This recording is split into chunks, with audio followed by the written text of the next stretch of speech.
Hello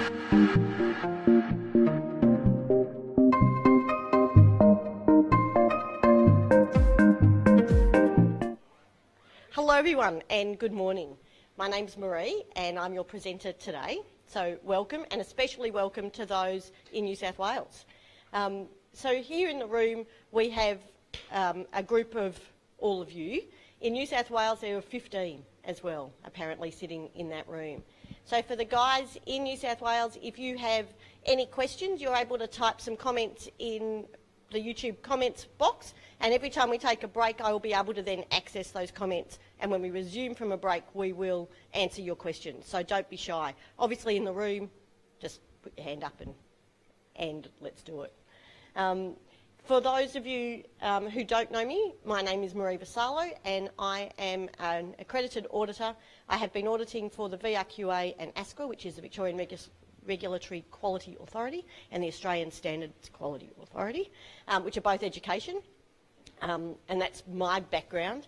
But certainly as well, the examples that we'll use today will be generic auditing examples, but I'm really looking forward to hearing some of your real life examples coming through. I can give you mine, but they're not necessarily as relevant to what you do.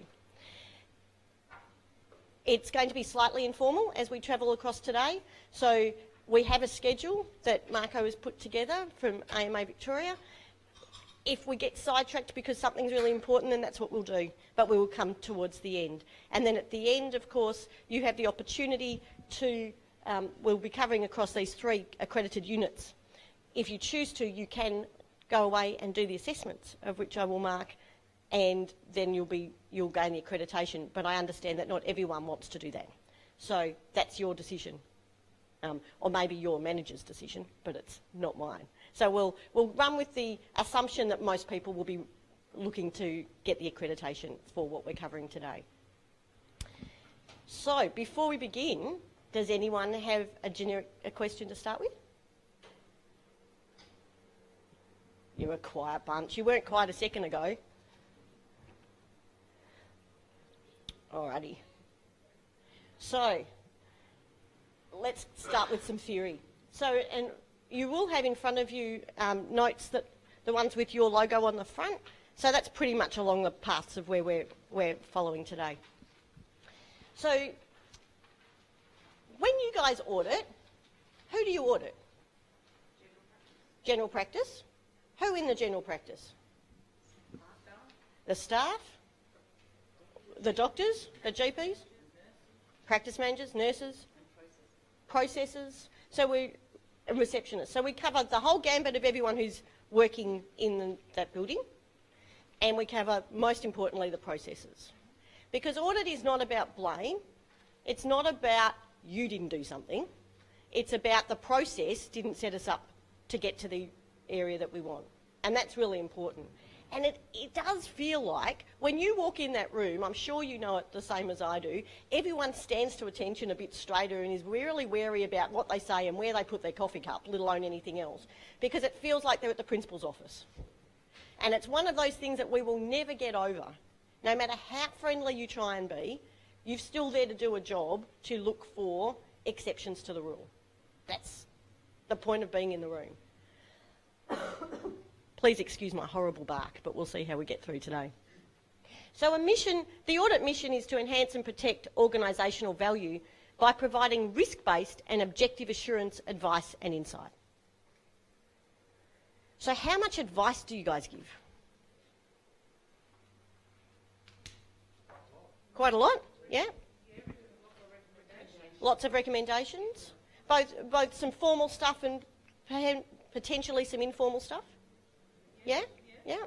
And so it's about making sure, because we're not there just to whack the big stick, because the whole point is there's the bar and we want you to get to this bar, so let's work out the best way to get to the jump. Does that make sense? Yeah, absolutely. In Insight, one of the great advantages of being an auditor is you get to see best practice, because there are many ways to skin a cat. There are many, you will have read, like I have, 1,000 policies on, and for me it's enrolment, for you it's probably admission or whatever. And so they're all going to be slightly different. And every now and then, you read one, you think, wow, how awesome is that? Like, that encapsulates what other people have written in pages, that encapsulates in a perfectly written paragraph, which, of course, you can't take and then share with everybody, because that would be breach of confidentiality and business in confidence and all of those things that we're not allowed to do. But the essence of that, so sometimes you reward, and I will genuinely go, you have knocked my socks off. Like, that is an awesome way of writing it.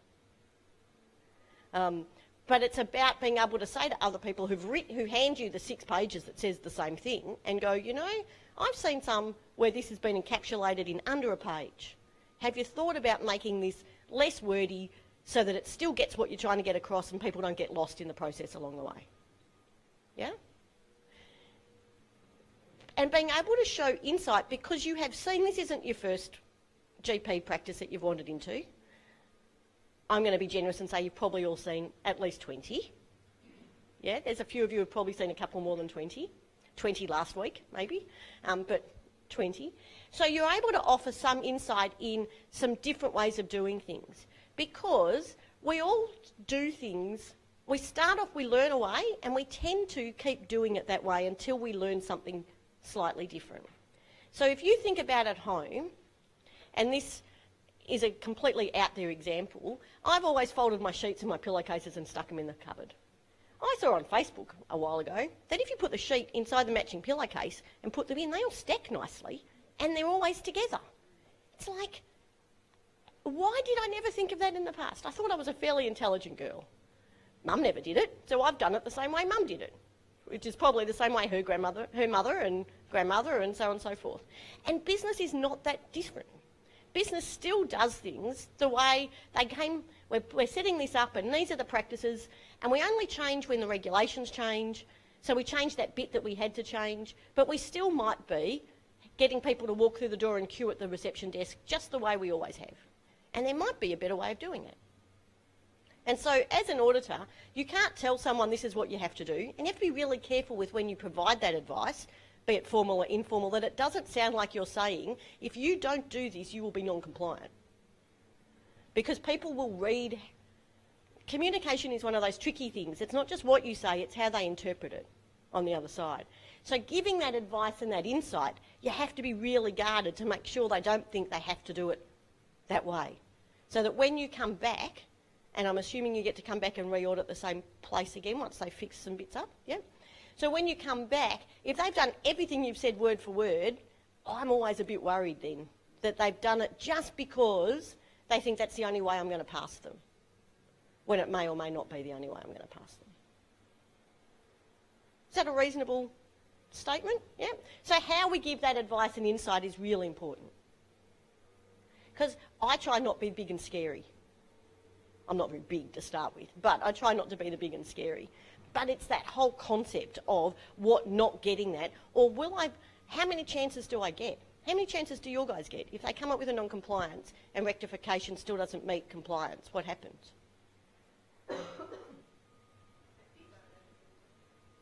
Yeah, but if they haven't fixed it, they've had a rectification and it's still not quite there, what happens? They don't meet accreditation, which means that their business is in a bit of bother. Yeah. So, and it's the same from an education perspective. If I say that's non-compliant, they lose their registration. And I'm sure, from my perspective, you've all read The Australian and seen dodgy RTOs all over the place. The Australian loves that term. There are 1,700 RTOs in Victoria. I'll just put that little point forward.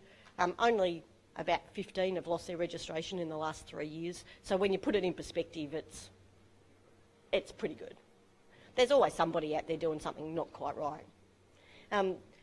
But it's that fear of what you can do. It's like when you walk in and they either stick you, maybe you're not the same, but I often get put under the stairs, like in a little room with no light, and you feel very Harry Potter-like. Or you're in the grand office, and I'm not sure if the guys in New South Wales can see the seats behind the screen here. It looks like something straight out of Hogwarts. And so you're either in grandeur or you're in the dimmest, darkest, because they don't want you talking to anybody that they don't want you to talk to. You know, that whole scariness about no, we've got to be careful about what we say at the water cooler, because that could get us into a whole lot of bother. Because I tend to be the chatty type, as I'm sure you all are. You're just a bit nervous at the minute, but you will warm up. That's the best way you get the stuff. The good and the bad, and often the ugly. But that's how you get it, by just chatting to someone at the photocopier as well. Because we all know what the policy says. Whether that's what we do or not is really quite a very different matter. Yeah? All right. So in your books today,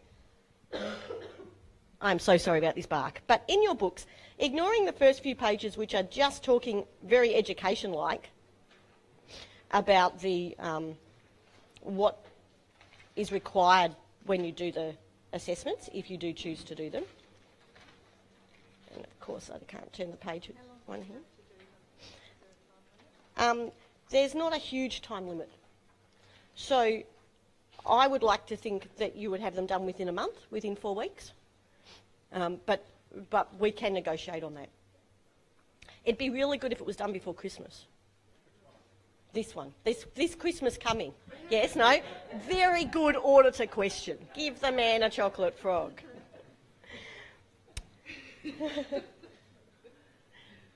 Okay. So we're going to pretty much follow through the book as we go.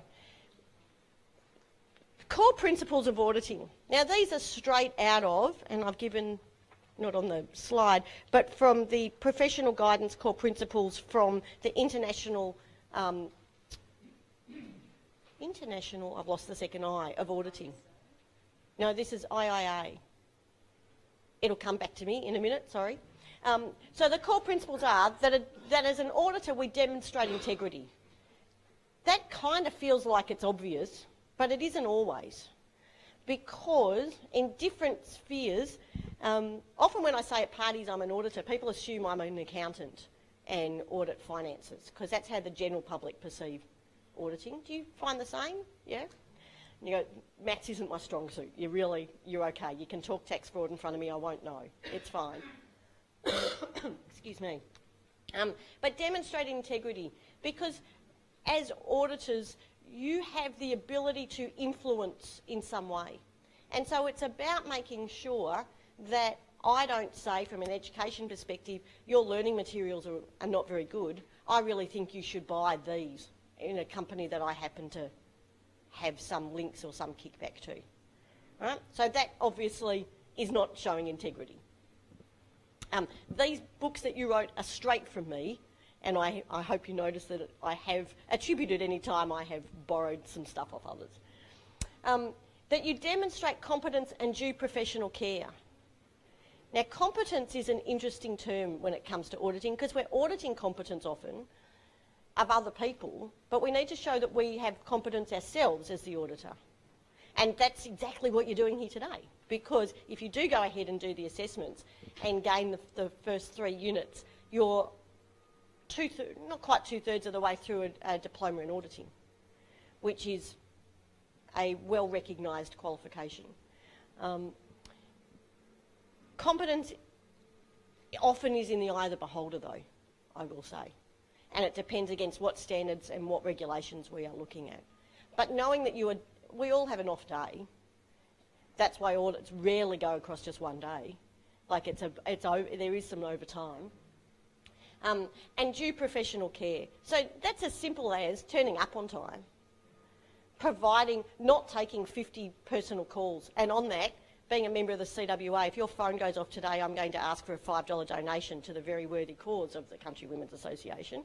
So I hope you've all got your mobile phones off. But due professional care. And so it's doing the best in the most appropriate way. It's doing it in the time frames. It's doing it with integrity. We're objective and free from undue influence and independent. That's a bit like my example about the learning resources. Is there anything that, an example like that you can show, where you could potentially be not independent, or a reason why you shouldn't be auditing that organisation? Yeah? Conflict of interest, may have worked with them in the past. Yeah. You're a client there? Yeah, if you're a patient there, you probably That's the one you really want to know about, though, isn't it? Yeah. Your interest is piqued, but still, from a professional perspective, you shouldn't be. Because you will get to read other people's records, potentially, and it's like, oh, that's the lady up the road. That's interesting. Again, you have to be careful on those. Aligns with the strategies, objectives and risks of the organisation. So you have to actually understand not only the organisation that you work for, but the organisation of which you're walking into. There is no point pushing a square peg into a round hole and making an assumption about what that organisation does or wants to achieve, because every organisation is going to be slightly different. In my examples, I work with for-profit, public, not-for-profit, community organisations. And so I have to be really clear about who I'm in there for, because sometimes you're looking at something and going, why are you doing it this way? You are rescuing puppies here.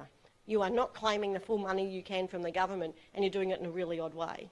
And it's because they are rescuing puppies, because they're a not-for-profit who believes this person should get the training for free and they're sponsoring in some way. Right? So telling them that they're non-compliant because they aren't claiming all the money is not useful to them, because I haven't aligned with their strategies and their objectives. Is appropriately positioned and adequately resourced. Now, I know your boss is sitting in the room. Are you adequately resourced when you go in? Yeah? Well, no, you should be pleased with that. They're all, even the ones you can't see, are nodding away, which is good, right? Sometimes resourcing is not just that you've got the computer and you've got the spreadsheet and you've got the whatever. It's sometimes time. And do I have enough people? And do I have the right people when I walk in to do an audit? I got sent to do an audit on Monday, earlier this week, and walked in and discovered that what they wanted really should have had 3 of us there if we're doing it in a day. Like, there was just no way, when I received the brief and walked into the client and saw what they had, it was not going to be done. So, ring the department says, that's nice, try. Awesome. Well, you're not going to get 100 files audited. It's just not going to happen. And so, you know, they got their 30-something that I managed to get through in a day. And, you know, can you come back tomorrow? No, actually, because you didn't book me for tomorrow, so I'm doing something else. So the resources weren't assigned. So no one wins in that situation.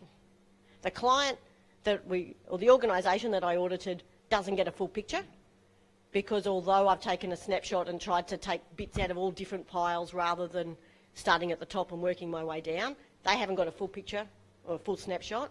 The department who sent me there hasn't got a snapshot. And I walked away feeling like I kind of did a not great job. So no one won. Excuse me. So making sure that you're adequately resourced with the right skill set of the resources that you're there. Are we getting the things that we needed? Do we have the right expert? This particular clinic does something, I don't know, hydrotherapy or no, hyperbaric. Does some hyperbaric treatment, which is something that I don't understand, and I'm not sure whether these are the right protocols. So I need to make sure I have someone on our audit team who understands hyperbaric, as an example. Demonstrates quality and continuous improvement. That's the auditor demonstrating quality and continuous improvement, not the client. That's one of the things we're going to audit against them.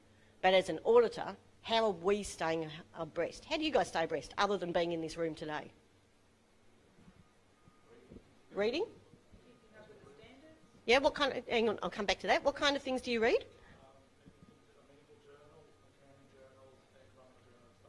Yep, so the answer then for those in Sydney was the economic journals, professional journals, accounting journals, all sorts of things.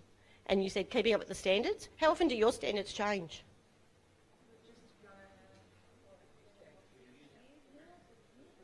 Every 2 or 3 years. Yeah, that's fairly... Are they dramatic changes or incremental? This one's a big one?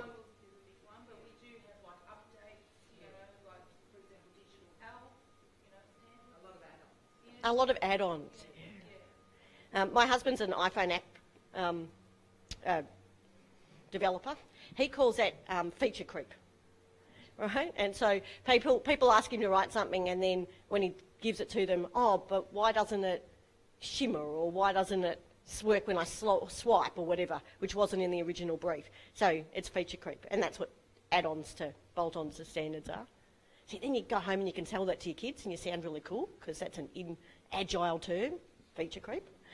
So the standards change, we're about to go through a big one for you. Are there additional guidelines and regulations on top of the standards? Yep. And the legislation. So it's about keeping abreast of all of that, and as one person you just can't do it. But as a collective you can, and someone distills it, and so do you all get it through, is there a good website that pulls it all together for you?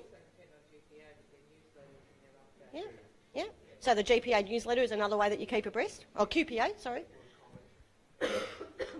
Sorry, what was that last one? Oh, the college. Yeah, yeah. So there's lots of places to do that. It's fun, and it's about making sure that you manage your time. So when we talked about resources before, that you actually get to do that.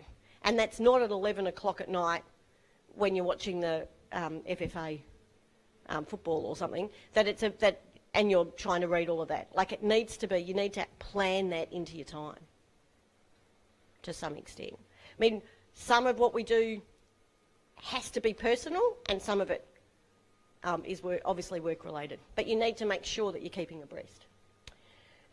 Communicate effectively. It's really scary how many of my colleagues are pretty ordinary at communication. And I'm hoping that all of you in this room are good communicators. You're all starting to warm up, which is good. But certainly, communication is not about, as I said before, what I say. It's what they hear and how they understand it. So when we're communicating that advice, making sure that we're really clear that this is advice, not you must. But it's also, communication requires you to be listening. And so for you to effectively communicate with your client means you've listened to them properly in the first place to understand what they're trying to achieve. And sometimes just reading the paperwork doesn't always show you that. You need to talk to people to say, how is it that you got to this point? Like, what led you down this path to here? Because it seems pretty far from where I would have expected you to be. And there could be really logical answer to that, and so you can see that. But you need to have been able to communicate. But communication is not just verbal, it's also non-verbal, but it's also written. And so that the way we write our audit reports is really important, because that's the bit that people remember. They might remember the stunning hat that I wore, but they will be able to pull out, they won't remember what I said, but they'll pull out my report. So my report actually has to encompass all those important things that we talked about. And that's actually really tricky, because you're having all these conversations at the water cooler, at the coffee machine, at the photocopier, and in the room, so formal discussion, and capturing all of that. And I'm not sure how good you guys are at note-taking. I'm not particularly awesome. I always ask first, obviously, because otherwise it wouldn't be ethical, if I can record some of the conversation that I'm doing on my iPad. So that when they're starting to talk to me about stuff that is a little outside my norm, I ask if I can record that so that I capture it properly. And I'm not sure if you guys do or if you've ever thought about doing that, but if they're talking, if hyperbaric, which is just my bad medical example, but if hyperbaric is one of those things that you're not really sure about, when they're starting to talk to you about what it is and why they're doing it and why they're doing it in that way, sometimes having someone who can scribe it for you, because I can't scribe and listen at the same time as effectively to be able to then ask the next questions. Or being able to read your writing afterwards, that's always useful too. Typing helps, but I didn't learn typing in school. So I'm okay, but I'm not uber fast. So having someone on your team, in your audit team, who is good at that is not always a bad move either. When we get down to talking about the skill sets of the people on the team, having someone who really likes doing that. Anyone who likes to take minutes is a friend of mine, I can honestly say. But that's part of that communicating effectively. On time. And thinking about how you give your report as well. So when we talk about opening meetings, closing meetings, formal reports. How do you actually send the report to? Who do you send it to?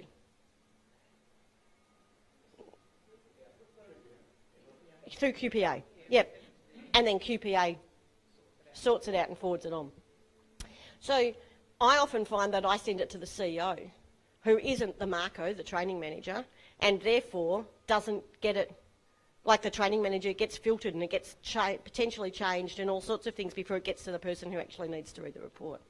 So it's about wording it, making sure you've got the executive summary at the front. You know, all of those things makes communication effective. Risk-based assurance, and we're going to do a fair bit on risk-based or risk analysis later in the day. Insightful, proactive, future-focused. So we're not auditing, although it's a snapshot in time, and it's looking at this is what it is on this day, at this point, because that's all it is. Or it might be over this week or this month or whatever it is at that time frame. Being able to say to people, the change is coming. You talked about e-health before. Digital health. And it's about saying to people, are you ready for that? It's not on the standards today, but while we're having this discussion and we're talking about the things you're going to improve, are you ready for that? You know the standards are coming. We've all seen the change. Where are you at in getting ready? It's not auditable. I'm not sticking to my report. I'm just asking you the question because I'm here to give you some of that advice and some of that where to. And if you're thinking about this is what you're going to do, is it in my interpretation where it's going to be? Does that hit the mark? Yeah? And promotes organisational improvement. That's the whole point. Our entire reason to be is to help these organisations move their mark up and therefore improve that industry. That's the whole rationale. Yeah? Any questions on that? You are allowed to ask questions. I said it earlier that auditing is not about blaming the person, it's about looking at the process. And sometimes people will take it personally. So it's about being aware of how to make sure that you lessen that. And that's often in the way we communicate it. I promise I won't take so long on every other page. All right. So, there's a few definitions here. I don't think I put them in the slides. Oh, as I said, no blame. We're auditing the system, not the people. So, let's just wait a sec. So, out of the definitions that you'll see on page 9 of your books, I don't think any of those are particularly odd, but it's so that we can all be clear about we're going to use the same term. Are any of those different to what you would use that term for?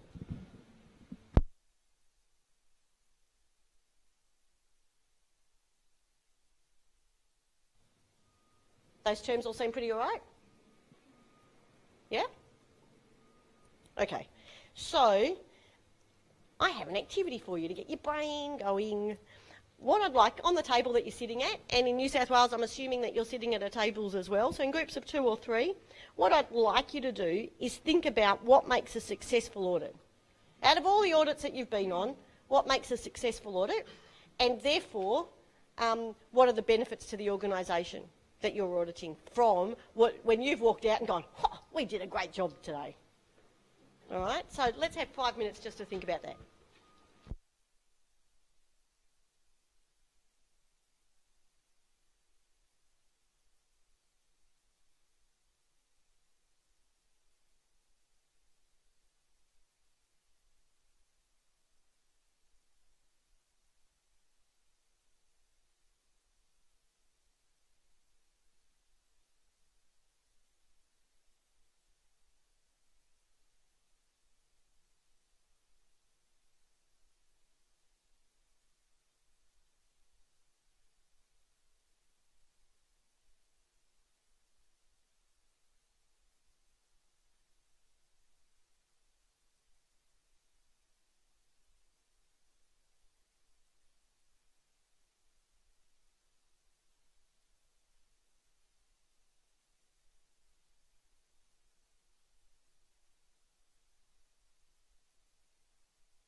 Whoops, Daisy, and I didn't have the microphone on. So, sorry, New South Wales. I'm going to start with hearing how you went. So, can you give us one of your responses? Yeah. Yeah, don't talk in the mic. Do you want to turn around so they God, can see really? the front of your head, not just the back? Hi, Gunda Guy. I think working as a team is really important. Like both myself and the GP surveyor were, talking to each other, and the practice knowing that we're both working in a team and both of us are on the same page. I think that's really important when we walk into a practice. Excellent. Thank you for that. All right. I'm staying in the back. There you go, Fiona. Don't forget to turn and wave hello. Okay. Good morning. I'm thinking reassurance when you go into the practice and you reassure them you're here to help them. You're not here to beat them up or criticise them. I just think it's when you do go in, you find people are often quite terrified, and I reassure them. Exactly. And it's because they're ready for you to blame them, not the process. Right? And it is normal. As I said before, it feels like you're in the principal's office. Get it. All right. Girls. Oh, I don't mind who, but don't forget to turn around and wave at the camera. Hi. Able to see the bigger picture, definitely, when you walk in, not just see what you're seeing, actually seeing what is actually there. That's really important. So it's not just the words on the page, it's how it all fits together in that organisation. Very much so. Okay. Thank you. Thanks.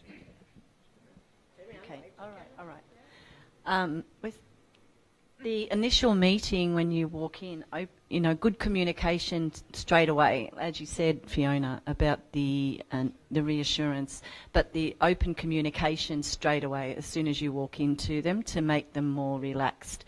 That's what I find actually works well. And just looking into the practice or doing a little bit of research before we actually go on the audit itself, it gives us more knowledge as soon as we walk in, and it gives them reassurance, as you said, that we know what we're going to. And we will discuss the opening meeting in a little bit, but it sets the tone. It very much does. And so it's about that relaxed, let's talk, I'm here to see your whole picture, show me your facility, all of that stuff is really important in the opening meeting. Did you have anything different, guys? We mentioned the importance of the exit interview as well, and being as reassuring as we possibly can and emphasising the positive aspects of the visit. But a lot of it can be summed up with one word, and that is professionalism. I think the team needs to demonstrate to the organisation as soon as possible that they know what they're doing and that they know what they're on about, and develop an atmosphere of mutual trust from the very beginning. I really like that term of mutual trust, because that's very much what it needs to be. They need to know that you're not walking in with a set agenda already. You haven't already made your mind up. You're there to see what you're going to see. Yeah. In my perspective, as some of the places I walk into have been on the front page of The Australian, it's very hard to be able to have that, but you have to try. You've really not biased. And it's a statement I use with RTOs all the time. Good people work for dodgy RTOs. I'm sure good people work in less than perfect practices, right? And so it's making sure that we are supporting, looking at the process, not at the people. Sorry, Mark, did you want to say something? I think one of the tricks about successful auditing, and I'm assuming you're going to discuss this later, is being able to impart bad news in a positive sort of way. And I had a reason for this just recently when I went into the practice and the medical records clearly were not up to scratch. But being able to find the issue and work through the problem with the practice manager and the doctor allowed them to explore ways in which they could improve that situation. So they almost saw that as a relief in terms of having that available to them. So I think, to me, at the end of a successful audit, it doesn't matter if the practice has 50 non-conformities, it's that they've come away with something positive out of that sort of process. So being able to impart bad news in a good way, I think, is a good. It leads to a successful audit, I think. Yep. Very much so. Alrighty. So now your brains, you've all warmed up. All right. So now we get to do the fun bit, which is to talk about risk assessment. Yay! I can feel the joy, the enthusiasm. Luckily, we've given you coffee here in Melbourne. Hopefully in Gundagai you've got coffee too. And so you're all sparked up and ready to do this bit. Basic risk assessment is identifying hazard and estimating risk. That's what we're trying to do. Risk management is then developing the options for controlling that risk. Right? But as auditors, we're not necessarily here for the risk management, we're here for the risk assessment. It's very tempting to want to help them fix the problem. Okay? You're not there to fix the problem. You can offer some of that advice, remember, in an appropriate way so they don't think they have to do it in that way, because there are many ways to skin a cat. But it is identifying the hazard and estimating the risk. So, I'm sure you've all seen various different versions of these. Excuse me. Where we're trying to determine the consequence versus the likelihood. And we like it to be in blue. And despite the fact that red is one of my favourite colours, when we find risks that are in there, what do you do? If like the example that Mark just gave about this is the, Paul, sorry, just gave, that this is the 50 non-compliances in their processes. What do you do when you walk in and what you find is an enormous amount of issue? Yep.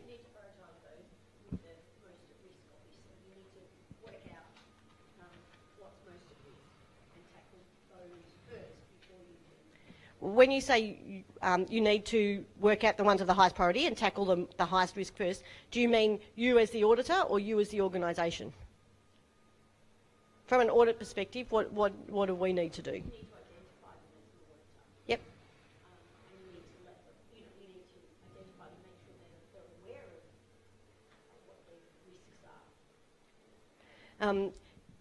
You do need to make them aware of what their risks are, and yeah, I'll keep going, but I'll let you.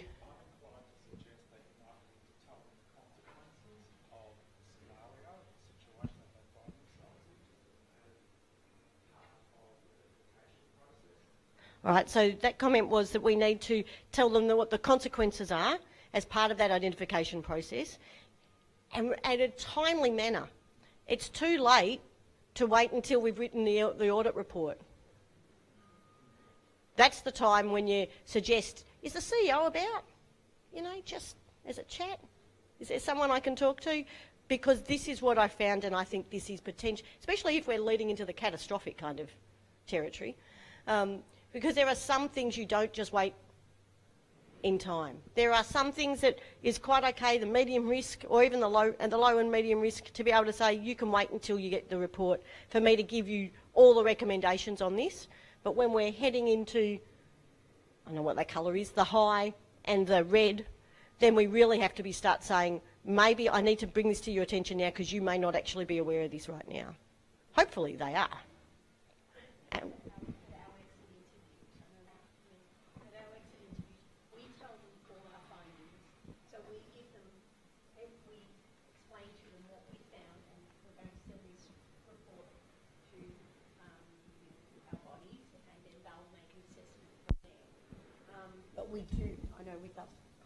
I know with us we do explain to them at our exit interview what our findings were. All findings. Yeah. Okay. That's awesome. I can honestly say that's not how, in my industry, that exit interviews tend to work. That every consequence and every non-compliance is listed. But I think that's fabulous. This is a question of process. Are your exit interviews, do they occur on the day? Yeah. Okay. So on the end of that day or the 2 days or whatever it is that you're on present. So myself and the GP surveyor will have a chat before our exit interview, and we both marry up our reports and know what our findings have been, and then we walk in there and we both have a chat about what our findings have been. That's fabulous practice, and that's really important. Just to fill you in, with us, our exit interviews are usually a week post. Okay. We actually upload them on the Connect web. We actually upload them on the Connect website, so they're practiced that evening. If we do our reports that evening or the next day, so they've actually got a list of all the non-conformities on their portal when they go into their account with GPA. Yep. And always tell them that you've got about 4 to 6 weeks before the board meets. So if you have got a non-compliance, you have the opportunity to contact GPA and rectify it. So if some paperwork's missing. so they've got the chance for rectification. Exactly. Yeah. Fabulous. And Paul? She's got faster legs than me at the back. I don't think I've, when we've had the discussion with surveyors down in Victoria, in terms of the new process and the 5th edition standards, this risk matrix concept is going to become a standard expected approach. So when you identify a non-conformity, there will be, and the risk matrix will essentially be the same as that, except we'll have a 3-point scale on the top and the bottom. The likelihood and the consequence, or what we'll call the impact on that. Now, there's a couple of things about that. The likelihood, and I'm asking if this is the same interpretation that you'd want to apply to it, is the likelihood of damage coming to the practice or the patient as a result of that indicator not being met, and the consequences, whether that's high, low, or high. So it's not a likelihood that they've met or not met the indicator. They haven't met the indicator. The likelihood as to whether that's going to cause risk. Now, for most of those areas, that will then come into a thing which JASANS is requiring us to put up, which is a major or minor risk. Okay, a major risk would imply a high likelihood of something happening and a severe consequence. A minor risk will fall into the bottom areas down there, and there may be some interpretability around that, obviously. So you'll be required to put in, if there's a non-conformity at the indicator level, a major or minor risk, and that risk matrix will fall into place in that. Now, there is one extra area that we're being required as a part of our approval process with the Safety and Quality Commission, is that if there is an extreme risk of immediate or ongoing threat to patient care, then that has to be notifiable to us automatically, and that immediately, and that may in fact lead to the suspension of the visit if we identify something in those areas. Okay, so that'll all be explained as we go on, but I'm glad you brought up this risk matrix because I think it's a very good way of assessing that. Thanks. All right, does anyone have any questions for Paul on that change? I can see the wheels turning. Yeah. Because we can take a minute or two to discuss it. We don't have to keep moving.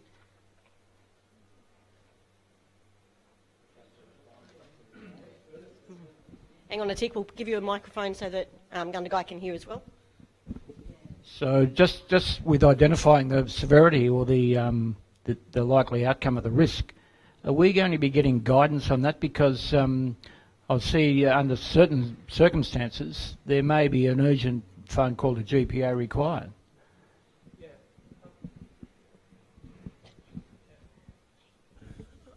Unfortunately, we've recommended to the Safety and Quality Commission and the college that this needs to have professional input to actually define what constitutes that higher level critical incident or critical risk. But they haven't chosen to define it in any further terms. I would define it in terms of something where there is something really, really, really bad that could happen to a patient, either now or as a result of ongoing things there. So it's at that real upper level that's reportable, almost reportable to the medical board level. Now, I don't believe that would happen very, very often in the arrangements.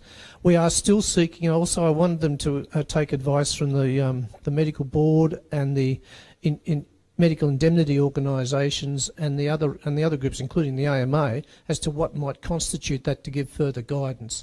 But they haven't chosen to take up on that at this stage. I think we'll get there eventually, but the Safety and Quality Commission doesn't really understand. You know, they think that. You know, I think they'd like to pitch it at a low level. If we had bad medical records, we'd have to report it or something along those lines. But clearly, that's not the. Yeah. It becomes down to a real patient safety, but not just, you know, whether the patient's on, you know, Lasix instead of Clotride, or, you know, an ACE inhibitor instead of a A2 or something like that. It comes right down to something that could potentially have serious, immediate or ongoing damage to that patient, you know. So for this conversation, perhaps a low risk might represent a third party sign not in the waiting room. A high risk might represent an uncalibrated steriliser or incorrect sterilisation processes. Yeah, but that would not constitute a critical risk necessarily, because it's something that could be readily. I mean, if you identify a process in the sterilisation process, which, you know, maybe could be improved, like one the other day, where all the instruments that I looked at in the packs were closed. Now, as you're all aware, you know, it's best that they actually be cracked a little bit and open up to allow the thing to go. That's not, you know, that's not going to constitute a problem, because that's going to be sorted out tomorrow, sort of thing. But somewhere where, I mean, one practice early on in the piece, 20 years ago, I identified that the doctor was reusing scalpel blades to do skin curating without actually sterilising the blade. You know, they were just sort of washing them under the tap and then going on to the next patient. Now that I would put up at the extreme end of the scale, sort of thing. So, I mean, that was 20 years ago when I identified that issue, you know, but it sticks in my mind. So, you know, we will give guidance within each individual indicator, because most of the indicators, by their own nature, by their definition, if they're not met, they're going to have a low likelihood of causing damage, you know, to the practice or the patient, you know. So we will give guidance in those areas as to what might constitute the thing as we develop the 5th edition. Could I just ask one more question on a similar topic?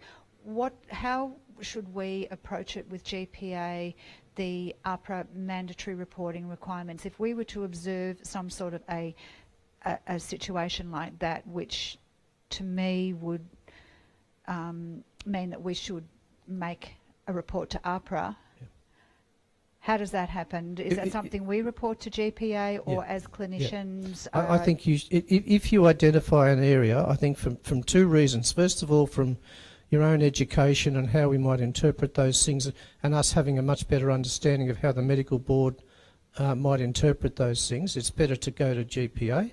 And two, let us make that report and take that responsibility from you. But, I mean, there is variability here. How, you know, Laurie and I and the other GPs might practice or assume that there's a problem, you know, could be different. I mean, and I mean, I have a fairly sort of sometimes a cynical approach to some of the quality that we're seeing in general practice at the moment from the medical practitioner point of view. But, you know, when you really analyse and go through that, you know, it just means that they have different motivations and imperatives as what I have. It doesn't mean that they're necessarily a less doctor than I am. And I guess what I'm saying here is we can't judge another person or another practice or even another system on what we do in our practices. We have to judge it against the standards. I think that's the key thing. And I guess the other point about that reporting thing is that's in a state of flux at the moment across the state. So, you know, we'd be very, very careful. I don't think it's your responsibility to report something except to us. I'm sorry, I'm just getting you to hang on a second, we'll hand over the microphone. Yep. As an example, one of the biggest difficulties I've come across is in terms of prescribing, particularly narcotics and benzos. Now that, you know, is often concerning. How far do you go with that? Because that can be quite dangerous. I mean, if you look at drug deaths in Victoria, 2/3 of them are due to iatrogenic. I would contact GPA about that, and we'll take that further into practice. All right. So just for the benefit of Gundagai, the answer was contact GPA on that, and they'll take that further for that question. Okay. Well, that was useful, wasn't it? I didn't even realise that. Put that slide in. There you go. I feel all chuffed now. Okay. In your books, there's a little bit about ISO and their requirements with regards to all of this. So we're going to look at risk analysis, which is a little bit about what we've just been talking about. So you can look at risk analysis through qualitative, semi-qualitative and quantitative. And I have to admit, I always have to look these up because I get them tangled in my head. But if we look at qualitative, that's when we are fairly... analysis is used where the level of risk does not justify the time and resources needed to do a numerical analysis. So where the numerical data is inadequate to perform an initial screening of the risks prior to a more detailed analysis. So, so we're up to there. So that's when we're looking at likelihood and consequences. A semi-qualitative is when the analysis allocates numbers to ranking and are shown against a numerical scale for calculating.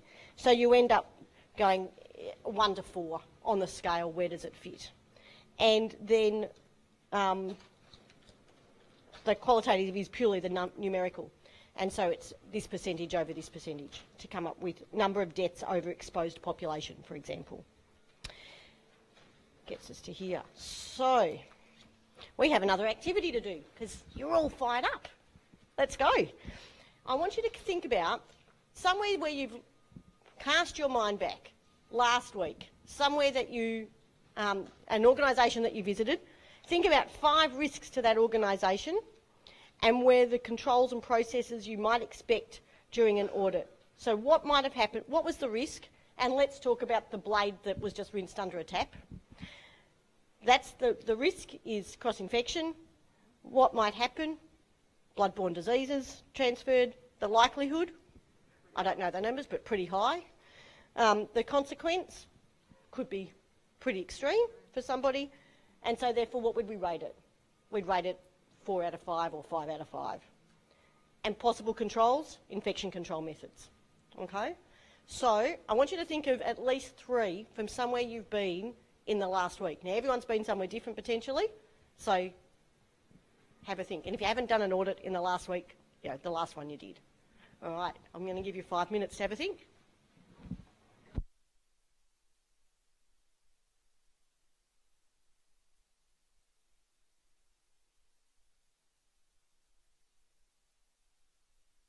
They don't all have to be catastrophic.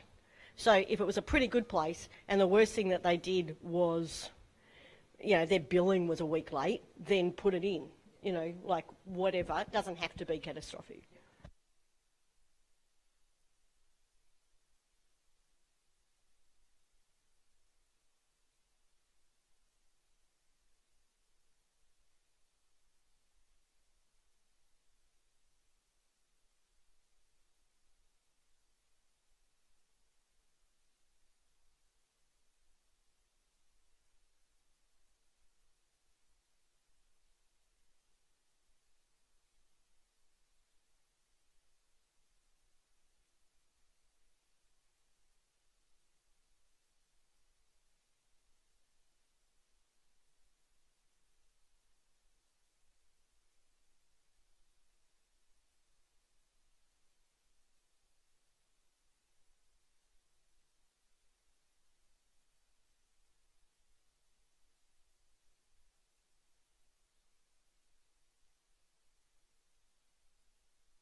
another minute or so. And Gunda Guy, you haven't asked us a single question. It's time to think of something and type it out.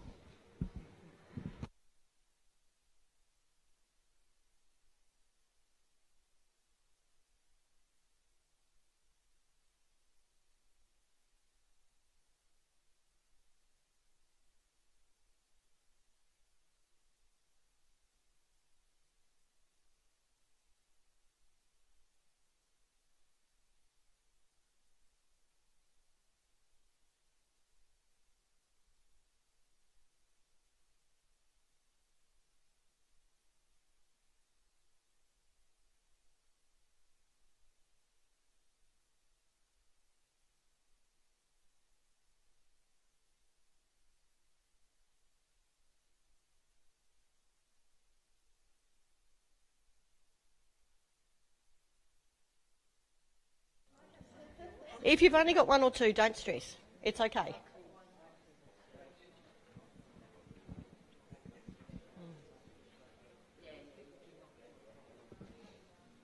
We all have, as auditors, we certainly all do have our one thing. That you have that thing that just leaps out of you at a page.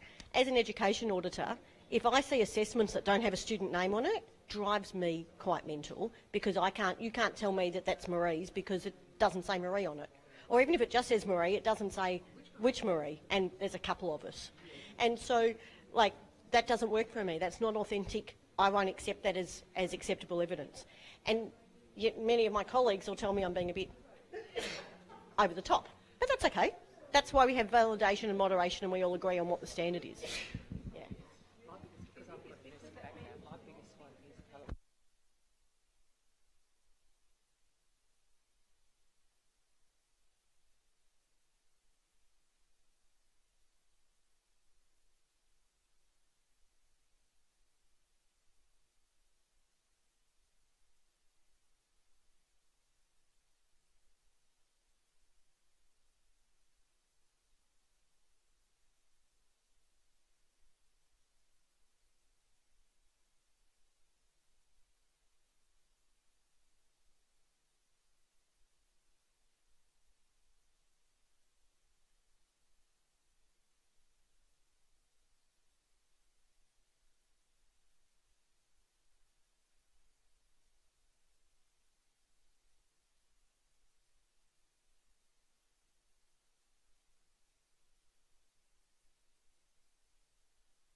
That's okay.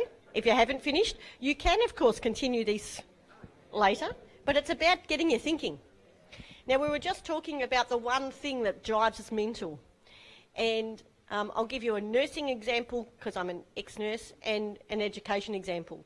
So when I see a student's work that doesn't have their name on it, or just says Marie, I won't accept it as evidence, because how do I know, if it's got no name on it, who's it for? Who's done it? It's not authentic, therefore it doesn't meet the principles of assessment, which is one of the guidelines that, from an education perspective, we follow. Yet some of my colleagues will be happy to say if it says Marie, well, it's obviously that student. I don't know how many of you are the name of Marie, but I'm not on my Pat Malone on this one. So I don't think it works. From a nursing perspective, and we were just talking about a lifetime ago, it feels like, back in the late 80s when I was a nurse educator at La Trobe Uni, when I taught bed bathing, if a student finished and yet the patient still had a forest in their belly button, and I'm sure you all understand what that means, to me that's a fail. That's not a clean belly. So therefore we haven't done the belly bathing. We did a thing called moderation where some of the students complained that I was being too harsh, because on the standards it says about using the red face washer and the blue face washer. I came from that era where it depended which one you used on the abdomen, and therefore it didn't actually say clean out the belly button. It just said use the appropriate face washer and the warm soapy water, and it's a change of water and all of those things. And so under moderation, I got told that forest in the belly button was appropriate. It's fine. So I wasn't allowed to fail someone. I just marked them down and wrote big comments about forests in belly buttons. However, we all have that one thing. And to this day, I have occasionally come across some of my students who are quite happy to tell me there are no forests in our belly buttons. I'm like, excellent. Right? So we all have a thing. Whether it's, for you, it's admin. I know, what did you say was the calibration of equipment. We all have something that others might not see, but it drives you bananas. I was talking earlier, I'm not sure, Gundagai, if you've got beautiful tablecloths on your tables, but non-straight tablecloths is one of those things for me as well. Like I go around and I've straightened your one about 3 times. I think it's a bad edge as opposed to a non-straight tablecloth. A little bit of OCD. My husband actually is the Asperger's, not me, but I think some of it does rub off. Okay, so seeing as you were last time, you get to go first this time. Can you give us one of yours? Well, one thing, we all have our areas of focus, and one thing I look closely at is result checking when I go to a practice. And I like to see evidence of the loop of result checking being closed. That is to make sure that not only has the abnormal result been identified, but the patient's been notified and the patient has been recorded as returning for follow-up. So if that loop is open, that is, there's no way of recording that the patient's returned, there is a risk that an abnormal result will not be followed up. And depending on the severity of the abnormal or the significance of the abnormal result, it's possible, but it might have severe consequences. So I record that as an extreme risk. And all it needs is some mechanism to make sure that loop's closed and a method of checking that the patient's returned. Excellent. I'll give you a break. Your turn. Don't forget to wave at Gundagai. Oh, certainly. Medical records is my bugbear, and an inadequate past history where people have failed to note that the person perhaps has had diabetes or some other diagnosis. The second doctor come along will miss that and may give an inappropriate medication, and so that becomes a medium to high risk. Fantastic. Thank you. It's your turn, is it? Mine was staff access to a staff area, a practice I went to recently. I mean, why they're restricted by their building. They had an outside area downstairs, upstairs. So the risk was a trip risk for the staff having to go out the way they did. A moderate likelihood, but still there's a risk to it. Excellent. I wasn't thinking about OH&S, but that's awesome. All right, your turn. Thank you very much. Gundagai, how you doing? Yeah, for me, I was sort of thinking in terms of the HR area, like maintaining your CPD. And from time to time, the records will be there, but I just imagine for one moment that there was insufficient evidence, and if, let's just say there was evidence, it would suggest that the CPD wasn't being maintained. And sort of putting it in the context of this table in front of us, the likelihood, look, it can happen. Things do happen to individuals and that. The consequence of that would potentially be a deregistration scenario. And in this instance, for me, the rating depended upon whether it was a single general practitioner practice, in which case the practice as a whole would be compromised. Whereas if there was more than one GP in the practice, there will be continuity, but still that general practitioner would have an issue in terms of being able to practice. And some of the possible controls around that, well, basically more or less get organised, have some planning and maintain a register and just tick things off. Get some sort of internal process of control going for yourself. Fantastic. All righty. Oh. Your turn, Michael. Don't forget to wave to Gundagai. Good morning. Clinical handover is an area that sometimes causes concern where there isn't an appropriate system for transmitting particularly results, following on from what you said, to another doctor when you're going on holidays or off for the weekend or whatever. So talking to people about having systems for that because that could end up being a serious risk. So using a buddy system or having something formal arrangement between doctors. Excellent. So is there anyone who I haven't handed the microphone to that's got a burning desire to share theirs? Yeah. For me, it's really the emergency trolley and how they would react in an emergency situation. So it's something that I talk to the staff a lot about, because any emergency can happen anywhere in the building. So being accessible to the emergency trolley or having everything in one place is really important for me, whether it happens in the waiting room, whether it happens in the car park, but being able to grab that equipment and move. Something that's really important to me is the anaphylaxis kit or an adrenaline kit with the doses on there, because in an emergency situation, nurses panic and, not sure about the dose, but just having it in front of you is really important to me. So I speak to practices a lot about the emergencies and so forth. Excellent. Anyone else?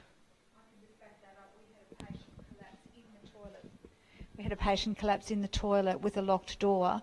So there was screwdrivers and things we hadn't thought about. We had to get her out and administer CPR on the floor in the bathroom, waiting. Yeah, so it was, stuff happens. And it all comes from experience. It all comes from experience. At my own practice, we had somebody who had a cardiac arrest in the car park. So for us, it was moving everything, the defib, the everything out in the car park, because we couldn't move the patient. So it all comes from personal experience. And when you sort of speak to the practices that you go out and audit and tell them about these situations, they've never experienced that, but for us it's important. If you're looking for a really good resus trolley, Bunnings, you get one of those Sidchrome tool sets, you can lock them, got all the drawers, and they don't cost you an arm and a leg. Yeah. And that continues on from what we talked about before, about that mutual trust. And so being able to give examples of this is why we need that is following on with that mutual trust. Paul? Yeah, great. So in relation to this area, I mean, what we've, as you're aware, and what's been presented today, we're trying to concentrate on the system underpinning the problem rather than the problem itself. So, for example, a couple of years ago when my grandfather was in a hospital in Sydney, we walked up the stairs to the ward and there was a blood-soaked cotton wool ball on the stairs. Okay. So that was okay. So you could do the risk matrix on that. The next day when we came back to visit again, that cotton wool ball was still on the stairs. That's a problem. So I think this is the issue here. Now, we get a lot of complaints from practices from some of our competitors where, we had an out-of-date Alco swab and they failed the practice for one out-of-date Alco swab. But if you continually found that the system of clinical stock control wasn't functioning, then that becomes a separate matter than just an isolated event. So I think the risk analysis needs to be seen in those terms. But sometimes an isolated event can pinpoint to major underpinning circumstances. Yeah. And this is where that issue of the medical records, I think, comes to the fore, is that if you find that the majority of doctors are meeting the medical records, but there's one doctor who is a habitual not able to do it, then that becomes what's the system for education and training of that doctor, rather than necessarily saying that the medical records are not compliant. So it becomes a separate sort of issue. Because, as we said right at the beginning, this is about auditing the process, not laying blame necessarily. Okay. And I have to say, you've made my heart feel very warm because you're all just as anal as I am about something, which is lovely to know. So now that we've talked about establishing the risk, we're up to actually establishing our audit program. Oh, excuse my bark. So the goal of the audit program is to create the framework that's detailed enough for anybody any of you to swap in and out to understand what official examinations have been completed. So when you go into a practice, do you get to see the last lot of audit reports? Yep. Do you always read them? Yes. You go in blind. Okay. That's fine. I never do. I always read them before I write my report, but I never read them before I walk in. And that's a personal thing, but I want to make my own judgment, not be biased by somebody else's judgment when I walk in. But I do read the key findings that said this was like what their major non-compliance was, but not the report. Oh, yeah, just got to, yeah, right, okay, yeah. Because no matter how well, when we communicate, we always put a little bit of ourselves in it. And so you don't want that impression. You want to give them a fair judgment. What we get is the major non-compliances and what they were or have done about it, and then we'll just check that, yes, they are still continuing to do it. Yeah. Yep. And that you haven't found something new. Excellent. All right.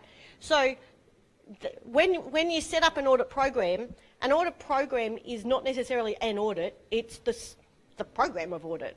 So it's the kinds of audits that need to happen along in a 3-year or a 5-year process, as we do. So we need to know what conclusions have been reached and what the reasoning is behind each conclusion, and that's the basis of the program. So from an education perspective, when I've audited AMA RTO, I look at the high-risk things. So is assessment correct? Is it done well?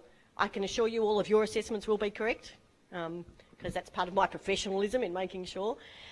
But does it meet the principles of assessment? So when you find a problem, then you dig deeper, which is a little bit like what Paul was saying before.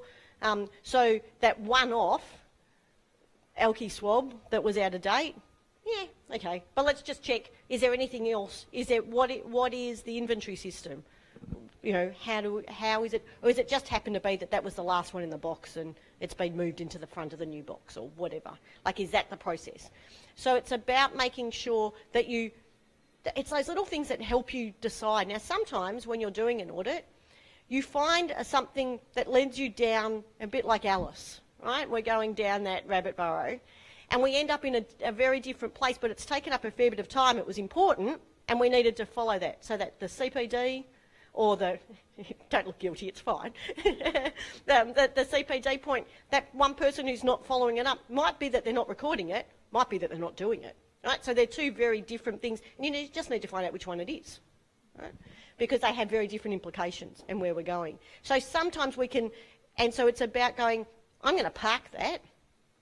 So this is an issue that we need to follow up, and I'm going to recommend that we do, in education speak, we would say a review as opposed to an audit about a particular focus on CPD. And we might not just do this practice, we might say, let's do 10 practices and do a CPD review, to be able to go, is this a common problem or is this just one particular person who is choosing not to follow up or choosing not to record it?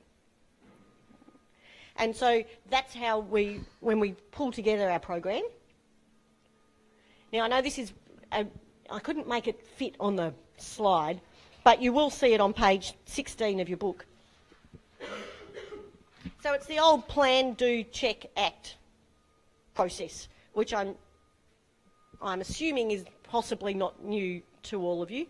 But so we need to make sure that we have the authority to do the program, and so, or to do the audit. So we've got that, we're in because we're looking at accreditation. That gives us the authority, and so therefore you guys are wandering in. We establish the audit program, and in doing so we determine the objectives and the extent. Is this an everything? Is this just looking at infection control? And do you ever do just a single focus? No, you always do the everything? Okay. So we're looking at, that's the objectives and the extent. And is this a one-man practice or is this got 20 GPs in there?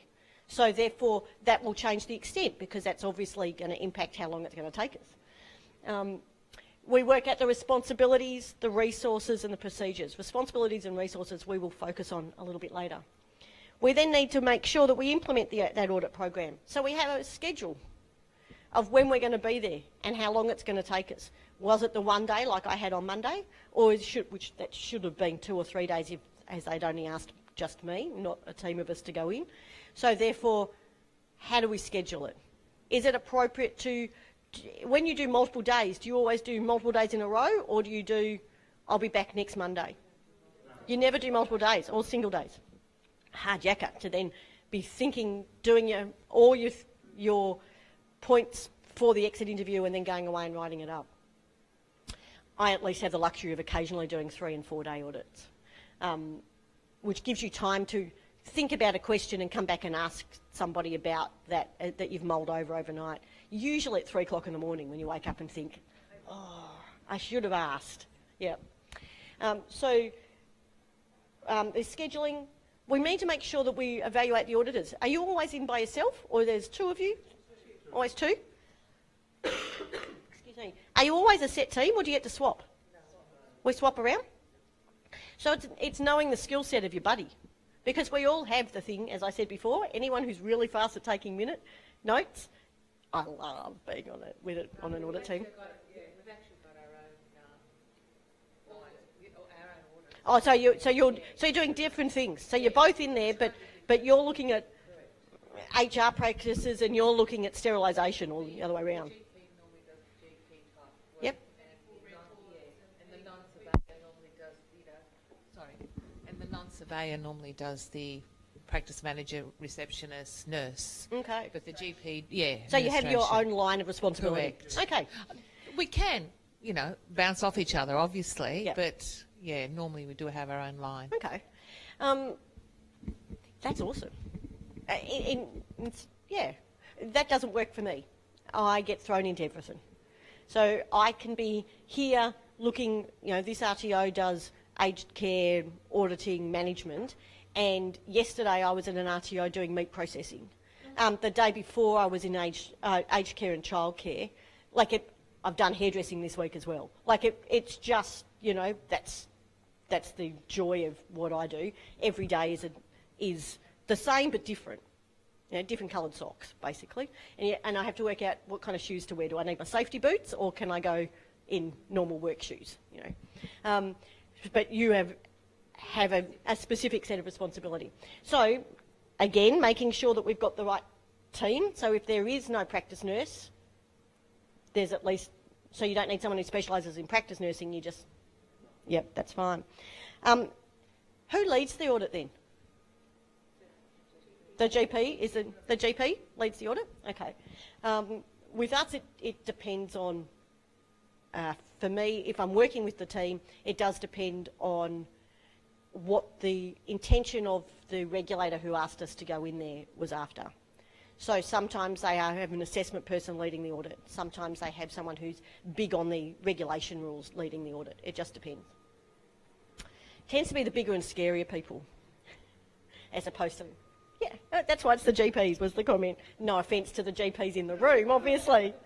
The present company accepted, yep. So we're going to talk a little bit about competence and skill sets required for auditing a little later, because that will impact here when we're scheduling. And then we actually get to do the audit, which is, the fun bit. Excuse my bark again. Then it's about checking. So when you're doing the audit, do you have the standards sitting next to you? So you're able to flick through? I know you know a lot of it, but it's all on screen? Oh, well, same thing. Flick is swiping as opposed to turning pages now. Remember, we're agile. Yeah, we're agile. And so you've got all of that standards. So going away, because you've told them at the exit that afternoon, this is what we found, then how long have you got before you write your report? 48 hours. Wow. Gee, you're a tough boss. Shh, don't tell mine. I get 20 days to write my report. But the problem is I've probably done 4 audits. I've done 4 audits that week. So I can't wait 20 days. So if I've done 4 audits that week, I have to write them when I get home. Because then you go, now, who was it? Where was that problem? And then it comes down to note-taking. So there are advantages in both systems. It does sound luxurious, though, that you've got 48 hours and I've got 20 days. But it's that checking and making sure. And there will often be a point of... Do you have clients who question you on a point of order in how you've interpreted the standard? Yep. Okay. And so it's about being really confident that you've got it right. Yes. Is it okay for you to go, actually, your interpretation might work? Are you allowed to do that and therefore change?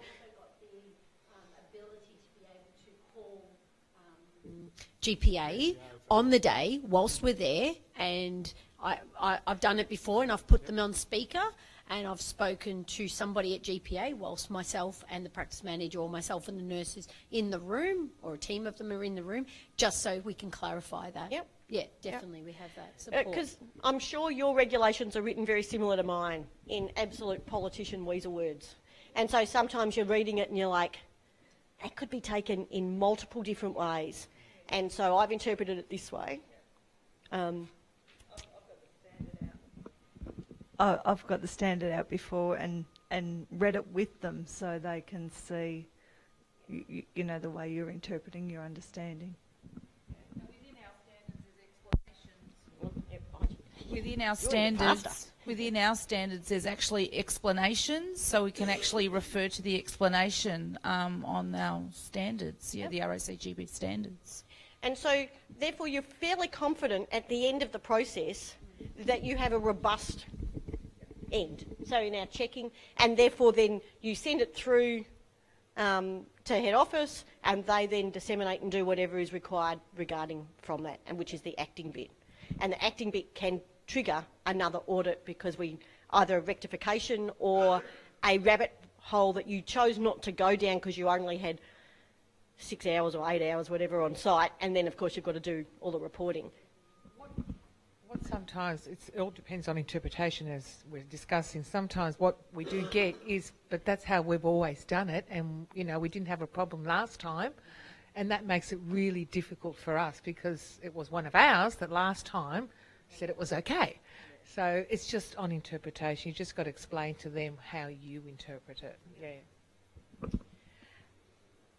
And you return for the rectification? Not always. It could be somebody new. So the way you write it needs to be set up in a way so that when I come back to check the rectification, I understand what you saw as the problem and therefore how they fixed it. I think QPA actually rewrites it for the people coming back. I think QPA actually rewrites it and gives it to the people going back. This is what you're looking for. We don't actually see everything that the person has written previously. Yeah. So when we do our scheduling and we do our audit plan, are you ever involved in the planning stage, or is that Paul organising the planning and then you get sent out to do? Yeah? Okay. You've got the easy job, guys, I will say.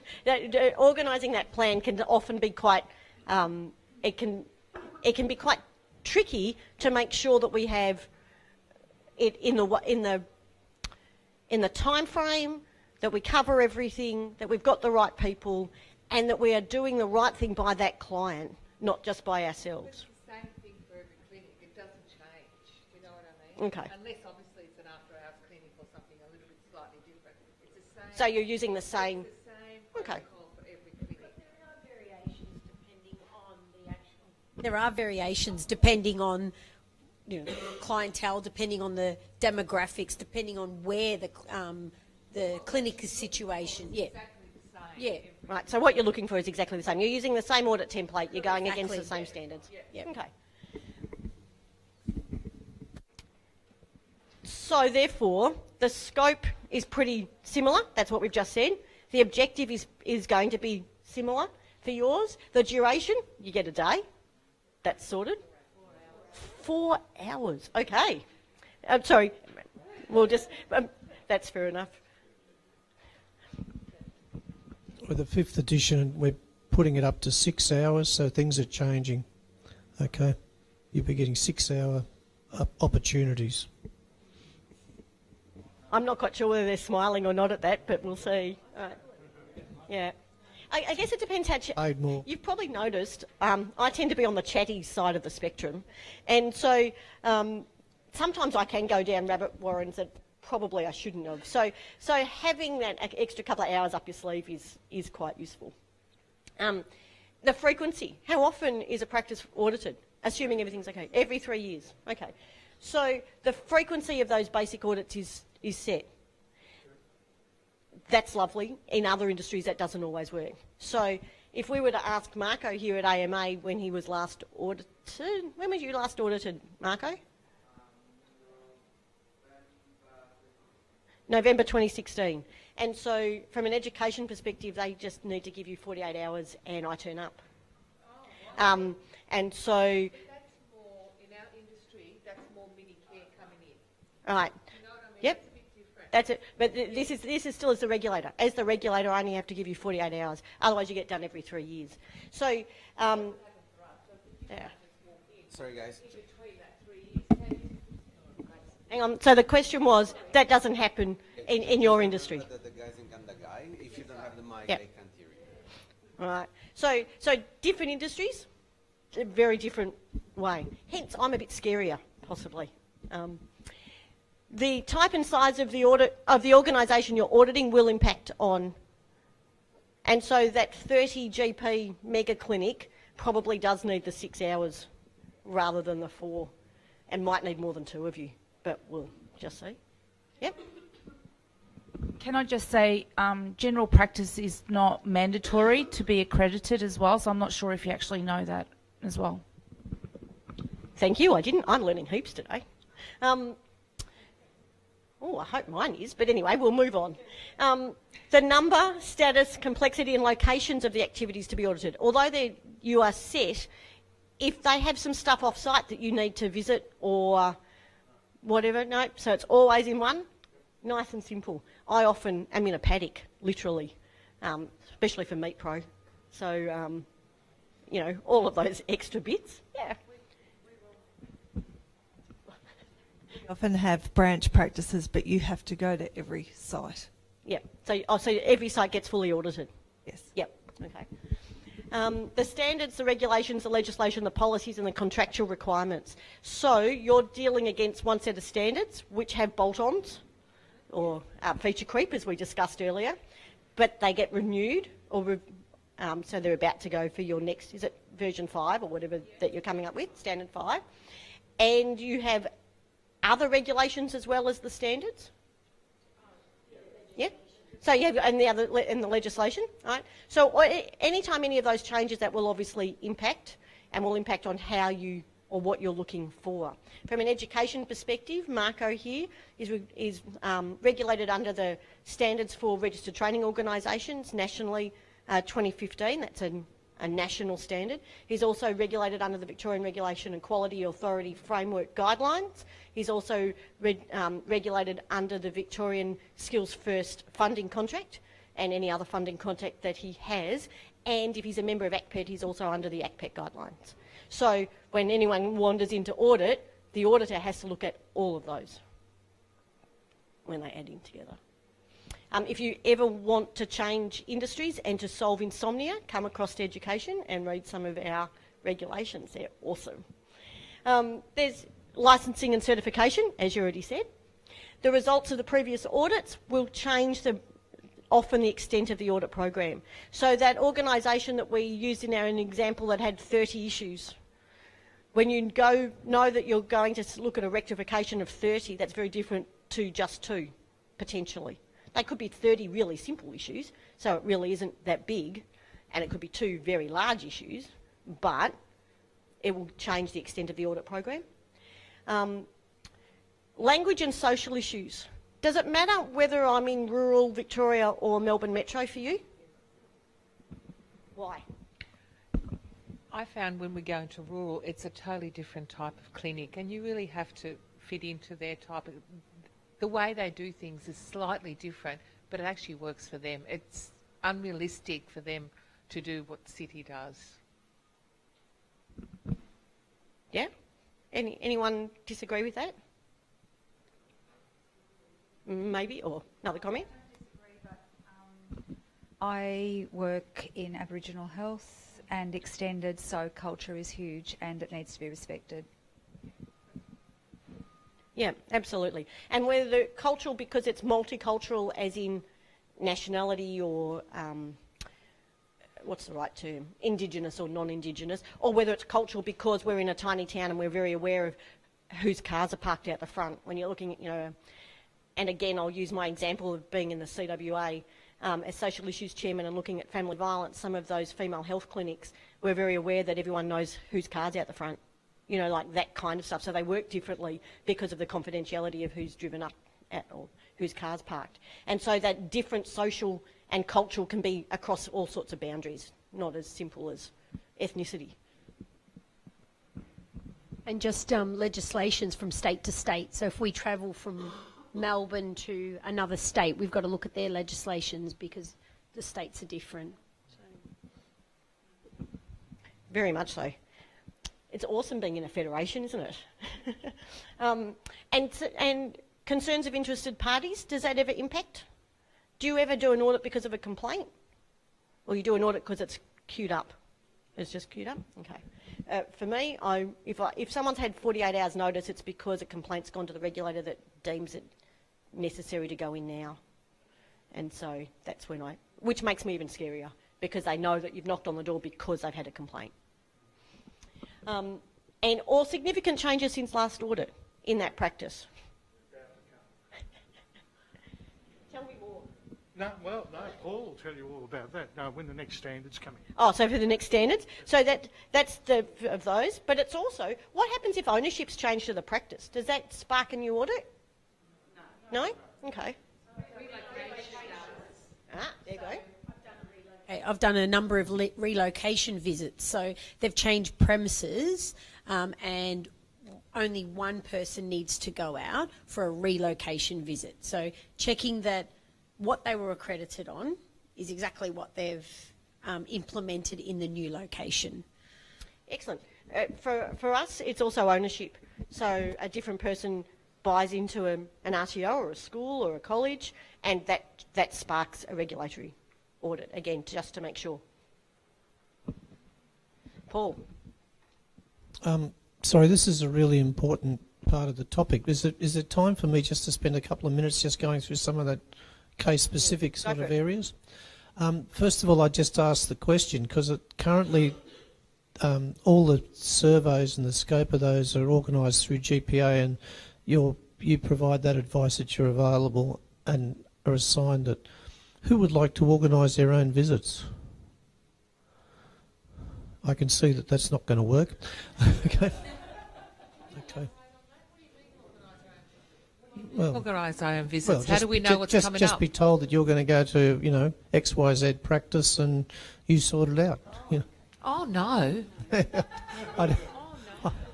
I didn't think so. It was worth flying it up the flagpole, though, wasn't it? Was it worth a shot? Yeah, I just thought I'd raise it as a point. Okay, so just a couple of things in the mix with the 5th edition standards. We've recognised that 4 hours is clearly not long enough. There are 123 indicators. You multiply that by 5 minutes minimum for each indicator, and that comes to over 10 hours surveyor time. Then you've got your reporting time, your travel time. So as a matter of policy, we're implementing the 6-hour visit arrangement for people, and that will include the reporting time and things. So that's the first point I'd like to make. In terms of the other aspects about the surveillance, under our accreditation with JASANTS, there will be a number of practices that we'll be doing annualised visits on under the new standard that we're working under for JASANTS. And they will mainly be the larger practices, and it's part of a philosophy to try and engage GPs better in the accreditation process. Okay, because as you're aware, we're moving from a process of policy and procedures to quality improvement as part of our philosophy, but also using the standards of that framework. So that means we'll have a much more formalised surveillance arrangements. Currently, the accreditation committee can nominate that a practice needs to have a surveillance visit on the basis of their findings at the accreditation committee. Okay, and that will happen. But as I said, for some practices that will be the full time. You're right. We do have certain things which will also necessitate or trigger a visit. The relocation is the major one. That issue of change of ownership is one we're looking at the present time. It's a very good point because of the changing nature of ownership of general practice in the country. Things are changing dramatically. The other area where we're going to be looking at for surveillance visits is where a practice has a major complaint made against a practitioner or the practice that has to go to the medical board. We're going to mandate that practices have to inform us about that complaint, and that will trigger a review at least, but sometimes a visit. So we're up in the ante right across those areas there. The concerns of interested parties, that's where you brought about the complaint sort of structures. Increasingly we find we're going to be in an environment where as an organisation we're exposed to risk because of that certificate on the wall, and practitioners, if they want to make a complaint against a practice or whatever, they're coming to us increasingly to tell us about that sort of approach. So we're taking steps to ensure that. The final thing I wanted to say in terms of the extent of an audit program is that because we have a quality assurance declaration, you're protected legally in that environment, and the practice information is basically protected as well. And that's an important selling point, if you like, for GPA, QPA. Sorry. Thanks for that. Excellent. Sorry if I've dobbed you in to do more, guys. I get called, I need to visit these 6 people, and you need to visit these 6 people in the next 10 weeks. And so I make my own time. So to me, I would find it very difficult if someone then told me, this is when you're going.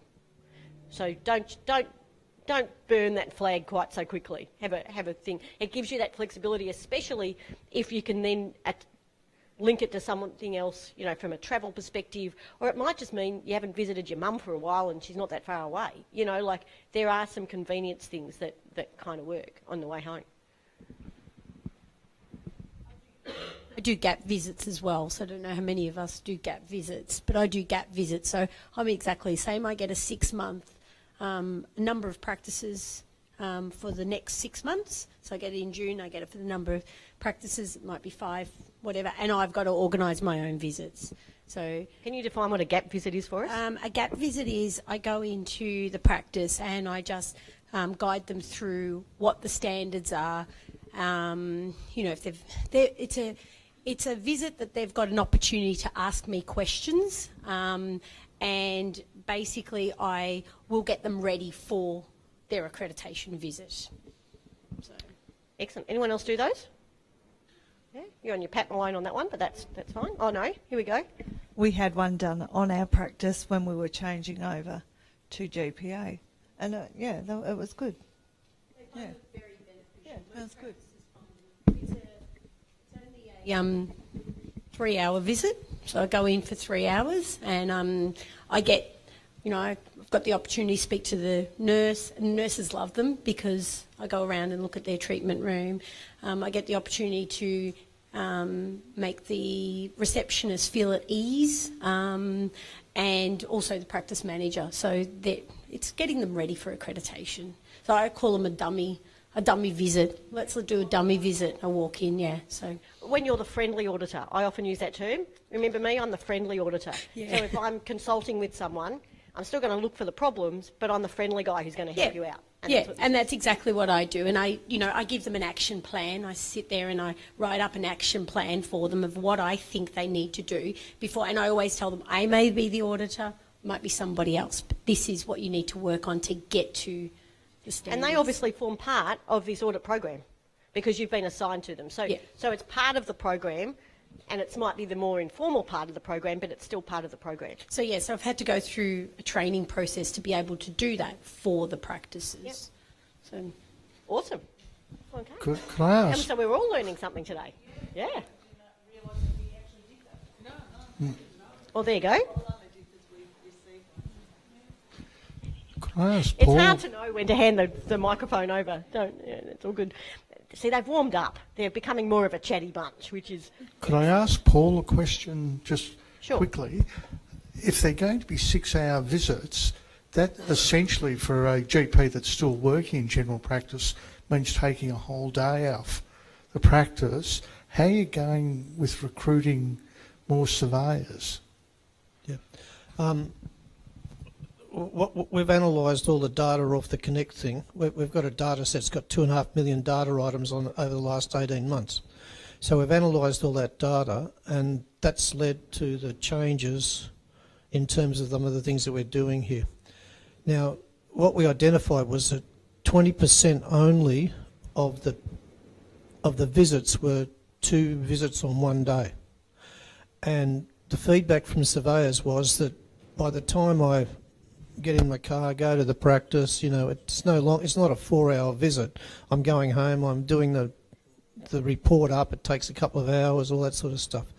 So what we're saying is that, you know, the length of the visit will effectively be a 6-hour visit to fit everything in, and you know, people will basically commit to that day. So it's still paid on an arrangement, but that you know, so basically, so 80% of the visits were you doing a morning visit. Now I know that, you know, if I did a morning visit, drove an hour to and from, well, I mean, you don't do anything in the afternoon anyway. So that's where we're moving. Yeah. So now the one change to that might be where you've got a branch practice around the corner that is very small. You know, you'll do those 2 in the one day if you like. So yeah, so the minimum will be 6-hour visits. Explain. So what you're actually saying is that we're going to be there for 6 hours, actually at the clinic? Is that what you're actually saying, or...? Look, I think what Maria said is very right. When we get accredited by ISQA, it's a 6-day visit, you know, and Jazz answers down our throats every, you know, 4 or 6 months as a minimum, and they're there for the whole day or a day and a half or whatever. You know, now, we've analysed the new college standards, and you know, you can't physically do a good job in a 4-hour visit. It just simply cannot be done, you know. I totally agree with you. In spite of what the college is telling us, you know, it simply cannot be done.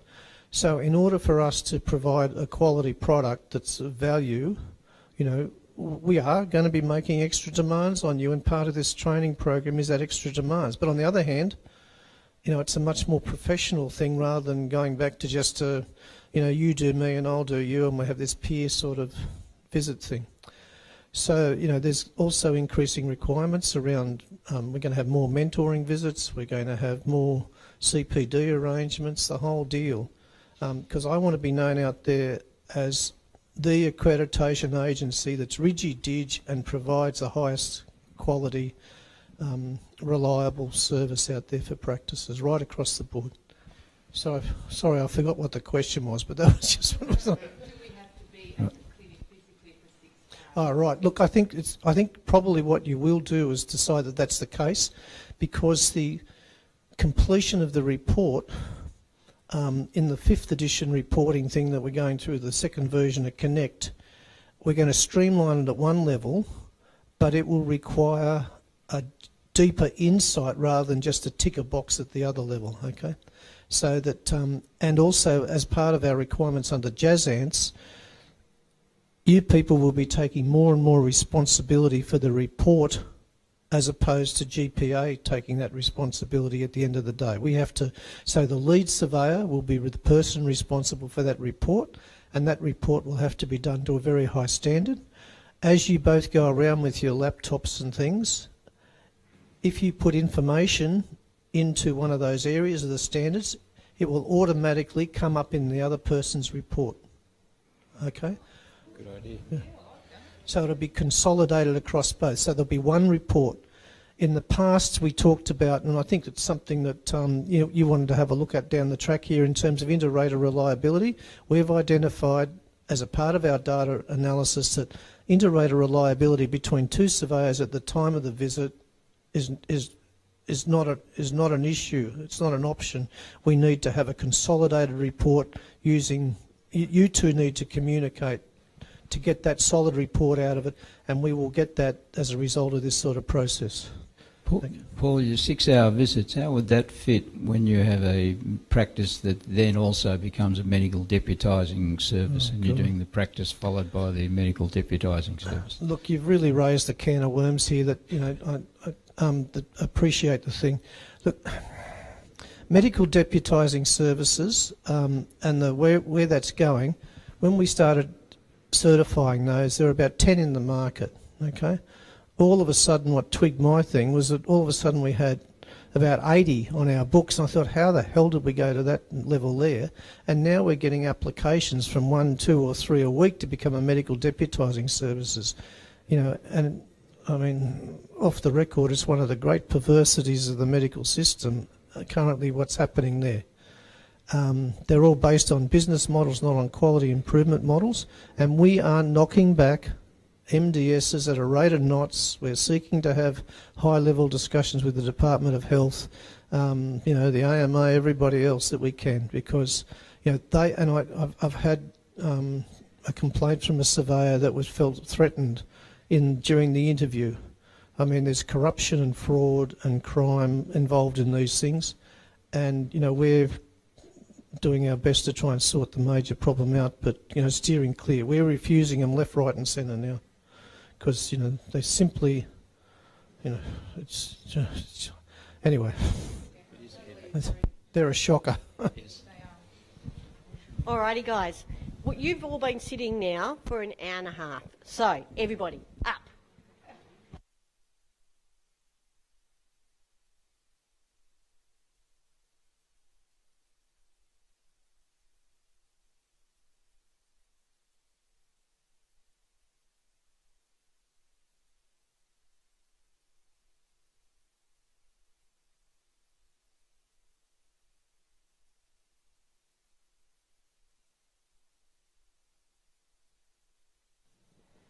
All right, so we've got about half an hour till lunch, so we'll keep pressing forward, but you could go.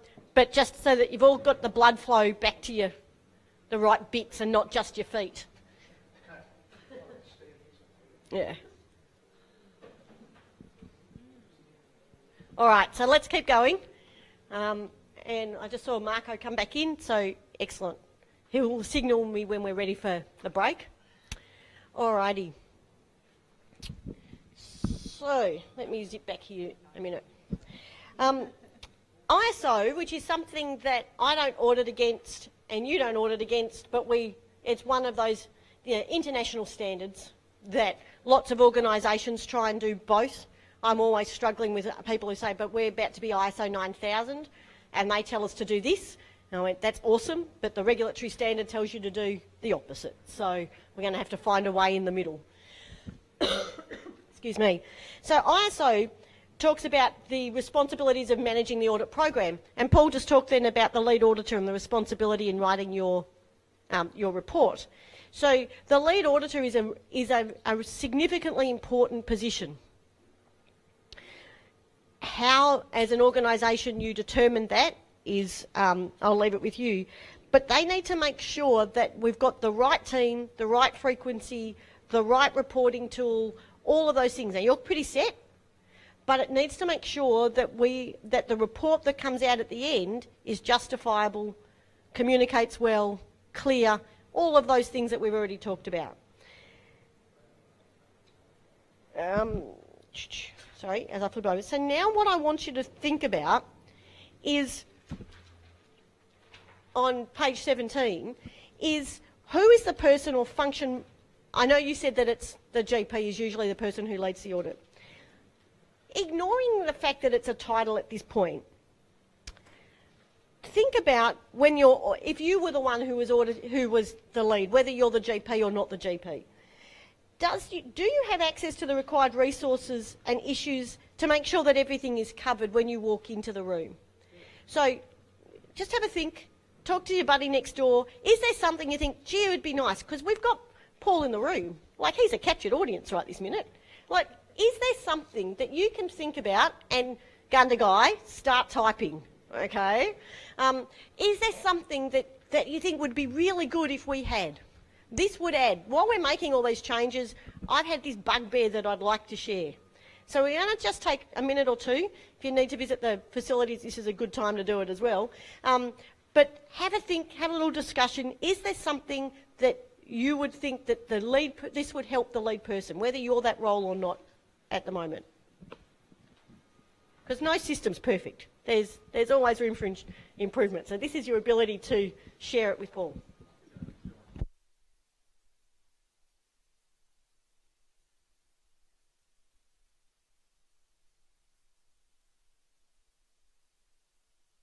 You talk about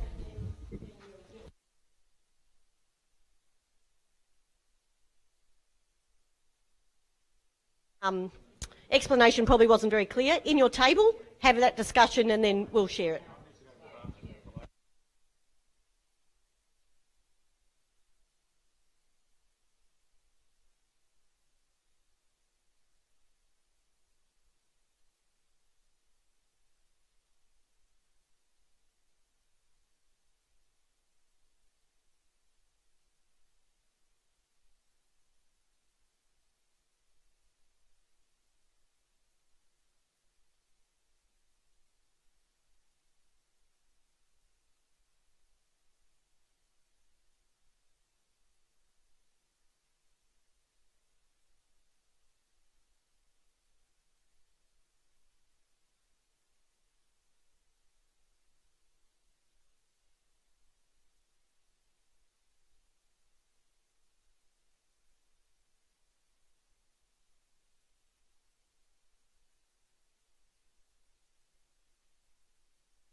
All right, so we've had some conversation, potentially about everything but what were the topic, but we'll see how we go. And I believe, Gundagai, that the chat window stuff has all sorted. So now, start typing. Okay, all right. I just want to make sure they're awake. Marco tells me he's been chatting to them, so we know you're awake, which is awesome. But it's always really hard when you're not in the room, because I get to look at all your body language, so I can tell when you all need to stretch and you're all sinking, but I can't see into their room. Alrighty, so I haven't started with you guys yet. Don't start with you. Oh. All right, we'll start with my friends over in the back here then. So, is there anything that we want to share on this topic? No? No? Next. I'm not sure if it's practicable, but I'm not sure if it's practical, but one of the problems I can have is I live on the eastern side of Melbourne and often get a lot of practices on the other side. And if they start at 9 o'clock, you've got to get up pretty early to get through the traffic, and I'm sure Sydney would be even worse. I don't know if we've got enough surveyors to leave those that are, say, on the west doing the western side and north or whatever, and those that are on the east doing the east and the south. But that may be just wishful thinking. Paul would know better than... It's worth an ask. That's what this is about.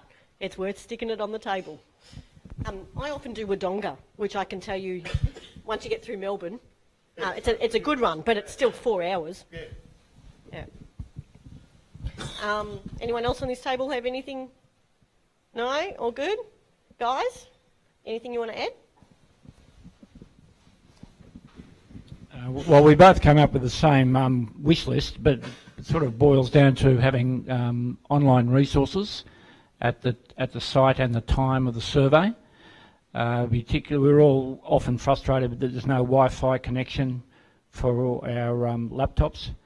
And also there may be some merit in having some sort of portal, GPA portal, which has a connection to all the internet links that we might need to use, such as state legislation, the APRA website, regulatory websites, that sort of thing, that you can dial straight into and go straight to the link without fiddling around looking for it. And if you don't have access with Wi-Fi support, it's sometimes a battle.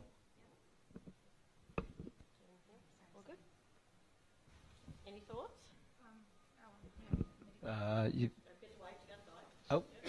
Hi, Gundagai. Some of the co-surveyors have noted that not all the GPs in the practices are familiar with some of the processes like sterilisation, etc. And even maybe some of the surveyors aren't up to date, so maybe there's an area for a CPD for the GP surveyors.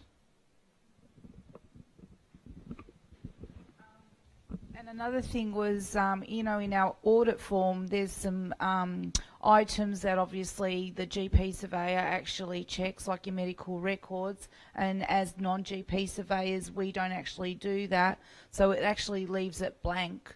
And there was a discussion amongst us that sometimes there may be things missing or missed because we have to leave those things blank. I think, Paul, you said that's going to be sorted, isn't it? Because it's going to be linked. 'Cause that would have been one of my wish lists, that both our reports are linked, so I can see what Michael's doing, or he can see what I'm doing, and then if we've missed something, we both go back and say, "Have you done this?" Or so that's going to be sorted. So good. Gina, anything? All right, guys, have you had a chance? Yeah. Yep. We were talking about our initial training. I don't know what it's like now because we've been in here for a little while, but we rely a lot on our own knowledge to do this role, and I think we're going the right way on starting to get training days to get us together, and I think that's really beneficial. Yeah. On that, during the course of the discussion around the room, it struck me you all work in the practices in practice. Interestingly, I'm not allowed to. So I have to have had a minimum of 5 years experience in RTO land before I could be an auditor, but I'm not actually allowed to be an employee of an RTO because it's considered a conflict of interest and and it impacts. So I'm actually, it's interesting that it's the opposite way. And say that again? So our assessments are peer-based, so we need to be active in the profession to actually make I still have to maintain my qualifications, do all my CPD, all of that stuff. I'm just not allowed to be an employee. It's part of the regulation. So it's interesting that it's the opposite way in the standard. Yeah. So how do you go about, like you said, you do audits in the meat industry as well, so you would have to have, do you have to have any experience in that industry to be able to do that audit? You would have to, wouldn't you? Or to some extent. So what I'm auditing is their assessment practices and their training and how they do it, not necessarily always the content. But I have to have a minimum amount of experience. And I'm one of the few auditors who actually is happy to go into an abattoir. There's a few of, most of my colleagues are a bit squeamish, but as a good Maltese girl, there's nothing unusual about wandering through an abattoir. Well, you get, yeah, they look at you a bit the first time I went, and they were viscerating a sheep, and they were hoping that I'd go green and want to leave the area. And I, of course, asked, what do you do with the intestines? And they're like, oh, we throw them out. Like, you what? How can I purchase some wonderful sheep intestine for the sausage making? Of course, is what I wanted it for. And they're like, you're not going green. I'm like, no, actually, I'm really interested in what you're doing, but that's not what I'm here for. So I have to leave, not because I'm green, but because I've actually got a report to write. So we better move on. But it's my education that I'm auditing them on, not necessarily content. Although I tend to not go to manufacturing because that's well outside my experience level. But hospitality, food pro, aged care, childcare from my nursing background, all of those things I tend to be able to play in. And so we're all on different skill set. But it's just interesting. So it's about what's considered that professional line is different in our two industries. But that's the whole point of doing this course, to learn that stuff. Paul, did you have something you want to say? Yeah, look, I think those points are very well taken. It is a peer activity initially, at least, and the concept behind that was that people would have the knowledge from within their own practices to be able to visit other practices, but it wasn't really designed initially as an audit process. Now increasingly we've moved from that peer visit to peer audit, now much more, and frankly it's going into a regulatory environment around it. So there's a higher expectation about your auditing skills as well as your background knowledge and information. So that's an important part of it. But the other thing in terms of the numbers of surveyors, I mean, we do have difficulties sourcing GP surveyors that are of the right mindset that we want to engage them. And so what I'm hoping as part, and this is just part of that jigsaw puzzle, is to have doctors out there seeing GP surveying as part of their professional activities of seeing patients, teaching, the range of things that they might actually do. This becomes a more and more important role of what it means to be a GP as part right across the board. And so I see that as being a thing. We don't have much problem with practice managers, practice nurses and other people working in the practice as support staff, because I think they sort of get it, intrinsically, but I don't think the GPs out there as a group really get it at this stage, That's what we're trying to do by building this up in that area there. So I guess the point is that we have gone through this process in seeking your input and opinions, and we continue to have that going. And so if there's other things that you feel that we could be doing better or that might be an idea for change, we're very receptive to those concepts that are coming through. As far as the training of GPs, we're a registrar training practice. Would there be a role for a registrar to come along on a visit or medical students to join on an audit visit so that they can see exactly what goes on and what's involved? Look, I think that's a very important thing because it gives younger doctors a concept of what quality improvement in practice is all about, and because at the moment they're taught to churn, not learn, basically, in practice. When I do my remote visits, I invariably take some medical students with me, and I don't sit them in the practice for the whole day, but they get a concept for what quality improvement, what the standards are about, and that sort of thing. I think it's a very important and a good idea. How we actually organise it is another sort of matter, but I think it's a very important thing. Now, as you're aware now, there has been tightened up on the actual requirements for surveyors, and that peer element is very, very much there, but it's the 5-year minimum full-time experience and the fellowship and those other issues that have been brought forward. And also that whilst you have to be in practice, in active practice, at least within 2 years of your last sort of visit. So we've got the opportunity of having doctors who have retired to continue doing surveying for 2 years, but after that, unfortunately, they have to fall off the tree. We're trying to implement some systems for those doctors that have got a lot of experience in the system to become the mentor, part of that mentor and CPD area. So that's where we're heading there. Can I just ask why you call yourselves surveyors and not auditors? It's an interesting term, that's all. Yeah, it's because in health we consider ourselves to be totally different from the rest of the world, and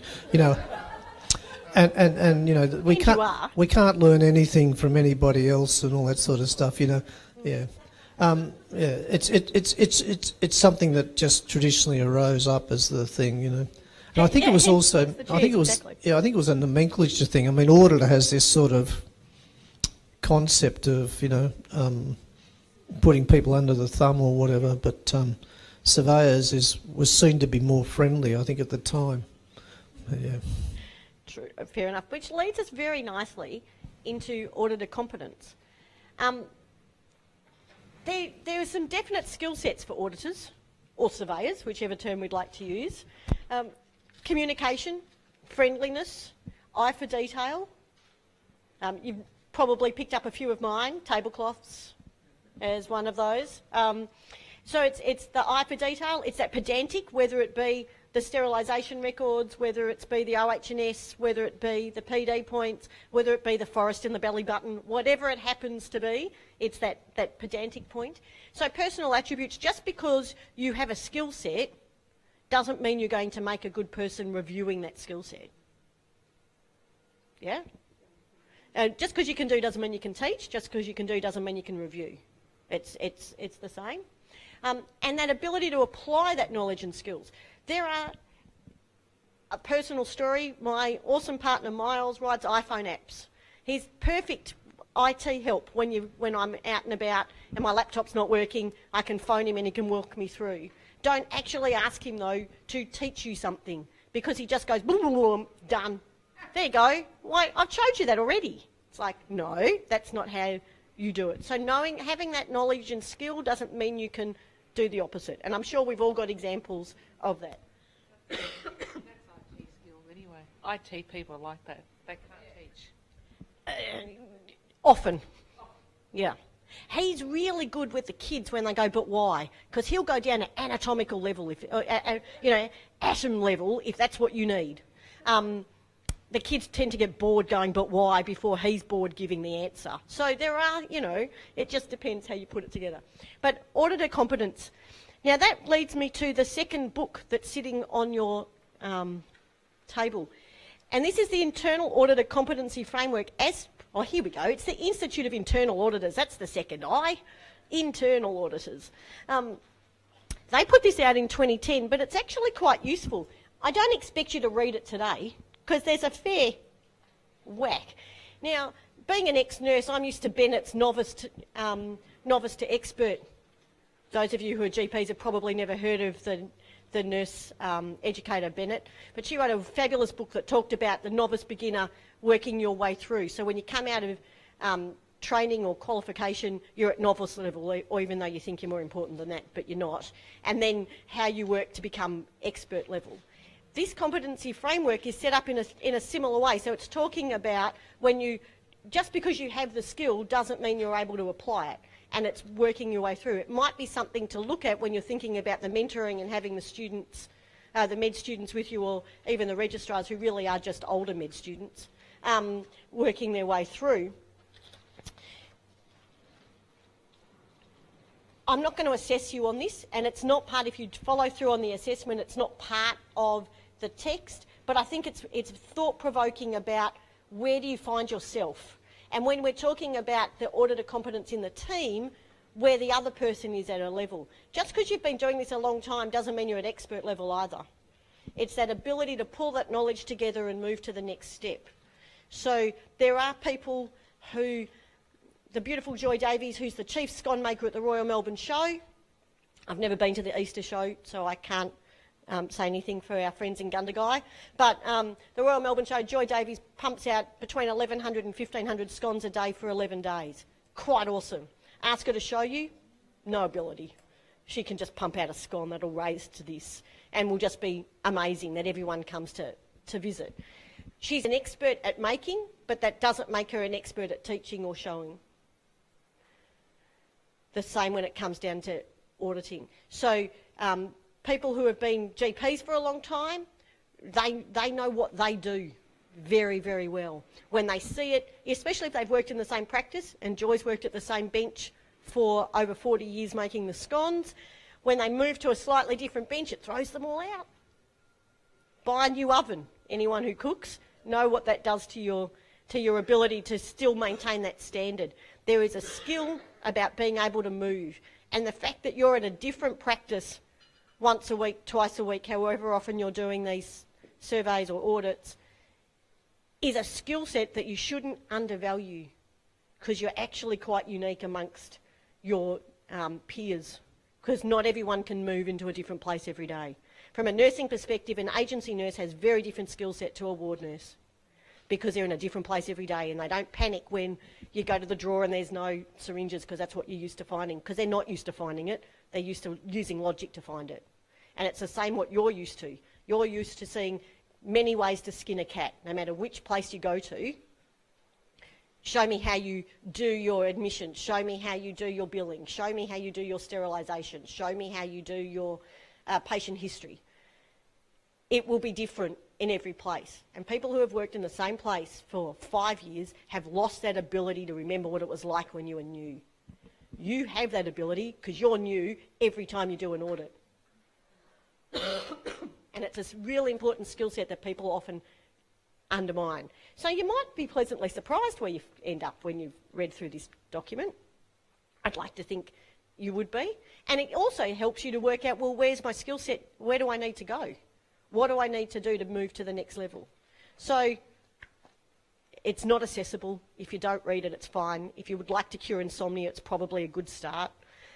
However, I actually found it very valuable when I first read it.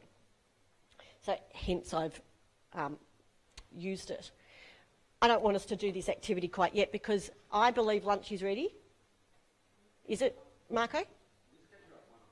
Did we 1? I thought we said it for 12:30. Okay, if we've got another half hour, then we'll keep going. We'll do the activity. So the knowledge and skills across my skill set and your skill set are probably very similar. I just have a different industry to base them on. So from an auditor perspective, I'd like you to have a think now, just on page 19. So we will move to that. Although it says 18 there, somehow we've missed a page coming up. So on page 19, just think about the knowledge that makes you effective in what you do, the skills and the attributes. And you're allowed to say, I'm awesome. All right? Not that we want to start singing that horrible Lego movie. However, I'm awesome? Excellent. So just take a couple of minutes just to have a think about what are the skills that you have now potentially that you didn't have when you began doing the surveying and auditing. Like what have you picked up that make you a better auditor now?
So to save me singing "Everything is awesome," what have you come up with? Can you give me a skill? The skill now that we have, yeah. So I found that doing the auditing or the surveying is given me a greater attention to detail of my own practice, so I can apply it better in my own practice as well, knowing that I've got to fine-tune everything right down to the little details. But it also made me realise that continuous improvement isn't stagnant, and you don't have to wait 2 years before you do things and make them better. It's actually good to keep it going all the time, and it improves things greatly by keeping it going, and that's what I've learned along the way. Fantastic. Yeah, that tricky word at the beginning, continuous, yet it's like business plans. We only have to pull them out at the end of the 3 years, don't we, before we have to rewrite them. But continuous improvement. Did you have something different, Alan? Yeah. Communication skills with the people and keeping an open question technique and being able to be not accusatory and sit back and make people feel comfortable. Yeah, giving feedback in a positive way is a real skill. Even when what you're looking at is an absolute disaster, coming up with a way of saying it that's not an absolute disaster is quite tricky. Either of you? We're still on skills. Well, I thought the ability to be able to see the big picture and have some sort of analytical skills is very useful. And to be able to understand what the information you're getting and how to analyse it and how to draw the appropriate conclusions from that. Like Paul, my organisation has to meet 6+ sets of standards, so I understand completely how stressful it is for them. Our SCGP standards are a walk in the park compared to some. Like Paul, we have, for some of our surveys, 5 surveyors in-house for 5 days. So I think the ability to understand that quality process has given me the skills then maybe to recommend ways that they might look at quality as a positive focus on their organisation. Gone are the days when I don't have to worry about quality because I'm not the quality officer. A bit like the old OH&S. I don't have to worry about that because he wears the red helmet, not me. Going to the skills, I actually find having a nursing background very beneficial to me. I mean, I applaud the co-surveyors that don't have a nursing background to actually do it, because sometimes it can get a bit, you've got to understand what the nurse is actually saying. So having a nursing background is great. So people who don't are doing a great job. In some ways, you get to be a little bit lazier because you get to say, I'm a nurse or I'm an ex-nurse, and people kind of relax, oh, that's all right, I can talk. Like, you've already got the in, you haven't had to win that trust. You've already got the in.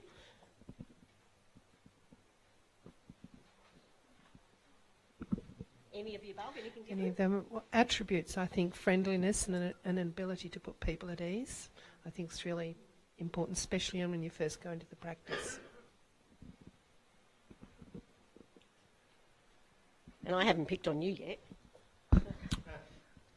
Being a GP, I think it's very useful to have some understanding of medicine and general practice. It's also useful to have an exposure to very different sorts of practices, and as you were saying, skinning the cat in multiple sort of ways is being open to that sort of thing. So not everybody does the same sort of things. The same process for everything. It's really good to see different practices because you can always learn something and pick up different skills and tips and tricks and sort of use them in other sort of things that you do. And it also helps to, sort of have some sort of rational thought, so put things in perspective rather than sort of being emotional, perhaps. Thanks. I think whilst communication skills are really important, I think one of the other things that we probably take for a little bit for granted is interviewing techniques. And it's part of the communication, if you like, but it's as GPs, you know, we're sort of taught a little bit about motivational interviewing and all that sort of stuff. And I think that, you know, asking open-ended questions, letting them sort of do the talking. So I think that side of it is not stressed enough in the literature in terms of it's not just about communication, it's about interviewing techniques, and there are a range of those that we can apply and learn to go on. Thank you. Oh, hang on a tick, we'll just get you the microphone. There you go, Marco. A comment we had from Gandagai, they say it's very important to understand the intent. So the intent of the audit, the intent of the practice, the intent of the standards. So that's a comment that they had. Fantastic. We're all agreeing, we're all nodding. So all of those, where we are now is probably different to where we were a year ago in our own personal practice. I totally agree that you learn stuff every time. And so you're able to put that, whether it's directly into your own practice or obliquely into your own practice, makes a big impact. It can also be in your next visit that you're doing. What you learn from from what you're doing in that practice, you can also apply it to your skills in the next practice survey that you do. So it's quite good. So one of the really important skills of auditing that's often not listed is being open to new ideas and not walking in going, I know the standards, so I know what I'm looking for. Yeah. From my experience, I found that initially when we started this process, practices were bogged down with paperwork. It was just so much documentation, so much. So something that I tell the practices, and I've implemented in my own practice and my staff, is that any changes, anything we do to changing of our policies, document it there and then, not wait for the 3 years that comes across when, you know, you have to review your documentation and you're bogged down with all this information. So that's something that I've learned through the experience of being an auditor, accreditor, whatever. Was there anything more from Gundagai, Marco?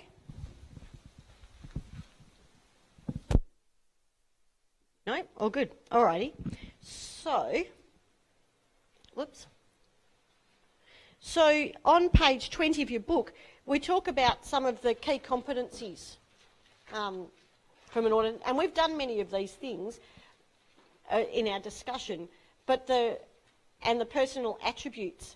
Diplomatic is probably another one we haven't talked about so much. Being diplomatic I often find that I can talk to two different people in an organisation and it's almost like you're being asked to referee on something, right? I reckon we should be doing it this way, but Bob won't allow it because he says, da-da, what do you think? And you're suddenly being asked to umpire what, and it seems like a pretty simple, and as a junior, you know, when I was new to this, I would give my off-the-cuff, oh yeah, well, of course, that's very logical, that sounds right to me. And suddenly you've started World War III in the staff room when someone's walked in and gone, well, the auditor says I'm right, you know, because it was actually part of a bigger picture. So being really careful about not giving your off-the-cuff, yeah, of course, that's logical. So being diplomatic in finding out what the context of that is, and sometimes it's absolutely not relevant to the audit. So it's about parking stuff as well. You don't have to solve every problem that the practice has or the organisation has in that 6 hours that you're about to be on site for. And especially the personality conflicts, which you've got, because you don't know anything about this organisation, you've walked in, and it could just be that you've walked into World War III. And so be very aware of that as well. It's always interesting who sidles. I'm sidling up to you at the photocopier. It's always interesting who's sidling up to me and wanting to tell me stuff. That's probably learning just as much about the person rather than what they think they're sharing. We've talked about adaptable, confident, flexible. Being confident doesn't mean you're always right. Being confident means that I'm still prepared to make a a stand. Excuse me. Oh, his bark. That I'm happy to stand by what I've written. So that's still a confidence. I'm happy for you to give me an alternative argument, and I'll probably document that alternative argument. But I'm still confident in that I know what I am talking about to some extent. So it's not over-the-top confidence, but it's not being bullied by the organisation to change a report either. Don't know if that happens to you very often, but I can tell you it's a daily occurrence for me when they try. Tall men leaning over the top of you while you're writing on your laptop is always a good start. Calling me girly is another really good way to get in my positive books. I must say, meat pro industry, I'm girly a lot. Being systematic is another one there, and logical in how you go about it. So the fact that you've got your own set ways and you're off writing your part of the report and you're off writing your part of the report and being systematic. Excuse me. Because sometimes going down wormholes stop you being systematic, but you do need to cover everything and make sure that it's all being pulled together. So they're attributes that you've probably not even thought about. You might be a little bit, in your social life, you might be a bit flippity and a bit airy-fairy and not, I don't know, if you looked at my house, I've got piles. I love flat surfaces because I get piles. Does my husband's head. Like, Miles is really not sure about these pile things because that's not systematic and it's not logical, and I haven't put everything under the Dewey system. However, in an audit, you've got to be. And you might not consider yourself that kind of person because outside of work you might not be doing that way, or you might consider yourself that kind of person. But it's about being really aware of where you sit. Yeah. Oh, there we go, my speedy runner's faster. Yeah. I mean, it's all well and good to say these are the personal attributes that surveyors should have, but how do you actually select on those bases? I mean, are there tools to measure ethical ability or proactiveness or logicality or, observance or decisiveness? I mean... Very tricky. But I guess that's what the IIA was trying to do and come up with these competence frameworks, to be able to say this is where we sit. And it depends when you're employing someone or getting them in as a surveyor, do you need them to be flying solo straight away, or do you have that mentoring system, and what you actually expect of people is the other thing. Well, we want them to hit the ground running as soon as they can, but all of those areas, I mean, I could frame some questions around ethical and that sort of thing, but I just sometimes... Anyway, I guess what I'm saying is that some of these things we only find out by experience, don't we? Absolutely. And it's what you develop. So that's why I asked, it's not about what you think the ideal auditor was, but what have you gained over the time that you've been doing this? Because we all move along that journey. And so I was not, I can honestly say, very systematic when I first started. Because I like to go in and have a chat, and then I try and pull it together into a report, and it just doesn't work. Right? You actually have to learn to follow a system to make it fit into the box. So I've become more systematic when I'm doing an audit than I am any other way. But I'm sure you were very diplomatic when you first started. Oh, I try. It occurs to me some of these attributes fall into different personality types. Like someone who's systematic and logical is not always diplomatic and person-sensitive. So there's good touchy-feely auditors, but there's some very good sort of Nazi auditors as well. And I can talk about the gorgeous Miles because he's not here. He's not sensitive to personal cues that people are giving when he gives feedback, I have to say. My husband is blunt. Black is black and white is white and no filter. And I have some colleagues who are very similar. One would like to think that over time we all develop a different skill and you all work it out, but you need both kinds. If both of us are touchy-feely and we're out together, it's probably not going to be the best audit. Not that I'm saying you need good cop, bad cop, because I don't think that works either, particularly. But you do need that balance so that in your team you cover the majority of the skill set. And that's the key of being a key auditor. In many other organisations, not in yours, you're not picking who your buddy is. But sometimes you're going, I'm going to this kind of practice. I need to find someone who can fill the gap that I don't have for what we are expecting at that kind of practice. And so understanding that comes back to our audit schedule so that we've got the right people with the right skill set. Now, being able to call the head office and put them on speaker and go, we've got this issue, is awesome because you've kind of got your third buddy. I don't get that ever. But it still means that we want to try and be the whole. We want to try and cover as much as possible. You don't want two undiplomatic black is black, white is white guys walking in, because suddenly here we are saying, I'm here to help, I'm here to give you some advice, I'm here to point you in the right direction as well as reading what's here. Two black is suddenly got the Gestapo, and all of a sudden the shutters come down and you're not going to find out the information that you want that way either. So it's finding that balance.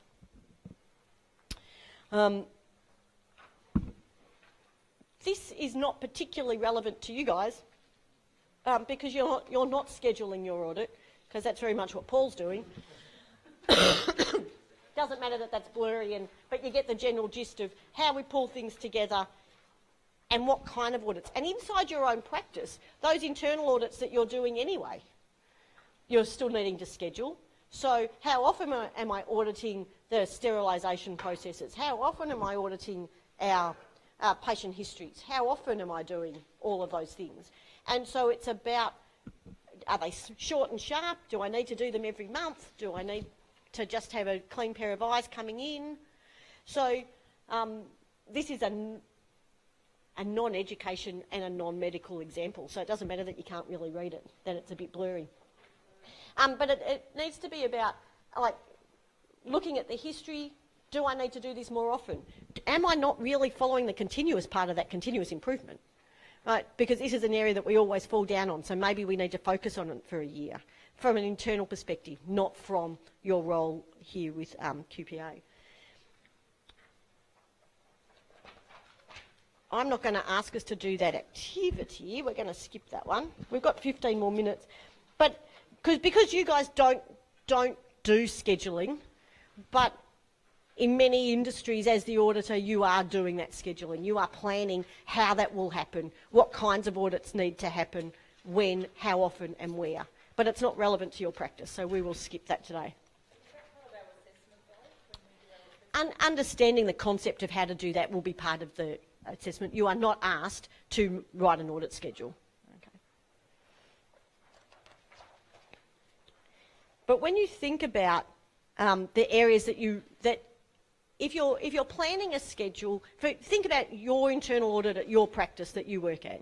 When you think about the things that I want to focus on, and it might be that this is the year that we're going to focus on our documentation, or this is the year we're going to focus on our HR practices, or whatever it is, and then you drill that down to work out. So you're going backwards. This is the outcome I want. How often do I need to do it to reach it? So you can, and then you subset it and chunk it down, to use a nice education term. So we chunk it down into easy to bite bits, because sometimes people don't do the internal continuous improvement documentation because it's just too much and too hard. So how do I make it so that I've simplified that process? How do I make it that it's not too bad, so that every Friday, I have a hospitality business as a side from this, hence I like, because I have a lot of free time, because sleep is overrated. And so hence I like making sausages, and I teach sausage making if anyone ever wants to know. Hence the trip to the abattoirs. It was very useful.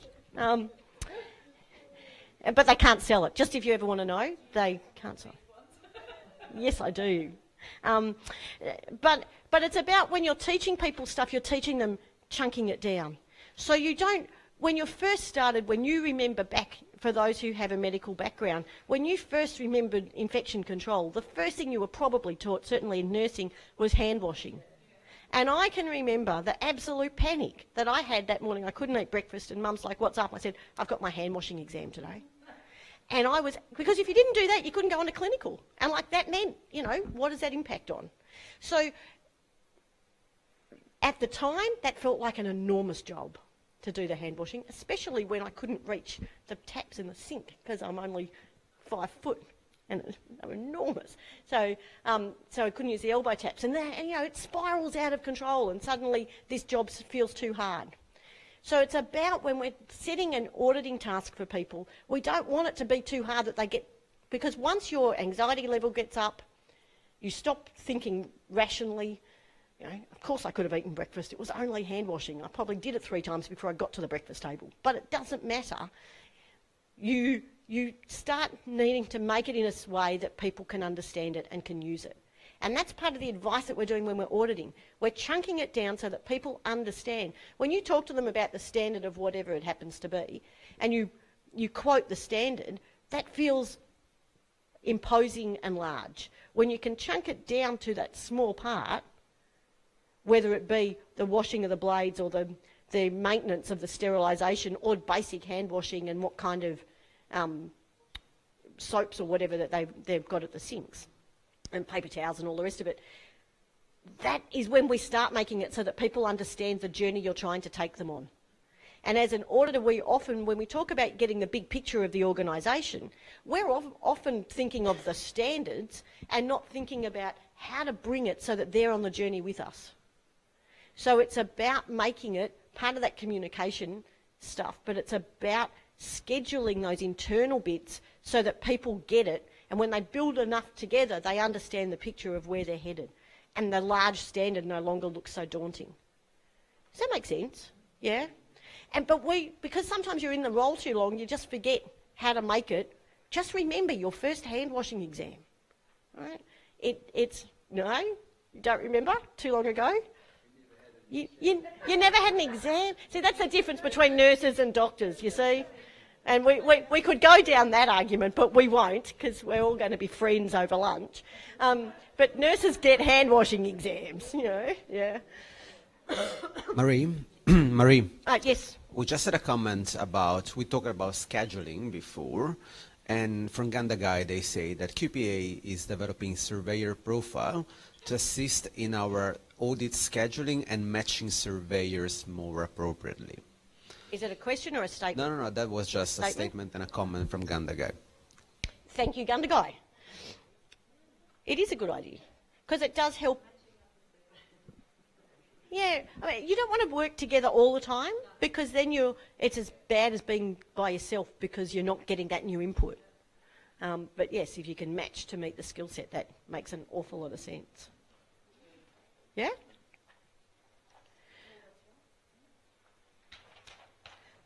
So, how are we going for time? We've still got 10 minutes, so let's move on.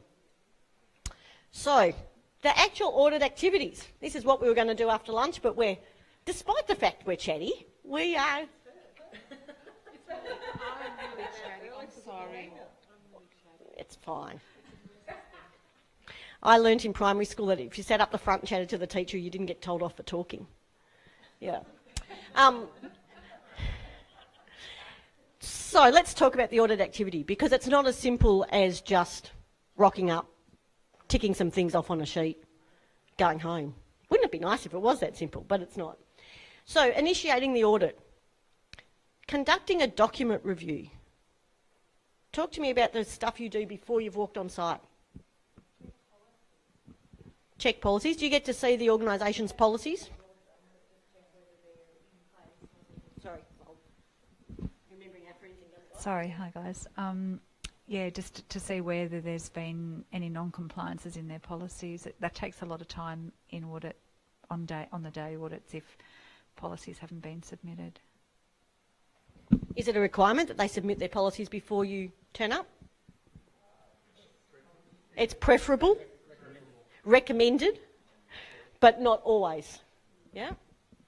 And that's where the time goes. If they don't submit anything before, or very little, it's when we get there that we have to do all the background work and all the work we're supposed to be doing. So it would be great if practices could, put all their things up on Connect, so we can actually do half of the work before we get there and spend more time interviewing than trying to look at the documents that we were supposed to look at beforehand. We'll add that to our earlier list of potential things. So the document review, from my perspective, it's the same. I need to see the policies. I check their website. I don't know that medical practices. Yeah, you check their website because I need to make sure they're not promising stuff that they're not allowed to. We also make a call after hours to check their after hours ability. Whether sneaky. Yeah. No, yeah. Their phone message, yep. whether whatever it does. Excuse me. So you've done all that pre-review. You're preparing for the on-site audit. Hopefully you've got the template. You've got, as we discussed before, the access offline or online to all the standards and things that you need. Is there anything else you need to do? Do you always know who's going to meet you at the door? Yes. Is it always the right person? No. You know the name of the person? And their position. And they may or may not be on duty that day? Yep. Usually are?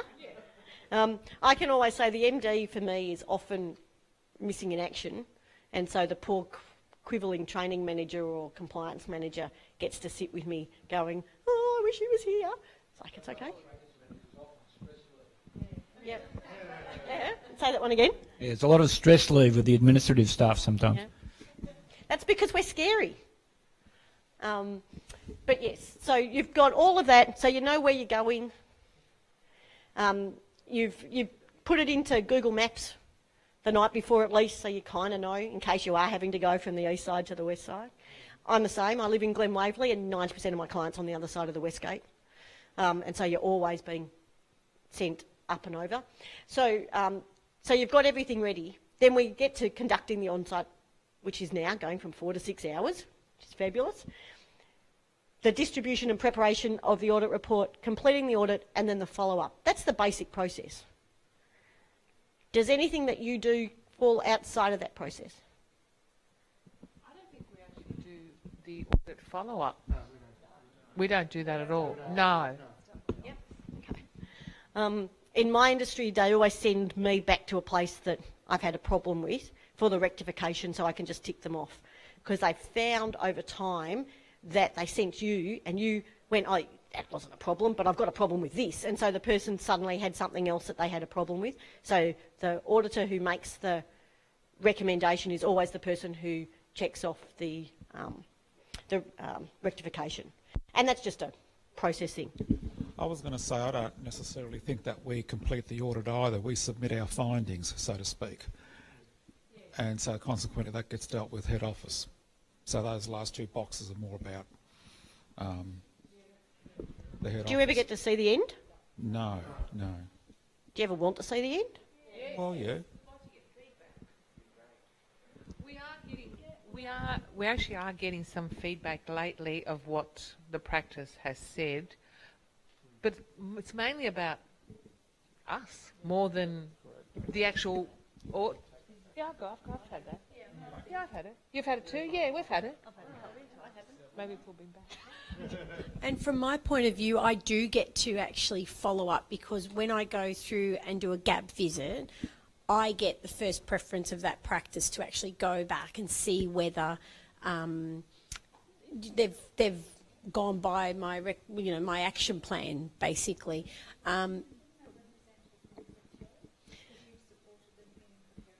So the question was just, would that represent a conflict? Well, I don't know, but as far as I'm aware, I get basically I do the gap visit, so I'm not telling them sort of what to do. I'm actually saying to them these are what you need to do. Some places I walk in and they've already met the standards because they've met them 3 years ago, but then yes, I get offered that position to go back, and sometimes I can't go back, but I do get, so I get to see the follow-up. So I don't know, but it's not a conflict of interest, yeah. So there is some reward, certainly for me, in my 20 days to write the report. The people I send the report to have 20 days to reply, and then it goes to the regulator. So I get to see their comments. Sometimes I change bits, or I leave their comments as is, and then it goes to the regulator, who then the regulator will send them the result of the audit but they've already seen the report. So because I can't change I can't delete their comment, I have to leave their comment in. So they then get to see if there's any implication from that. And if rectifications are required, then I'm sent to the follow-up. And so maybe that's something to think about. But that's the standard process.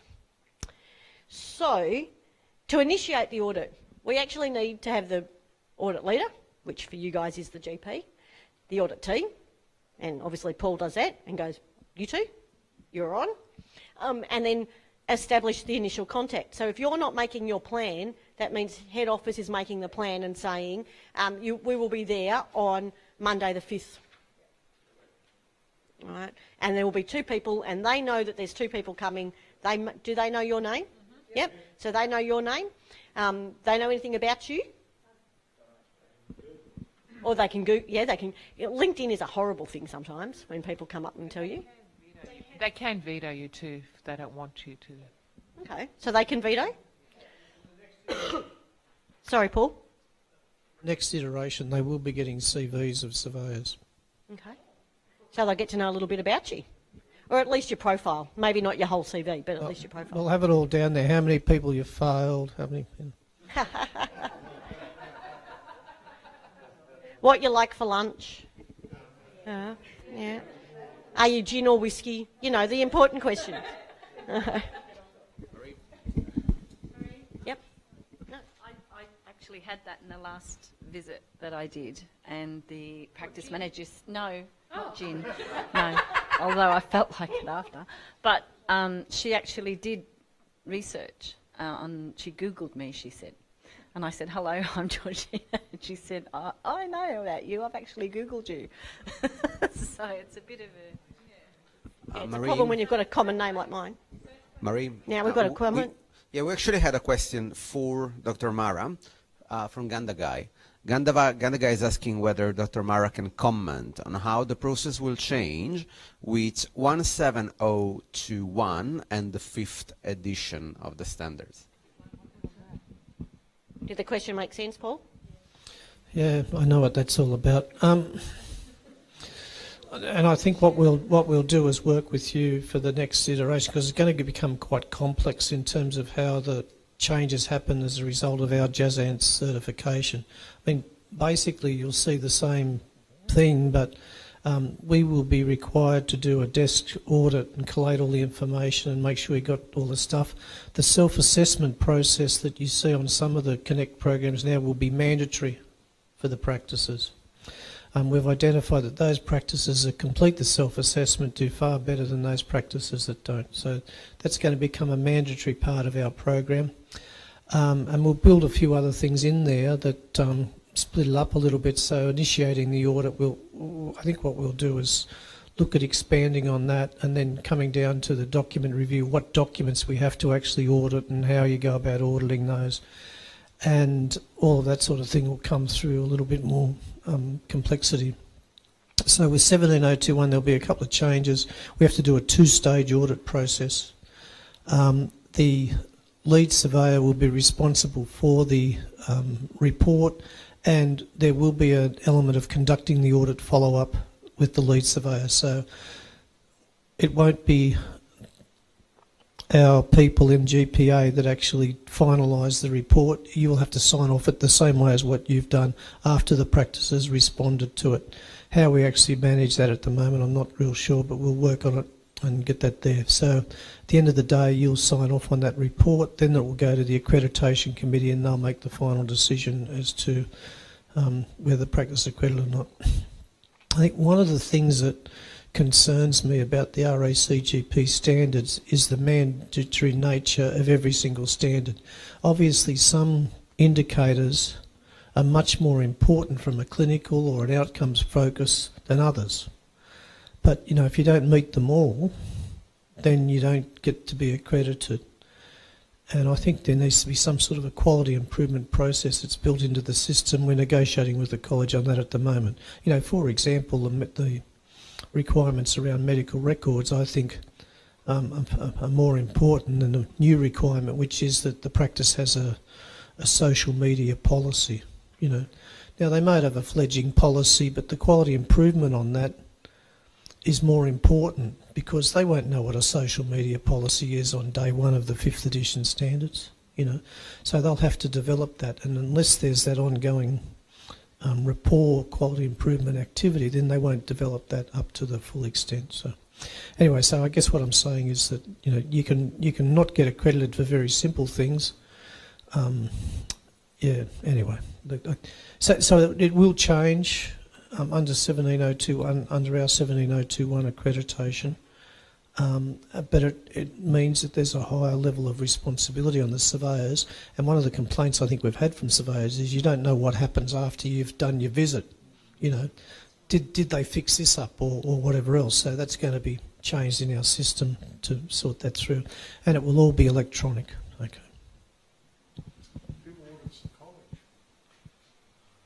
The question was, who audits the college? That's a good... Well, the AMC audits the college, the Australian Medical Council, but the standards are meant to be approved by an external authority, and I think ISQA or JASANS can do that. I think the last college standards were approved by ISQA, but these ones, you know, haven't been approved, I don't think, by ISQA. I'm not suggesting that this is the way to go, but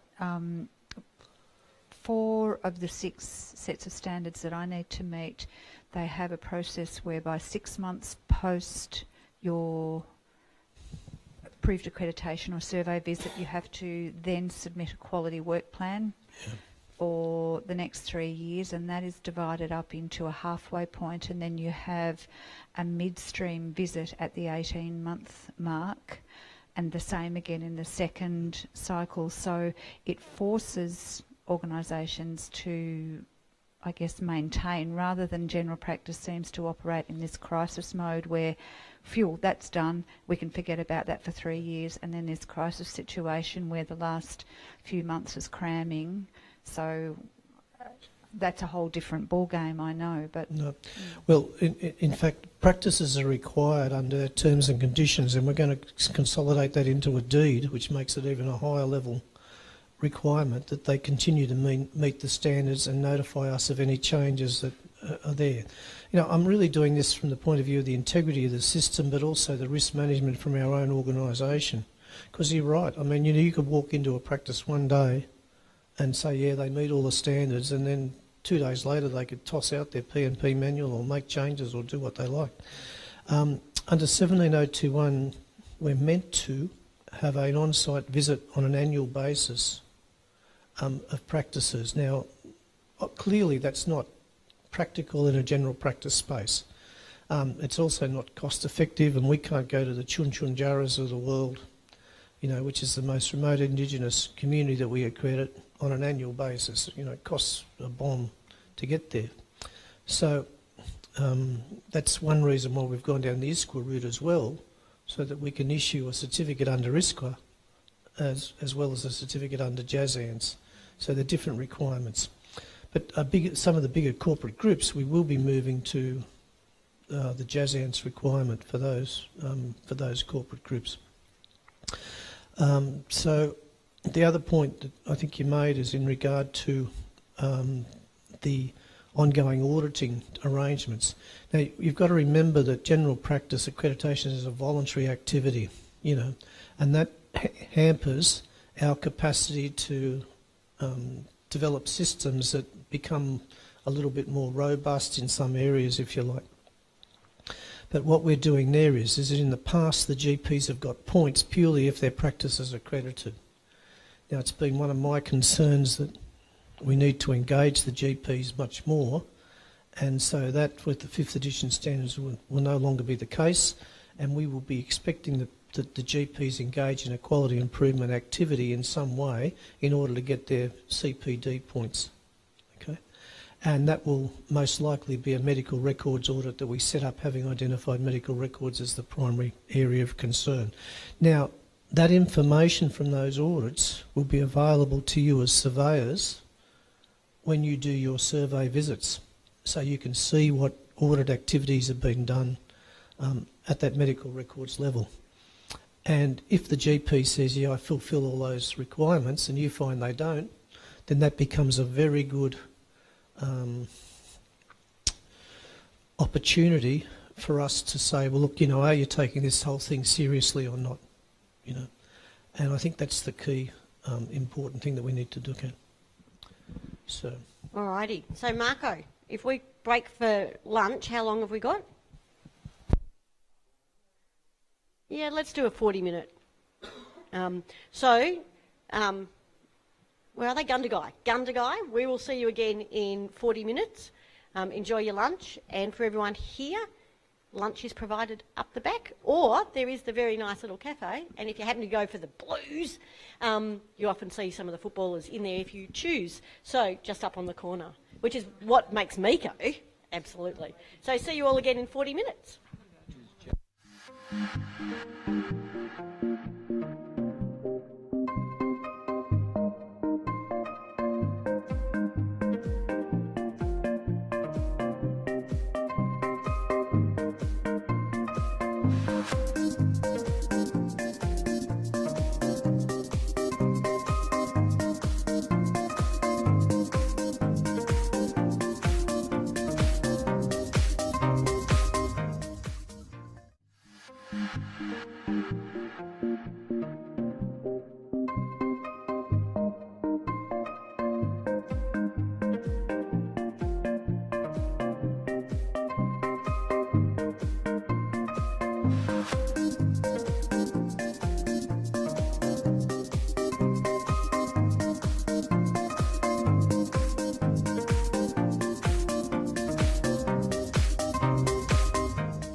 Back on track. So I will share with you Georgina's perfect observational skills. Look what she found. How awesome is this bell? All right. So we're all feeling this is the hardest session ever. At a conference, you never want to be the first session after lunch, do you? That's the hardest session. So we've all got full bellies. Hopefully you've got some caffeine in your system or whatever that you need, and we're ready to keep going. So, Gundagai, I hope you're up and with us. Just a little bit of light relief to get us back into the, into the groove. I'm just going to read you a statement that says, the following statement is true. US research shows that kidney cancer occurs most frequently in small, remote rural areas with the economy based on agriculture and low population density. What is the possible explanation of this statement? So when we're thinking about, we see a fact, how do we, just to say that more kidney cancer occurs in rural, is that logical? Is it not logical? Because often we will see a fact when we're doing our audit, and it may or may not, like you make an assumption what that means, obviously chemicals. I watched the thing on Four Corners this week, it's obviously chemicals. That was the fire foam, but whatever. But is that logical? Or is it the fact that they never get to go and visit the doctor and do all the general checkups? Is it diet? So thinking about, we can make an assumption by a fact that we see, and we assume that to be one thing, but it may very well be something different. All right. Yep. Oh, yeah, I'm handing this over. The idea around this example is about sampling. So think about the statistical relevance of some data. We're talking about rural, and we're talking about the incidence of something on a rural community where the number of people are not many, I guess. So saying that in a rural community, okay, the level of cancer is high, that might not be statistically relevant. So what happens when you audit is that you need to keep the sampling in mind and what is actually relevant and whether you had enough to make a call. Thank you, Marco. So moving on to this Marco's slides that I'm just having a read here. Small sampling is not predictive. Large sampling tends to return more predictive results. Weigh carefully the quantity of samples that you check. So the difference between when we're looking, it shouldn't make a difference on the style of someone's note-taking, but it's based on, did we look at only one? Did we look at 5? Was anyone listening to John Fain this morning when you were driving in? So he had the homeopathy, and I'm sure I'm not on my Pat Malone here to thinking that's a bit of a quackery, but I'm sorry if I've just offended someone in the room. But the homeopathy guy was complaining about the changes to private health insurance because he believes that the sample that was taken and the report that the government's based this on didn't look at enough studies, because he has a study.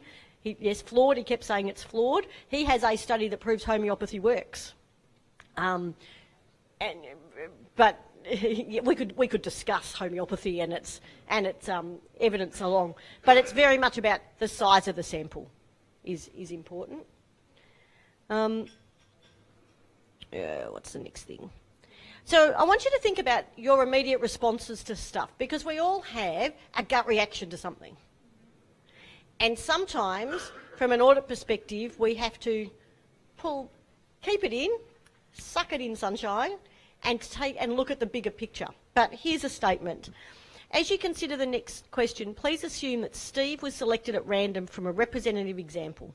An individual has been described by a neighbour as follows. Steve is very shy and withdrawn, invariably helpful, but with little interest in people or in the world of reality. A meek and tidy soul, he has a need for order and structure and a passion for detail. Is Steve more likely to be a librarian or a farmer?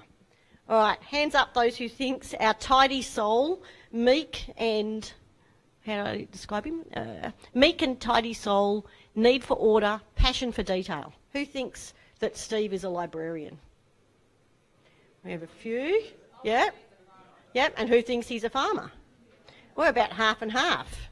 The reality is, when I move to the next one, there are more than 20 male farmers for each male librarian in practice. Because there are so many more farmers, it's almost certain that meek and tidy souls will be found on tractors other than at librarian information desks.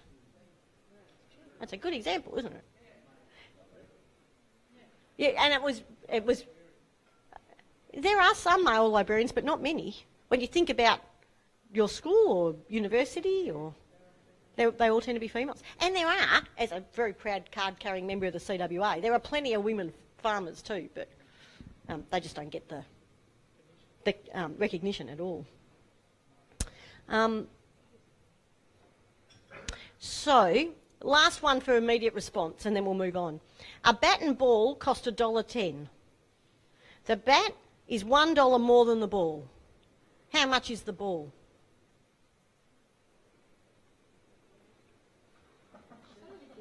All right, a bat and ball cost you $1.10.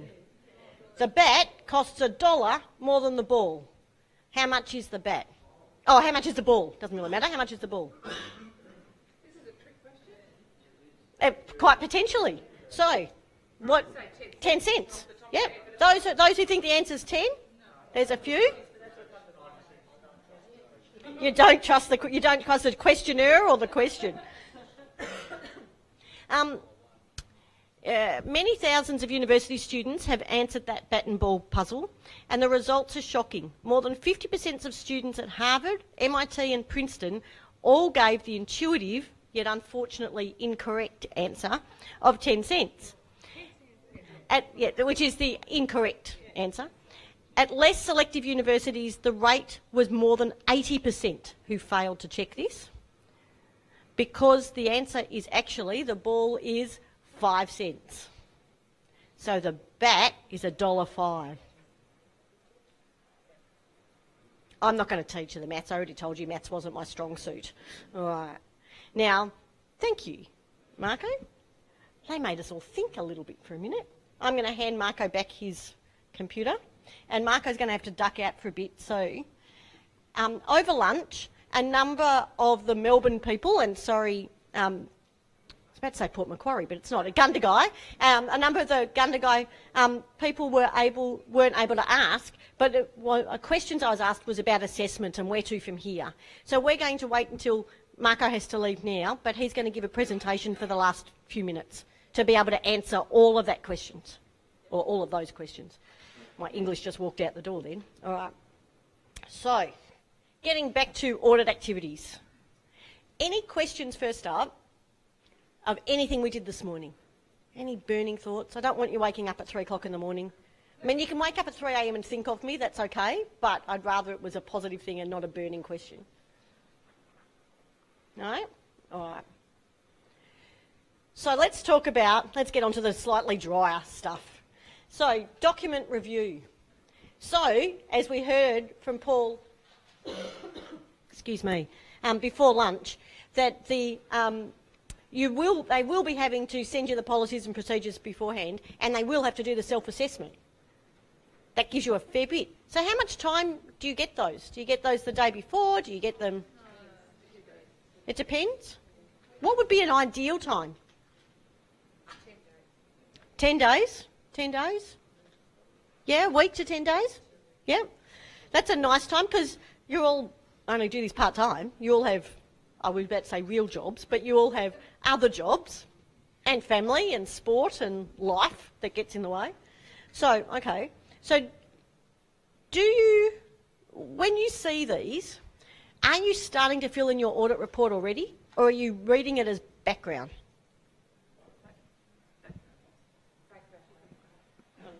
Background more so. All right, background more so, but we had a both said. So there might be something that makes you tick. But it gives you an idea of which rabbit hole to go down, doesn't it? As we've started to read this. Although I can honestly say that I audit many, I probably do, let's say 50 audits a year, thereabouts. I reckon probably 3/4 of those, the policies tell me what the organisation's going to look at, but there's some that have some really spiffy policies, and you think, wow, this is really awesome, and you walk in and discover they bought them as a packet off the shelf somewhere, and you get to know them after a while, which organisations are selling them. And that's nice for when the audit hears the policies, but when you actually see the practice, they're kind of chalk and cheese. Yeah? So we can't make an assumption. We can't be filling out the report going, oh yes, we can say the policy matches, but we can't talk about practice until we physically see it.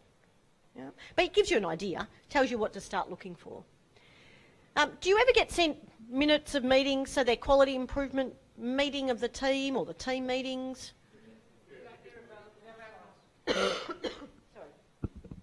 If the practice has put them on Connect, they're available on Connect for us to have a look at. But not as a standard? If the practice has put it up, yes, but no, not at the moment. Sorry, if they're not on Connect prior to us going into the practice, we do have to view them. We have to view some sort of communication amongst the amongst the staff. Yeah. Yep. Okay. So, because lots of people, it's amazing. We have really great policies. We have some things that are perfect checklists and all sorts of stuff. But then you look at minutes, and it's kind of minutes are almost a second-class citizen in many organisations. They're written in someone's diary, and maybe a secretary or an admin person at some point types them up. They have almost no recollection to the agenda, or nothing like linked to the agenda, and it's.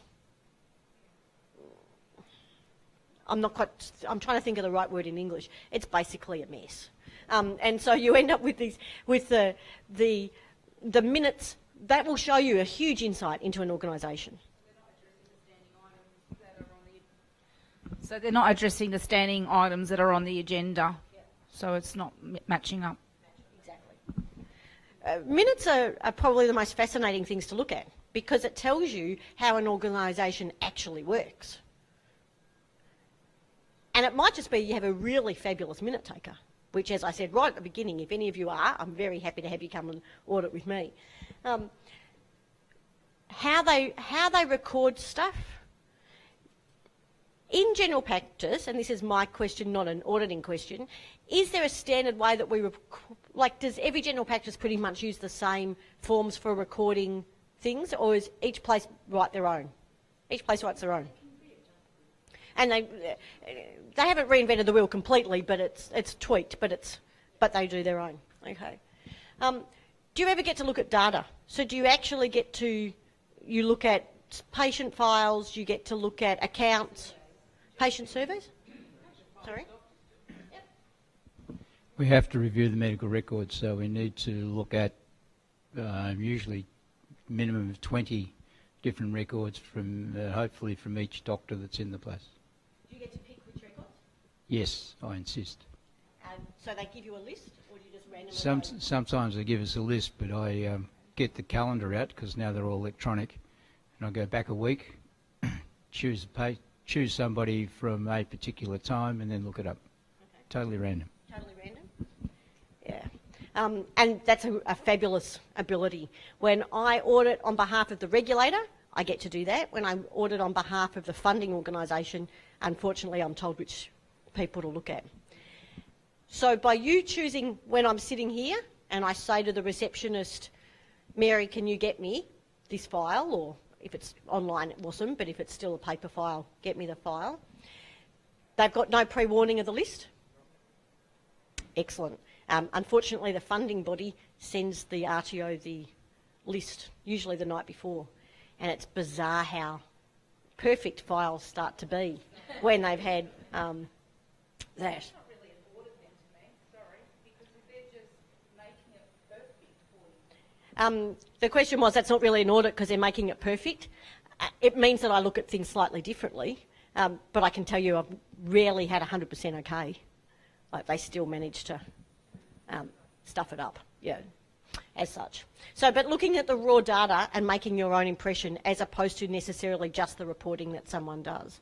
So when they give you the lovely pie charts of infection control rates and whatever, that's nice, but I actually want to see the raw data that shows me that. Customer surveys, do you ever get to see patient feedback? Yeah. But it's done by third party. Well, I must admit I get the thing on my app, on my phone, from the people that I booked my online GP appointment with, so I'm assuming that's kind of the process. It's different? Yeah, health, no. So has the survey already happened, or do you randomly, that file you pulled, do you get to ring Mrs. Briggs and say, no? Okay. It's anonymous. It's anonymous? I get to ring the student. So I look at the student file and I go, this doesn't, something in my waters tells me this isn't right. I actually get to pick up the phone and call that particular student. So yes, the practice can pick and choose who they want to fill in the survey. Do they? Yep. I'm obviously a tough case. I've never been asked, so. Yep, fundamentally a waste of time and money because they always pick the people who are going to give them a rosy. Yep.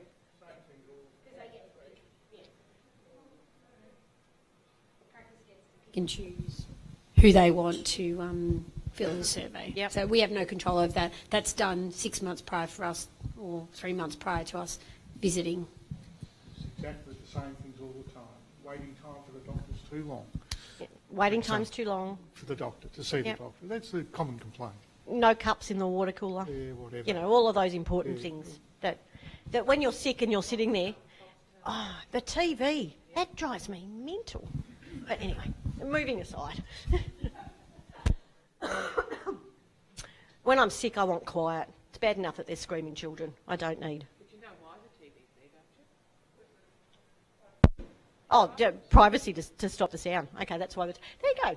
Never occurred to me why the TV was there. It was just one of those annoying things. Sorry, Paul. All right, sorry. The currently the practice has to do a commercial thing or develop their own according to the RACGP's guidelines, which have been difficult. In the 5th edition standards, the practice will be able to use an RACGP tool, okay, which is just a templated tool that they can do. The bottom line of all this stuff is that none of these things are really validated statistically, and there's a lot of interpretability issues when you're looking at things like Indigenous health centres and that sort of stuff. So from the 5th edition standards, they will no longer have to do one of those expensive commercial tools which will send those couple of companies to the wall, I think. But anyway, that's just the way it is. In the pack that I saw, that I'm assuming you guys have all seen, there was the QPA pre-survey report de-identified. Is that something they've all seen? Yep. No? Okay. That's what the practice is doing. Okay. Yeah, so they do the self-assessment, we complete the report. In the next iteration, there will not be a formal report, there will be online feedback from QPA. So in the past, QPA, to some extent, did a pre-audit, if you like, of that stuff. That won't be there anymore because we've been told that the surveyors have to be responsible for the findings of the audit. But we will collate information, make sure it's all there, and liaise with the practice on a set number of times so that they're prepared for the visit. Yep. And that information, by the way, on the self-assessment will be directly available to you on the screen.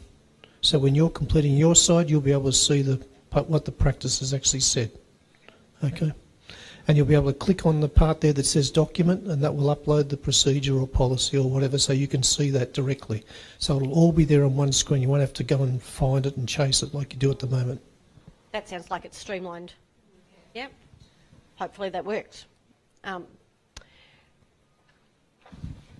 The tool that you do, how many iterations has it gone through that you use to actually write your report, the spreadsheet?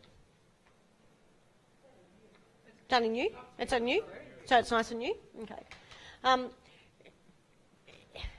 I've been auditing long enough to have seen about 15 different versions from the Victorian Department of Education. And each time you think, I wish they'd fix this one bit, and that's the bit they don't fix, and they muck up something that worked and left the bit that doesn't quite work. But the audit tool is there to spark your memory as well as to be able to document what it is. I give feedback all the time on the audit tool. Like, this doesn't allow me to do something, this is what's needed. Do you have that ability? Yep. We've got a yeses and a nos. I suppose we can email. Yep. So you can to modify it. And obviously you're able to now put in links and things. So it's very useful, especially if although you're going to be writing your report pretty quickly, you don't get the 20-day luxury that I do, but I need it as a memory tool as much as anything else. And I often have, if you were to see my draft report, I've actually put something, a quirky thing that will help me remember that person or that thing, which obviously is not professional as such to put in a report, but is the thing that I need to be able to remember, because by the time I've got the report back from them, 40 days after I initially did the audit, I've probably done 20 audits in the middle. So, you need something to help remind you. Oh, no. We're going to have funny faces. Oh, yeah, shared records. you as an organisation obviously need to set that. I'm the only person who sees that draft, but I do sometimes, have to do something that will spark, yes, that's right, that was this incident, to keep that clear. You won't have that requirement, but the tool should be able to allow you to do stuff like that. Paul? In the standards environment we're forced to confront, particularly with the indicators, I think I might have told you before that the criterion, in fact, are just headings now. That's all they are, headings. And the indicators are the compliance areas. Because of the nature of those compliance areas, they'll either be met or not met. And the college has then developed a series of musts and coulds underneath that. Now, the tool that you'll be using will have a modification of those musts and coulds, so that in fact there won't be much scope, if you like, for interpretability around some of these areas. If you make a comment, that comment will be kept, and as you're aware, you tend to make the same comments time and time and time again. That comment will be kept for you and come up in your next audit as an opportunity to include that comment. Okay? So in other words, it builds a knowledge base that allows you to, instead of having to write the same thing 1,000 times, it will come through in the system. When you actually click on the ticker box musts and coulds, they will then be incorporated into your comments box as well. So the point of all this is that the report will actually be structured and completed at the time of you doing it through the audit tool. There will be general comments that we're requiring up front, but again, those general comments could be reflective of your previous general comments depending on what the circumstances are. So we're building quite a lot of smarts into this to improve the thing for you without taking away from your flexibility to actually put that in there. So to some extent, this is a much higher level of an audit tool that we're developing in our processes that reflects the actual different circumstances and interpretability of the standards. Is there any room in your audit tool? Often I end up auditing the white space, so the stuff that isn't written. It's the... I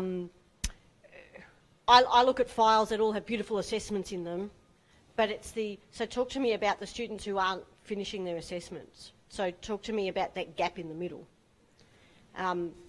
Is there flexibility for these guys to follow down that different rabbit hole that's not listed on against the standard? Is there a space that they can do that? The college requires that the practice meets, I think 95% of the indicators are mandatory indicators that they have to meet. It's my feeling that surveyors, as they move in, will start to identify key areas that they want to explore in more depth, and others they'll just be ticking the box, if you like. And I think that's going to be a matter of experience of the surveyors to be able to delve into it in an interview sense to find out exactly what's going on. Those core areas are those areas that may have difficulty in the practice, such as what's your quality improvement processes? So the first question might be, has there anything that you've improved in the past 3 years? And they'll give you something. And then ask the next question around that, the next question around that, the next question around that, because they're far more important than things that might say the practice has or patients are identified on a 3-indicator arrangement. So you may choose to go deeper in that, but some of them are just really yes or no type things, So we are hampered by the standards, unfortunately, in that level. So there's opportunity for depth, there's opportunity for breadth, and there's opportunity for putting your own comments in, which, as I do the surveys, I find I'm writing the same thing time and time and time again, depending on the individual circumstances. That will come up and pop in your face. And you can choose to delete it or rechange it or do what you like. Excellent. So, we've done all the pre-work, we've read all the policies, we've driven there, we're out the front in the car park, we're getting ready to meet them and organise the opening meeting. Okay. Who do you have in the opening meeting?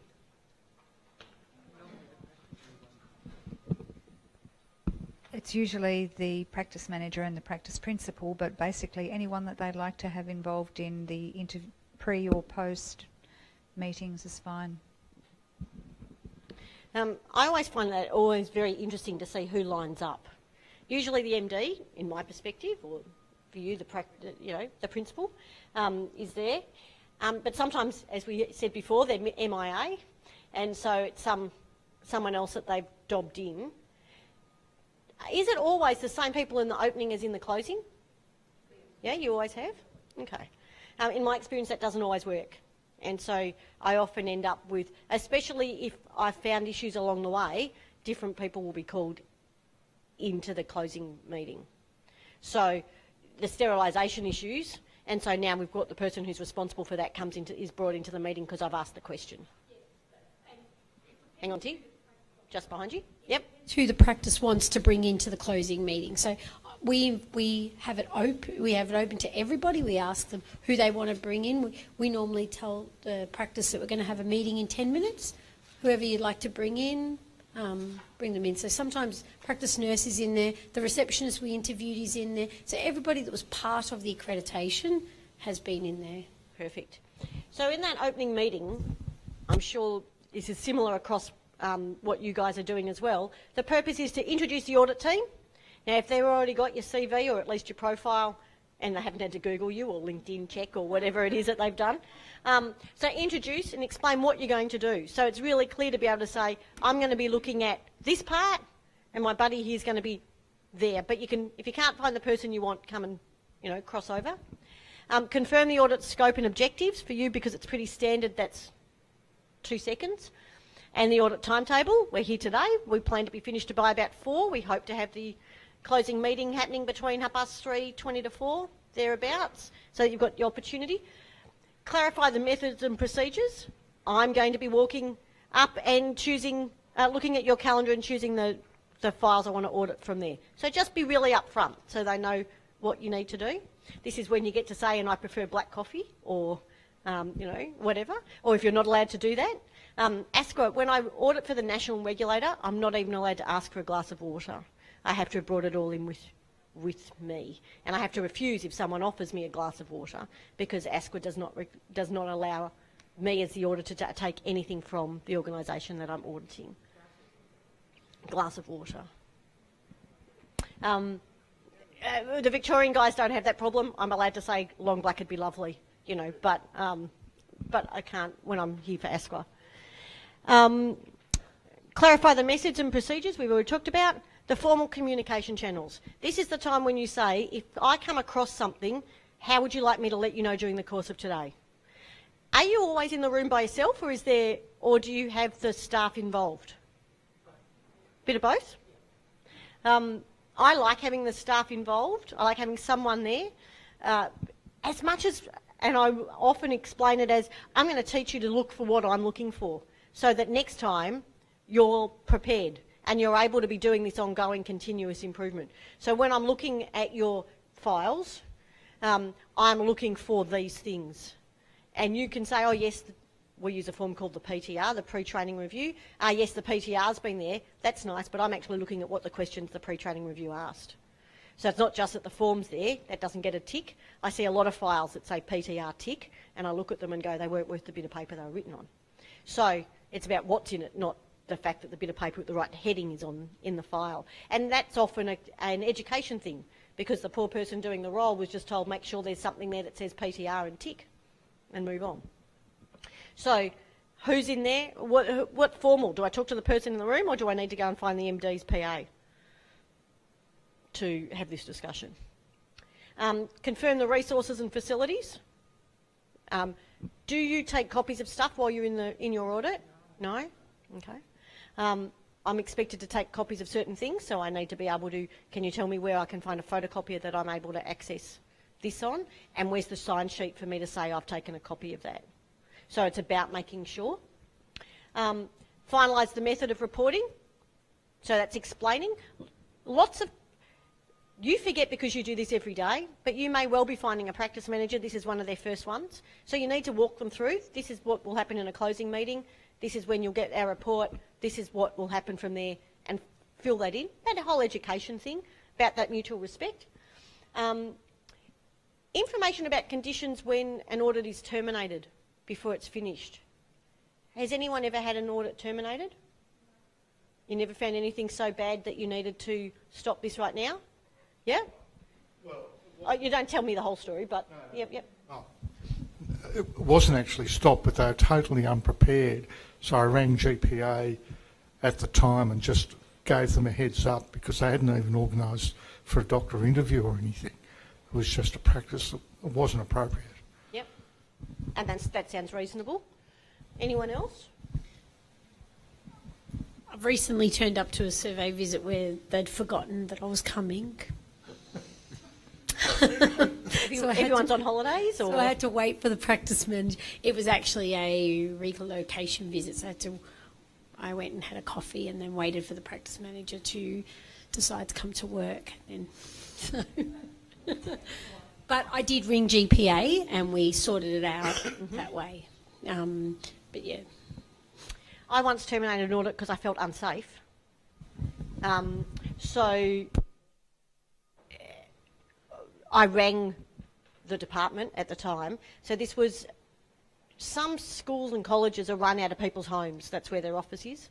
And so that's where I was. And there were people upstairs and they wouldn't tell me who else was in the building other than who I was hearing. And he was getting very angry and started throwing things because he didn't like my questions of, can I see the paperwork? Because apparently that's not what auditors do. So I went outside and I rang the department, and luckily I was in North Melbourne and the department's in Spring Street, so it only took 20 minutes for two very burly, tall young men to come on in and help me, escort me out, because I was actually starting to think that, like, I didn't know, it's someone's house, there's knives in the kitchen, he was getting really angry. And so I've had to terminate that from my auditor safety. You guys are at least in pairs. I often am auditing by myself, so you're never quite sure what you're about to walk in on, especially when it's in someone's home, which is different for you, but you're never quite sure. I've also had to terminate when they were they said they were prepared, but the first 5 files were so dreadful that I said, I can keep going, but there's almost no point. So we actually need a fraud team to come in. And so it's a waste of everybody's time to continue, because it's fairly obvious, and to them, when you say this is the problem, that something more needs to be done fairly quickly. So there are different reasons why you might terminate. Hopefully safety is not one for any of you. I have had one where we got flooded out. I was in Shepparton and the Broken River broke its banks, and the building was being evacuated. That was a bit of fun. They hated that. I hated that. And in the end, half the records got damaged because the river kept rising. And so it made coming back hard to verify what I'd already seen, because we literally got pick up your bat and ball, grab your phone and leave the building. There was no time to do anything else. So there's different times where you might be terminated in an audit, but you've got the backup of the head office to be able to ring, and that's always comforting to know. Just on that point, I think we should have a mobile number for a QPA staff member, because there has been an incident not long ago that I was actually quite ill one morning. I managed to get to the practice, but lovely Dr. Chris told me to go home because I was just that ill, but I had no one to ring early in the morning, and I wasn't just going to not turn up. So sometimes we do need to put in place a backup. Exactly. Because, I was fine the night before. I just got really ill during the night. So, yeah.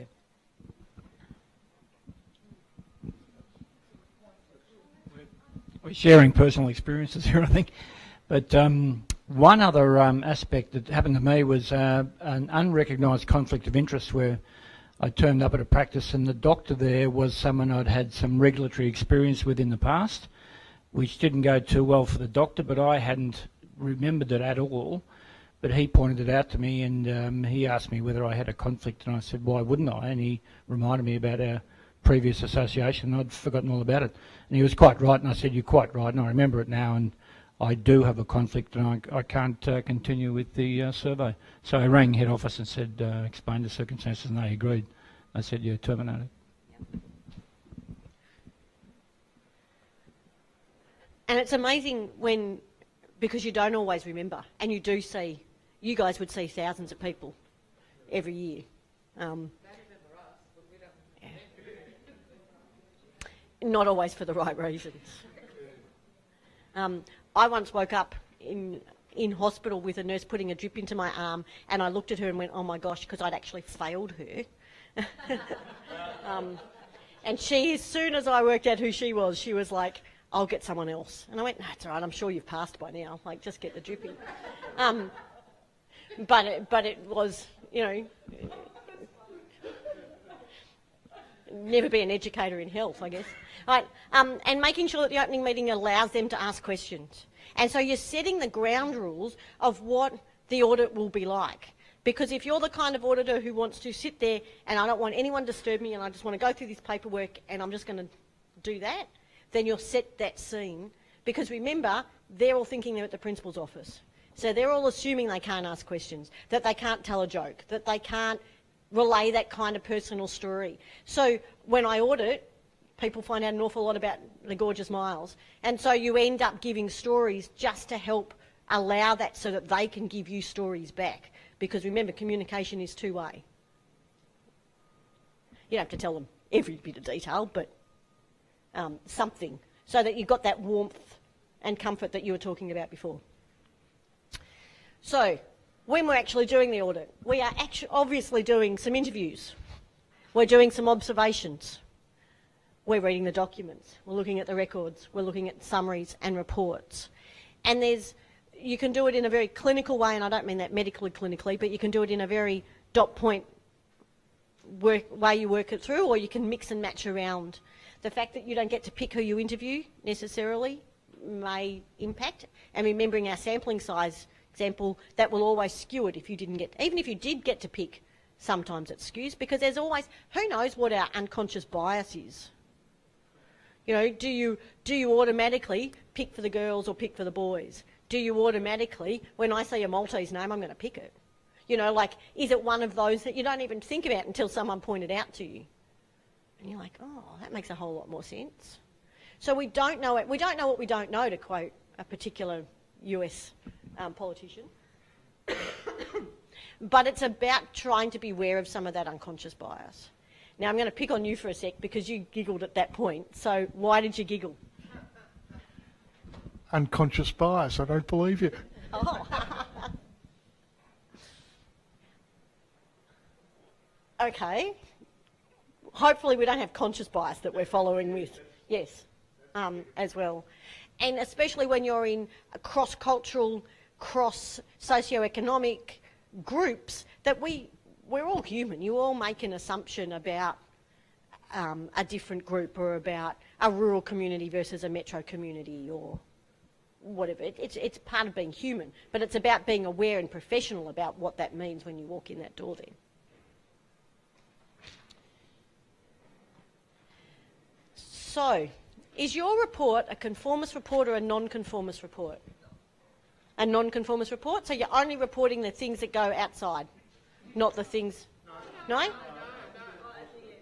Oh, okay. So you're reporting what you see, and then at the end your recommendations are based on the non-conformers. Yep. It's always good to put something that's really good in there too. Sorry. I always try to put something that's outstanding in there. I think they deserve the recognition. It's not just all doom and gloom. Yep. So if they're doing something really spectacular and above and beyond, I'll put it in. Absolutely. Yeah. Now, all I was going to say is that you compliment them for what they've been doing.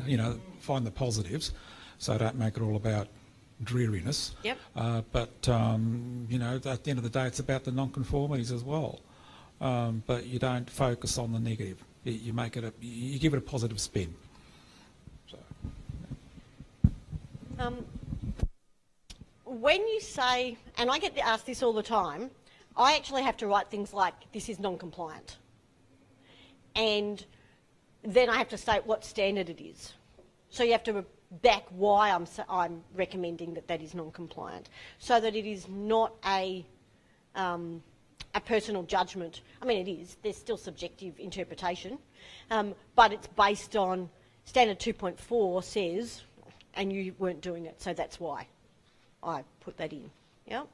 So it's remembering, of course, that it's on the system, and we'll keep coming back to that. It's not blame on the person. It's not that the practice manager didn't do. It's that the process allows that gap to be missed, or that gap to form. So making sure you've got the objective evidence of what was observed, where it was observed, what you saw. So which patient file? Sorry, not student file. Which patient file did you see that in? Do you put like a file number or so you're actually giving that to that level of evidence? Yep. So that people can then say, yes, this is an issue. Like, I can look that up. I can see why. References back to the standard or to the legislation. We said earlier that an organisation can refuse to have you come into audit, so a veto. And there is, in education, there is a wonderful auditor, and her name's Chloe. And Chloe is the most awesome, detailed auditor that you will ever come across. Chloe used to be a prison officer and moved into education and therefore auditing education. But everybody knows that she was a prison officer, so everyone's expecting the truncheon and the taser. And verbally she gives you the truncheon and the taser. But people will veto Chloe because they're worried about what she's going to say or do on their system. I actually think they should be asking for Chloe, because when you pass a Chloe audit, you know you've got it. You know you've passed. So it's about making sure, like, her reputation has gone before her because she is a stickler for what the rules are. If you're an ethicist, she's a Kantian by far. So it's not about the ends justifying the means. It's very much about the rule said thou shalt not, so thou shalt not. But there's a bit of flexibility in certainly the standards that I play in, and I'm understanding a little bit that there's some flexibility in the interpretation and the standards you play in. So making sure that your report is factual, but not imposing your personality on top of those. If I was ever to give Chloe some advice, that's what it would have been 10 years ago. It's probably too late now because everybody knows about Chloe. But it would have been about, don't come down the heavy, state the fact and why you think it. Don't add the next bit on top. Is that making sense? Still, for me, the next bit is, and this is how you fix it, or here's somewhere to look with some options on how to fix it. And that's part of those recommendations. But it's about, your personality will always come through. And it's come through today just sitting here. Right? Or in my case, pacing up and down here. Right? But it's about making sure that your clarity of communication, even though you said before that we tell them why they're non-conforming, but we do it in as positive a light as we can. And so rarely is someone 100% non-conforming on a standard.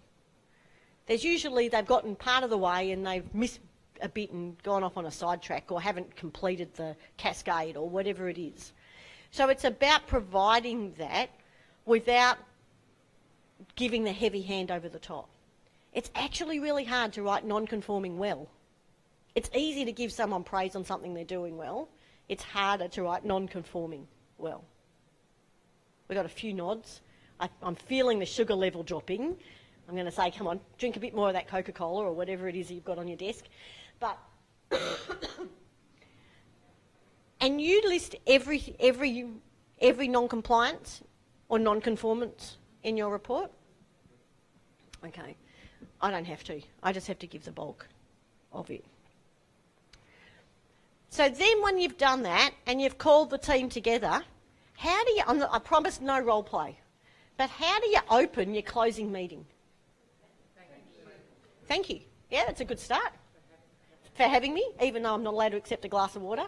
But thank you for your hospitality at any rate. You didn't stick me under the stairs, which is always a nice thing. We start How do you give them notice that you're ready? Tell them? You give them 10 minutes, so you wander out and you say, I'm probably about 10 minutes away if you want to start gathering the troops and then go back in. Yeah? So you're trying to make it a bit welcoming. Right? They're not quite coming into my lounge room, because I'm actually in their lounge room, but it's about saying, I want you all to come in. And we set it up at the opening meeting to say, we want to make sure that anyone who wants to be in there can. Now, there are certainly some senior execs who actually don't want minions to hear any of the bad bits, right? And so that's a mentality, and that might be that organisation's culture. So you have to put up with it. You can only argue. I think it'd be really good if they were in. There's always the people who like those chairs. We're going to keep picking on those chairs, aren't they? They're awesome. Who like that power structure and go, well, I need to know because I'm going to fix it. But I believe that the more people you have in that room, so they hear the good as well as the bad, but making sure that when you are giving the bad, it doesn't turn into a blame session amongst them as well. So too many people can sometimes be a bad thing. Keeping the number, manageable. 12 is probably a big group. Half a dozen would be nice to be able to manage. And watching their body language, and we talked about the communication skills before, because you can always tell those who are feeling whacked by it. It's nice to get a member from each team. Yep. So you've got the practice manager, the doctor, the nurse and reception, and have the whole team involved. Yep, absolutely. Because this is a team audit. They've all worked hard, except the people who forgot you were coming, right? But everybody else, they've probably spent the last 6 weeks starting to pull things together, and there would have been a few people still there late after closing the night before to make sure it was all ready. And even if it's, to have things printed in files on your table or whatever. Oh, no. No. Yeah. And you're supposed to feel guilty for that because I kept you and, you missed out on the Bachelorette or whatever it was that you wanted to watch. And so having that opening 2 seconds, first impressions can never happen again. Now, you might have been dealing with the practice manager all the way through, but you might not have with everybody else who gets invited into that room. So if I can impose upon you that thing is making sure that the audit is not seen like people walk away with a positive experience of audit, even if the audit report is not a positive report. So it's about making that closing meeting, because you'll often have younger people who haven't been involved in an audit before who are now listening to the conclusion. They might not have necessarily been there at the beginning, but they're there at the end, and you want them to walk away knowing that audit was really useful. And this is our one chance to sell it. So no matter how dead you're feeling, put your lippy on, spruce yourself up, because you're on show, and you're on show to make it a positive experience for everybody else. Yeah. I know, it's a sad thing that you don't wear lippy, is all I can say, boys, Well, putting lippy on just brightens you up. It makes you feel good. Marie, I have 3 practices, and we've just made it so that all 3 practices can actually get accredited at the same time. But we have some doctors who work across the 3, and we have staff who work across the 3. And when we are actually having our audit or our accreditation visit, they are very interested to attend the other practice closing meetings, because they're interested in what their sister practices are doing, and they want to make sure that, if there's any improvements and things, that it filters down into their areas as well, which is really good. And I've even had doctors who are off the rosters completely for that day, and they'll come in for that hour to actually listen to what the closing meeting's about, which is really useful. And that's just turning it into a positive educational process. And it should be. I know this is what you do is not compulsory, which I must say still does my head, but I'm sure by the time I've done these 3 sessions for you guys, I'll have internalised that properly. But it's as inevitable as taxes and breathing, isn't it? And death, the end. So it's one of those things that will never improve if we don't know what we don't know, to fix it. And by sharing that knowledge across the 3, when you just assume, To quote Benny Hill, remember, assume is when you make an ass out of you and of me. So when you make an assumption that the other practices are doing the same thing and they're not, and why, and what difference, and is that better? And again, it's like what we said before lunch, when you've been doing the same thing for 10, 20, 30 years, you've stopped seeing what you're doing. And it just becomes, it's like driving, it's just become automatic. And it's about stopping it being automatic. And that's what a good audit should leave an energised organisation, not just a whacked one with a big stick. Pool noodles. I audit with a pool noodle in my car so that if people feel the need, they can put it across someone's desk. As a subtler way to say we need some work to do. You're giving me that odd look, but I'm a quirky kind of girl. Doesn't matter. The audit, the closing meeting has the presentation of the audit, which is fairly obvious. But to you it's obvious, to them it's not. So you can't just make a statement, you've actually got to make a statement and back it up. Because remembering not everybody in that room is intimately involved in that process, and not everybody in that room understands necessarily all the jargon that's going along as well. So when you've got to put your educator hat on at the closing meeting, even though you're tired and you're a bit over this place and you'd really like to be in the car heading home, you can't be. You have to be energised to do the teaching of everybody else in that room. Quote the evidence collected, and if you actually need to show them and pull out that patient file and say, here's where diabetes wasn't documented and look what that is implied upon, then do so and have it there, and be happy to get criticism or someone saying I disagree. In fact, I much prefer it when they say they disagree. When they're all just sitting there and just soaking it in, you're not quite sure what's going on. Have they tuned out completely? Have I whacked them too hard and they're just going, oh my God, I'm writing my resignation letter in my head? Or already given it in, right? Or is it just, have we just overwhelmed them? So we talked about chunking it down before when we're talking about quality improvement processes. In some ways, depending on who your audience is, you're going to have to chunk it down in the exit meeting. Well, that's nice and loud, whatever that was. So it's about making sure that they all understand where we're going to next with that. Yeah. And then the presentation of conclusions. Have you already written all your recommendations at this point? Kinda? Dot point? And do you elaborate on that before the final report goes through the QPA? Yep. And so it's about, and you can say that, look, this is where I'm at the moment, here's my dot points, I will elaborate on those, but this is what we're talking about. Now, part of the skill of being a good auditor, I almost think, is proving you're human. And just saying, this is what I've got to, I really need to think on this overnight. And I'll put it, I always say in good English, but however, to make it so that it's meaningful and gives you a plan.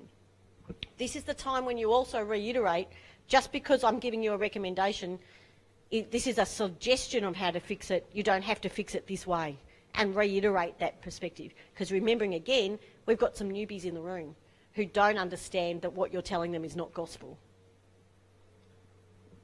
Yeah? Alrighty, the sugar levels have dropped. Everybody, up to daisy. Come on, get a wiggle. Sorry, Gunda guy, come on. They're all just having that I'm digesting moment. Come on, have a wiggle.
No, I'm good. I'll keep sucking on this water. Thank you. Yeah.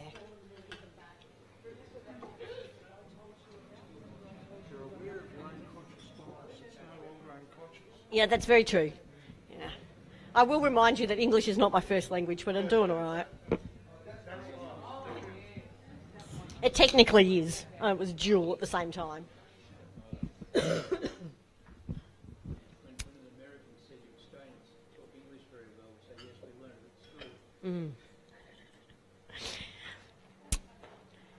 So we've got a couple of points before we move on relating to this. So from Gundagai, the question was related to if we had dot point non-conformities, about how we expand upon those.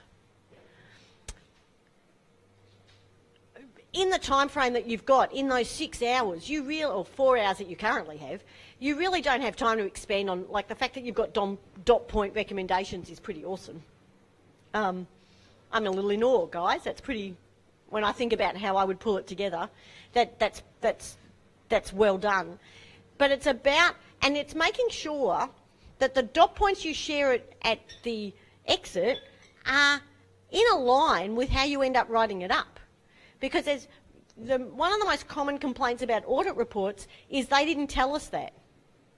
At the exit interview, they didn't say that at all. What are we talking about? And it's because you've taken a dot point, you haven't expanded enough when you've chatted to them in how, when you say non-conformist against 2.4, if you just leave it at 2.4, in my head, it's because they haven't done their pre-training review properly. But in their head, it's like, but is it that we haven't asked the right questions? Is it that we're not asking them of the right people? Are we not getting the right staff to mark them at the end? So I know what I meant, but that doesn't mean that they know what I meant just by dot pointing. So be really aware of that dot pointing. And hopefully, Gundagai, that's answered the question. During that impromptu break, keep going. I was just going to say, but depending on how you take what dot point means, I never use the actual standard number, whether it's 1.2.3A or whatever. I will say, in your medical records, you've done the smoking but forgotten the alcohol. So I'll be specific about what's missing. That's what I think we're meaning by points. Okay, yep. So I'm perceiving it as a different way. Different way, yeah. Yep. And isn't English, as we were just discussing, an awesome language that we can do that. During that impromptu break, there were 2 interesting comments were made to me, and I'm going to ask the gentleman to make them again. So. It was interesting. What did I say? It's about not using negative words. It's about spinning everything in as far as practically possible in a positive way. And by that, it's, irrespective of conformity or otherwise, you might use the words I've made these following observations, and these differences are, rather than classifying them as wrong or right, and allowing them to kind of be part of, I don't know, call it creativity or whatever, that gets them thinking differently. Or alternatively, you might share an observation from another place where this is what was done elsewhere. You might want to consider doing it. It's about getting them onto a journey to get to the compliance stage. So not black and white. Yeah, not black and white. Yeah. I think was how you put it. Yeah, which is well done. And then I was asked a question about the body language. And so when I'm saying, are they listening or have they spaced out? Do you want to put it as beautifully as you did before? Often at the exit interview, when you sit down and you look and you're faced by just a group of stony faces and they're all focused on you, waiting for the bad news. And and I think to myself consciously every time, I have to break it to them gently as I can. But I use what I call the head nodding index to try and get some feedback about whether the actual message is getting across. So if the stony faces turn into sort of reflective head nods, I know that I'm getting the message across. But if they remain stony, I think at the end of it, I don't think I've really explained myself entirely well. So I'm just wondering if you have any other indices of body language that you can use as positive or negative. Before I answer that, does anyone else have one that they use? I'd like them to stay in the same room while you're doing it. If they get up and walk out, that's a bit of a problem. Well, one could say it's the tissue coefficient. So how many people required tissues and crying during the audit? I have to admit I've had a few tears across my time as an auditor when people have taken it badly, what was said. But it's always about not meaning it badly. But tears can be tears of frustration, not just tears of sorrow, I should say. The nodding is certainly, and it's about that body language, but there's also the corporate body language, because I think if the people who are sitting in the exit interview are just the three head honchos, that tells me an awful lot about the corporate culture, or if they've brought the juniors in, because if they've brought the juniors in, then the message is going to be heard in different ways and it's going to be acted upon. If I'm just dealing with the three head honchos, I'm not sure that no matter what I'm going to say, whether they're going to give it away, because they're already telling me that they're not giving anything away. Like this is being locked in, and whether that's being locked in from a corporate culture as opposed to an individual culture. But it's the general body language that we're all noticing. Hence, I got you all to stand up and wiggle because you'd all obviously done that sugar slide post-lunch. And so you can find out an awful lot about people, about how they sit in, what groups they sit in with. Are they sitting in their teams, in their organisational silos, or are they sitting in the room? You can spot an awful lot by how people move into a room. You've all stayed in the same seats. Gundagai, I'm assuming you probably have too, right? No one's shifted across the course of the day. Tells you about different things when people walk in. So it's about trying to see that that message has gotten through. Georgina, have you got a question? Last thing, you were saying about tears of, worry and sadness and things like that, but there's also tears of relief. I've had that. I think the last one with Laurie we were doing, and we ended up with one of the ladies, one of the medical receptionists came into the closing interview, and she was absolutely it was like relief that when we were telling how good some things were that she had put together and how good she had done with something. She was so tense when she came in waiting for some feedback, but she just broke down crying at the end thinking it was fantastic. It was good. Yeah.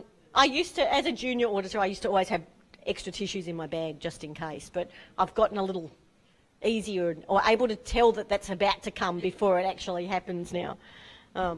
As you do. So the closing meeting I often say to RTOs, the last thing the student ever sees of you is their certificate. So don't stick it in the mail and let it get crunched. Like, do it in a nice way.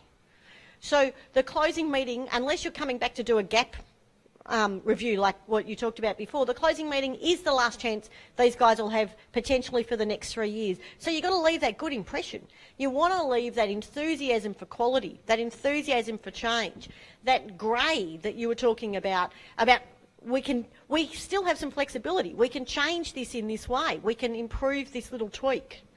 So it's about giving that positivity back. And seeing the pride they have in the good job they've done. It's fantastic. Absolutely rewarding that pride. And talking about that team cohesiveness, obviously, if you didn't see it, you can't talk about it. Because the old auditing adage, if it's not written down, it didn't happen. So it's about, but did you see stuff that is able to give that feedback to them, especially if you've got the junior guys in the room. Really, really important. Because we were talking about before having registrars or med students come out and play with you guys to see how you're doing it. This is the chance of all the other staff who won't necessarily get a chance to come out and see, to be able to be enthused. I mean, we're all here because we actually like this stuff. I'm not the only person in the room who likes to read and write policy, I'm sure. Right? But although there's a few going, no, not me, that's fair enough. Oh, sorry about this bark still. But it's about getting that enthusiasm, inspiring the younger generation or something along those lines. Because they're the novices. Hopefully we're moving towards the expert, to quote Bennett still. So now we're up to the audit report. So an audit report should still mention what the objective is, what the scope is, who it was that you were auditing. As an auditor, I often get sent an audit report that someone's written that has the wrong organisation on it. Hopefully that kind of admin error doesn't happen to you guys too often, but we're all human. And when you're cut and pasting stuff, sometimes you miss a bit. Who you were needs to be on the report, especially, as Paul was saying, in your new iteration when you take more ownership of that. The dates and locations where the audit took place, because that's imperative. The criteria, the findings, and obviously the conclusion. Nothing strange there, I hope. Now, follow-up is something you don't do, so let's spend a bit of time walking it through. As the auditor, you work out what the issue was, and you let them know. In an education perspective, they have to do a management plan. So if I come up with a non-compliance, the organisation is required within 6 weeks to provide the regulator with a management plan that must be completed within a time frame. And it depends on what it is, but between 3 and 6 months. So then they have to allocate within their organisation who is going to be following that up. And then short and long-term solutions. The responsibility and date for implementation, and it needs to be implemented prior to the rectification audit when I come back. So it can't be just, we've fixed the policy and we've changed the wording.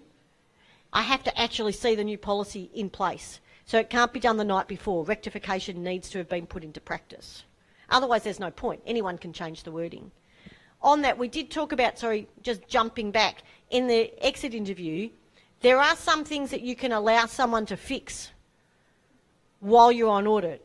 And so at exit interview, I always will state, at the beginning of this audit, this was not correct, but that problem has been rectified, right? And so it will be noted in the report, but you do get to do those things. So the date for implementation might just be the day of the audit. It's from now on we'll fix it. And then you need to verify the implementation. So hopefully the client has done the change, started using it, maybe iterated on it, tweaked it a bit because it wasn't still quite right, didn't quite work, we hadn't foreseen how it was going to impact on somebody else. And then as the auditor, I come back and see how it's going and give my impression whether they've met the requirement or not. But part of when I come back for rectification is I am asking them, I know you made the change, did it work? Tell me about the process. Now, it was version 4.1 on your form last time, and I now say it's 4.4. What happened to 2 and 3? Oh, that didn't work. We didn't think about accounts, and by sending it to them too late meant that accounts didn't work, and so we've had to change it, or whatever the process was. So the audit follow-up is not necessarily... Audits are a point in time, as we said at the beginning. Audit follow-up is not necessarily a point in time right now. Audit follow-up is the points in time between when I was here before and now, and everything in between. What happened along the way to get you to here? Does that make sense? So it's still a snapshot, but it's a snapshot of process. Because sometimes, excuse me, on rectification, if they're 95% there but not 100, I will still give them that I can see where they're headed, and this last iteration just hasn't had time to bed down. But it's worked along the way, and it's not just something they thought about yesterday because I was coming today. It's something they've been working on, and they've done that continuous improvement. And so it's rewarding that continuous that embedding of that whole wonderful term continuous, and getting it and doing it, and now that's what the audit report's going to say. So it does depend a little on how your standards are read and whether it has to be black and white. So if it has to say, what was that term you said had to be in the report? Health promotion. So if the policy has to say health promotion somewhere and it's mandatory to use that term, just having it in the policy, maybe that gives you the tick, but maybe it's actually telling you that have they put into place practices that follow health promotion, or is it just the word in the policy? So depending on how your standards are written, and for me, I have some flexibility often in that it's not just the end point, but the end doesn't justify the means, the whole means has got to be taken into account.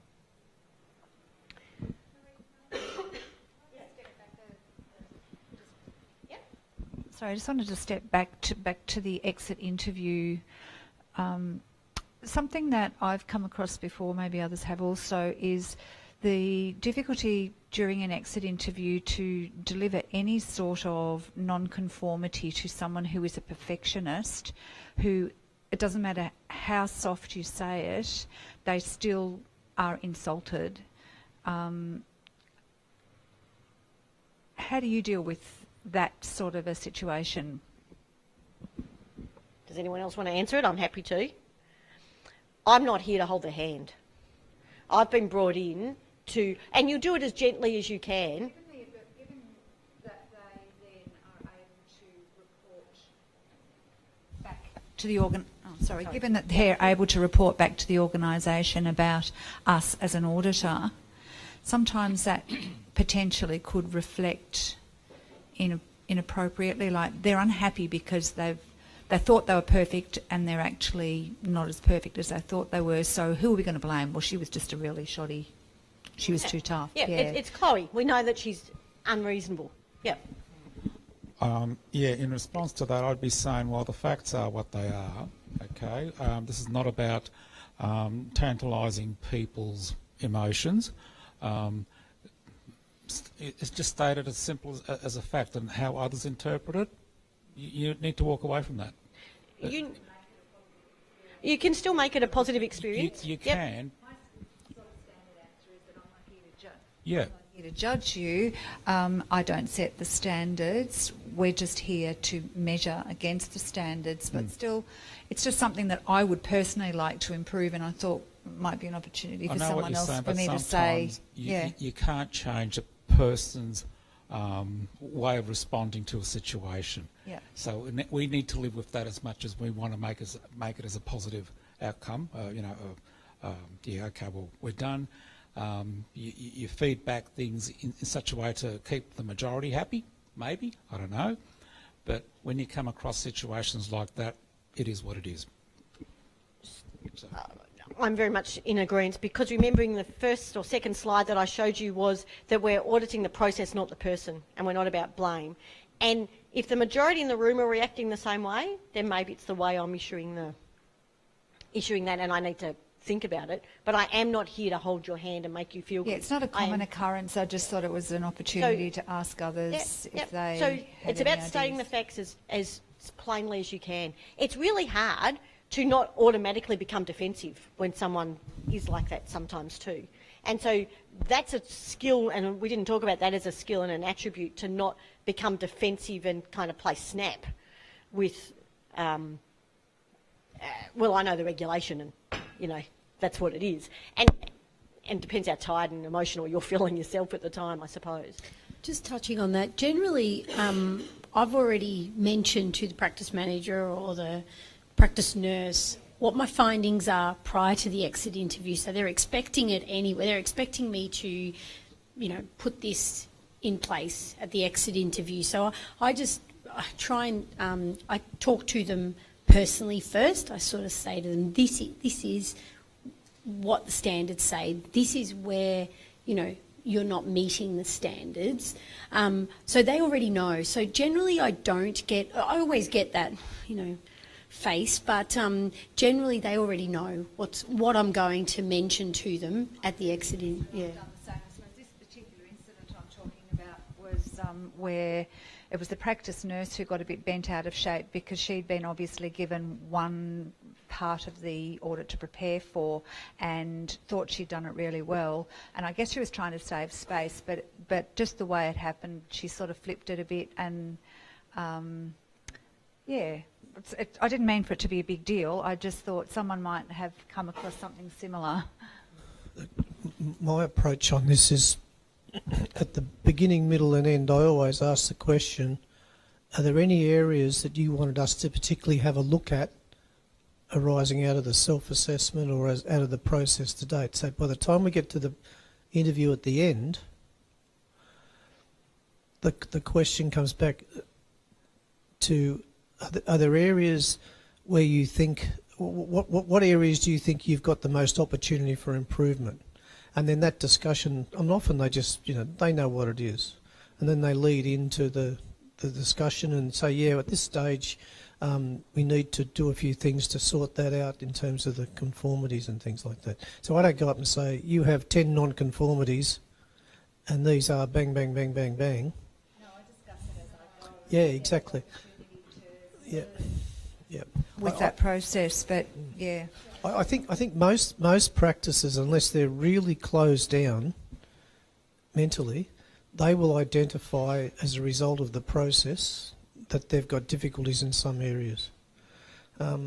For example, in the medical records side, the doctors might not recognise that they've got difficulties, but everybody else in the practice recognises it. You know, and so my question, you know, might be, you've identified that some of the records might not be up to scratch in these areas. What can we do about resolving that problem? And that gives them the responsibility for the discussion then, I think. You know. That's a really good question because, and that's the audit that you'll remember for a while, and you personally will probably stew on. I certainly have, when I've made people cry and leave the room. Which is just as bad or just the same as someone who's bent out of shape and really honestly believes that they have done a great job. In that, it will then frame the next step. And it could just be that person, but if that person happens to be the MD or the, what did you call them? You called them something else. The principal. We have a different problem to when they're the practice manager or the practice nurse. And so, in the hierarchy, but you have to, we're professional and we're doing this. We're not here to make them upset and we're not here to make them cry. We are here to give them honest peer feedback. And so this is how I see it. And so sometimes it's about just standing your own ground in doing that. So when they have done their rectification, there are three options that can have happened. They could have not gotten close to the mark. They could be part of the way there, or they could be fully where you need them to be. When they're fully where you need to be, that's the easy one. Big green tick. All good. Let's crack out the gin or the whiskey, whichever kind you are, and celebrate. Well done. We'll see you again in the next on-cycle audit. When they're partially way there, we have to make the decision about how close are we. Do we need to organise a gap audit? Do we recommend that you have someone come out in 6 months' time to see, because you're not quite there yet. You've had a go, but we're not quite there. So it's about talking about their continuous improvement and where they need. In my sphere, I would organise that next. There and then, I'll be back in 3 months, I'll be back in 6 months, let's see how we do this. And finalise that. You don't have that advantage to do. That's part of your process that is still iterating along. But so from a follow-up perspective, so that you haven't just hung them out to dry, you've actually gone, you're on the right track, or, you know, I think you've misunderstood where we're trying to lead to, let's bring you back. When they haven't even started, it's too hard. They've thrown their hands up.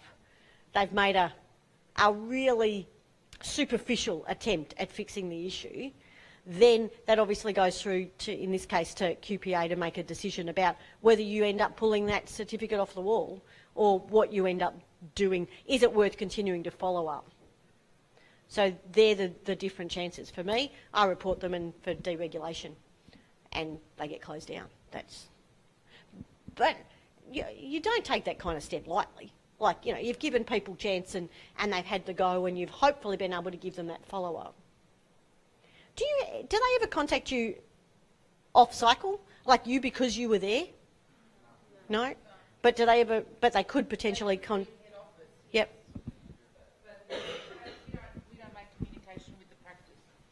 We don't make any communication with the practice at all, only on the day of the audit, that's it. And is that because you choose not to or because you are told not to? Told not to. Told not to, yep. It's not a bad thing. I actually find it quite bad because I get all my details and so I often get off-cycle questions, some of which I can answer and some I'm just not able to answer because it's someone else is going out to audit them and I can't jeopardise that audit. So the follow-up perspective, which is the part in that original sequence that you guys don't continue to follow, is actually, from that education perspective, it's almost the important bit. It's about how we get them to close the loop. So we talked about closing the loop before. One of your examples, I think, was about how do they close the... Yeah, result checking, and how do we close that loop? And it's the same kind of closing the loop that is good practice in continuous improvement, which is all audit is just part of that continuous improvement process. So it's about pulling all of that together. One of the good things is that... Hang on, let my speedy assistant, there you go. One of the good things is that you can say to them, look, if you need any assistance, ring GPA. Yep. They will help you. And this will help you to comply or complete or whatever you need to do. So there's a great backup service they have access to, so they don't need to interact with us at any other level. Yes, so that quite works. One of the things... Oh, sorry, keep going. Yep. Batteries are going. We've been working them hard today. They've actually had somebody who they're assigned to throughout the whole process. So they've got somebody to bounce off on even prior to us going in. So, you know, a lot of the questions are answered prior to us even going in and actually assessing the documentation and whatever the process is when we get there. So they've got a relationship. What I'm trying to say is they've got a relationship with somebody from QPA before we even get there. Excellent. And so instilling, because the whole point of audit is instilling that quality culture, and especially, as I said, it still hasn't quite sunk in that it's not compulsory for GPs to get this accreditation. So it's about making sure that they want to ongoing. You've made it a positive thing that even though we didn't get 100%, and let's face it, we all want the gold star and the elephant stamp, right? But if we haven't got the gold star and the elephant stamp, but we can see it's not that far away, or we've got that support, then that is certainly part of the process. From a theoretical perspective, you've now got the theoretical knowledge to complete to do the 3 units that we've talked about, being participate in a quality audit, lead a quality audit, and report on a quality audit. Now, right at the beginning, we flicked over the first 3 or 4 pages, which are very much written in education regulatory speak, with elements and performance criteria. So if you are considering going on and doing the assessment, they're all the performance things that we need to tick off to say that you've understood. This is the chance for questions. We have finished a little earlier than we had otherwise anticipated, which I can tell you're all really disappointed about. But we've got a couple of housekeeping things that we want to do, and I'm going to invite young Marco up to talk about how the next, like if you want to go ahead, what to do. And I'd like to thank you because I was a bit nervous coming in today. I thought, I don't quite know what I'm about to walk into. Being an ex-nurse, the idea of senior doctors is not always as positive as it could be. But you're not as scary as some of... You're not surgeons, well, especially orthopaedic surgeons, so we're okay. Yeah. Yep. Just to note, I've just been thinking, I know what you mean by this graph and everything. I'm going to take this back with me to try and teach my staff to do internal audits on their areas. So using those, but maybe not as detailed, but enough for them to know how to do an internal audit themselves in their area. And then when we have our meetings, we can all talk about how they've actually done it and what's been improved. So I think that's really good. Thank you. Yeah.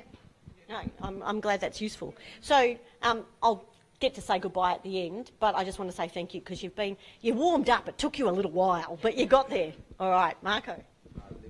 Oh, there you go. Okay, where to from here? First of all, can you please give this a run? This is just a feedback form. We really want to know what worked, what can be improved. Hopefully this one is going to be the first one of a long series of seminars. So we really want to hear from you what you think about today. Where to from here? We will send you some competency-based assessment, which is what you will have to complete in order to get accredited for these 3 units of competency. It's up to you if you want to complete it or not. We recommend you to do so. I mean, you've done 80% of the work, you got the knowledge, you got the skills, why wouldn't you? This training session will be followed up in a couple of weeks by a webinar, a couple of hours webinar, where pretty much we give you the time to pretty much take in the new knowledge and skills, and we will have another chance to chat about it and to hear your thoughts about it, and maybe to answer a few questions we were not able either to ask today or to answer today. The date will be given to you as soon as it's finalized. These 3 units of competency are just a small part of the full diploma of quality auditing. Some of you might be interested in completing the journey, some of you might not. If you are, please let me know. We have brochures, we can give you some more information about it. And that being said, if you don't have any questions for me specifically, I thank you for today, thank you for coming, and hopefully you had a pleasant experience. You want to say something just before we finish? Oh, here we go. Trustee. I'll just come up the front. Look, thanks for everybody for attending today. This has been a little bit experimental on our behalf as we're on a bit of a learning curve. What we wanted to do was provide for you as surveyors the recognition in a professional sense that allows you to get the qualifications that say what this auditing thing is all about. And this is just the first stage of where we're hoping to go, and I've got a lot of ideas today, so I think it's been a very, very useful. Thank you very much, Marie, for the presentation. Thanks for Marco for organising things. As we have a aspirational policy that all surveyors by 2020 that we have will actually have a diploma of quality auditing. And the course that will evolve as we go along and we gain more understanding of what that's happening. So, yes, please go and finish off these 3 modules. I just want to clarify, and Marco will be able to help me here, to do that diploma of quality auditing, there are actually 8 modules. And we've done 3 of the main ones, I think, today, and if you complete that. And then there are some electives and other modules that we can do on that basis, yeah. That is absolutely correct, yes, and we can work out the electives with you if you want. I mean, it's been put to me that there's a couple of other modules. Internal auditing, I think, is very, very important and going to become very, very important in practices in the future, all right? And I would like to see those sort of skills being developed across the board. In our organisation, we have to have an internal auditor. At QPA, we are heavily investing in professional development for our surveyors, education and training for our practices and our internal staff. And also we're trying to drive that philosophy of quality improvement in the system of accreditation across the board, because I feel that's far better than just having a once every 3-year examination that the practices go through. So, you know, we are limited by the scope of the system, and we're certainly going to be limited a little bit by the standards of 5th edition, but we're going to try and separate people from that. We have another philosophy in terms of IT, and you've seen what we've done with the Connect program. The lessons that we've got from an analysis of that data has been huge right across the board. And the next iteration is going to build in so much more on that. So we're investing very, very heavily in that as well. So I appreciate your involvement in this, and we're not just here for getting in, getting out and doing it, but I really do want to see this as being a much more heightened professional recognition of people such as yourselves who are surveyors in general practice as becoming part of that professional activity in GP land. Some of the other areas that we're looking at is to run courses on authentic how we do it in GPA, so that there are a lot of people out there that go out and consult and tell people what GPA does, but they haven't got any authority or anything else from us. So we're going to run courses in that regard. That'll probably be a 3-day course that will be available for people that want to provide consultancy services, but also for people that are in practices and want to understand more about the standards and the process through GPA. So that will be quite an authoritative thing. That will be a certificate arrangement, and we're yet to determine whether that will be acceptable to an RTO type situation. So I've found today very helpful. I hope you found it helpful. We will make modifications on today as a result of the feedback and experience that you got, but I really appreciate you coming on board as the first lot that are going through this. So thank you very much. So just to finish off, should you finish your 3 units, you will get a statement of attainment, not a certificate, because in education land you don't get a certificate till you've done a whole qual. So you get a statement of attainment, which will list those units. And if you've got any questions as you're doing the work, you can go through Marco, and he will be able to forward them through to me. Otherwise, that's what our webinar will be. We will be able to pull all those questions of what you're doing. Please don't be scared to be honest and maybe not brutal, but, brutally honest in the evaluation, because every little bit helps. And as we said, this was this is definitely our first iteration. So I've had a great day. I hope you've all had a great day. And I can't tell you that I hope your footy team wins, so I just hope you have a lovely weekend. And yes, don't forget that we are here to assist you, so our work doesn't finish here with today. Marie is a qualified internal auditor. I'm a qualified internal auditor. Anything we can help you with, any questions, quality auditing in general is such a broad topic that any questions, just flick us an email. We will try our best to answer.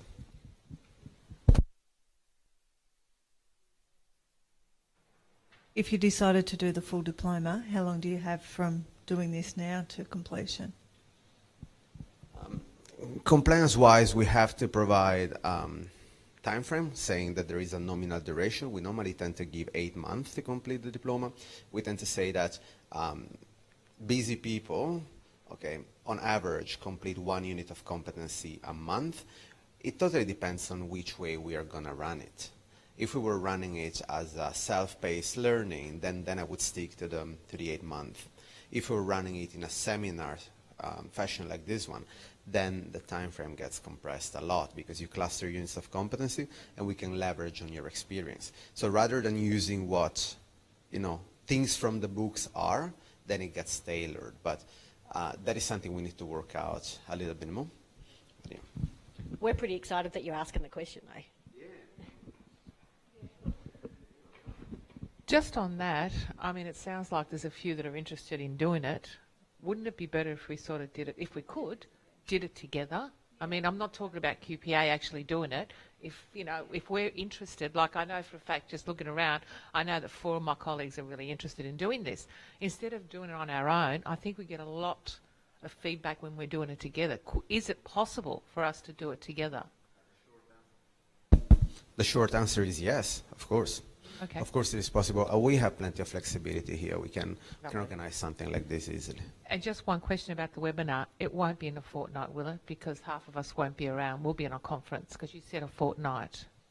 Yes, that again, time frame is not set yet. Okay, great. If the fortnight doesn't work, then we'll be the day after, 2 days after. There's a practice managers conference in a fortnight, that's all. We won't be here. No, that's fair enough. I didn't know about that. Or maybe I knew and completely forgot about it. But it can easily be in 3 weeks.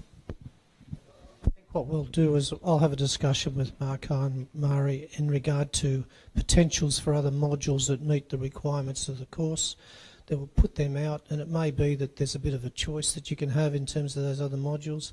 One module that I see that's been very important would be something along the lines of how to write up a policy and procedures manual. What are the core elements of it to allow, and this would not just necessarily be available to you, but to other staff. Risk management is a big important thing, and I think there's probably a quality improvement module that goes through that.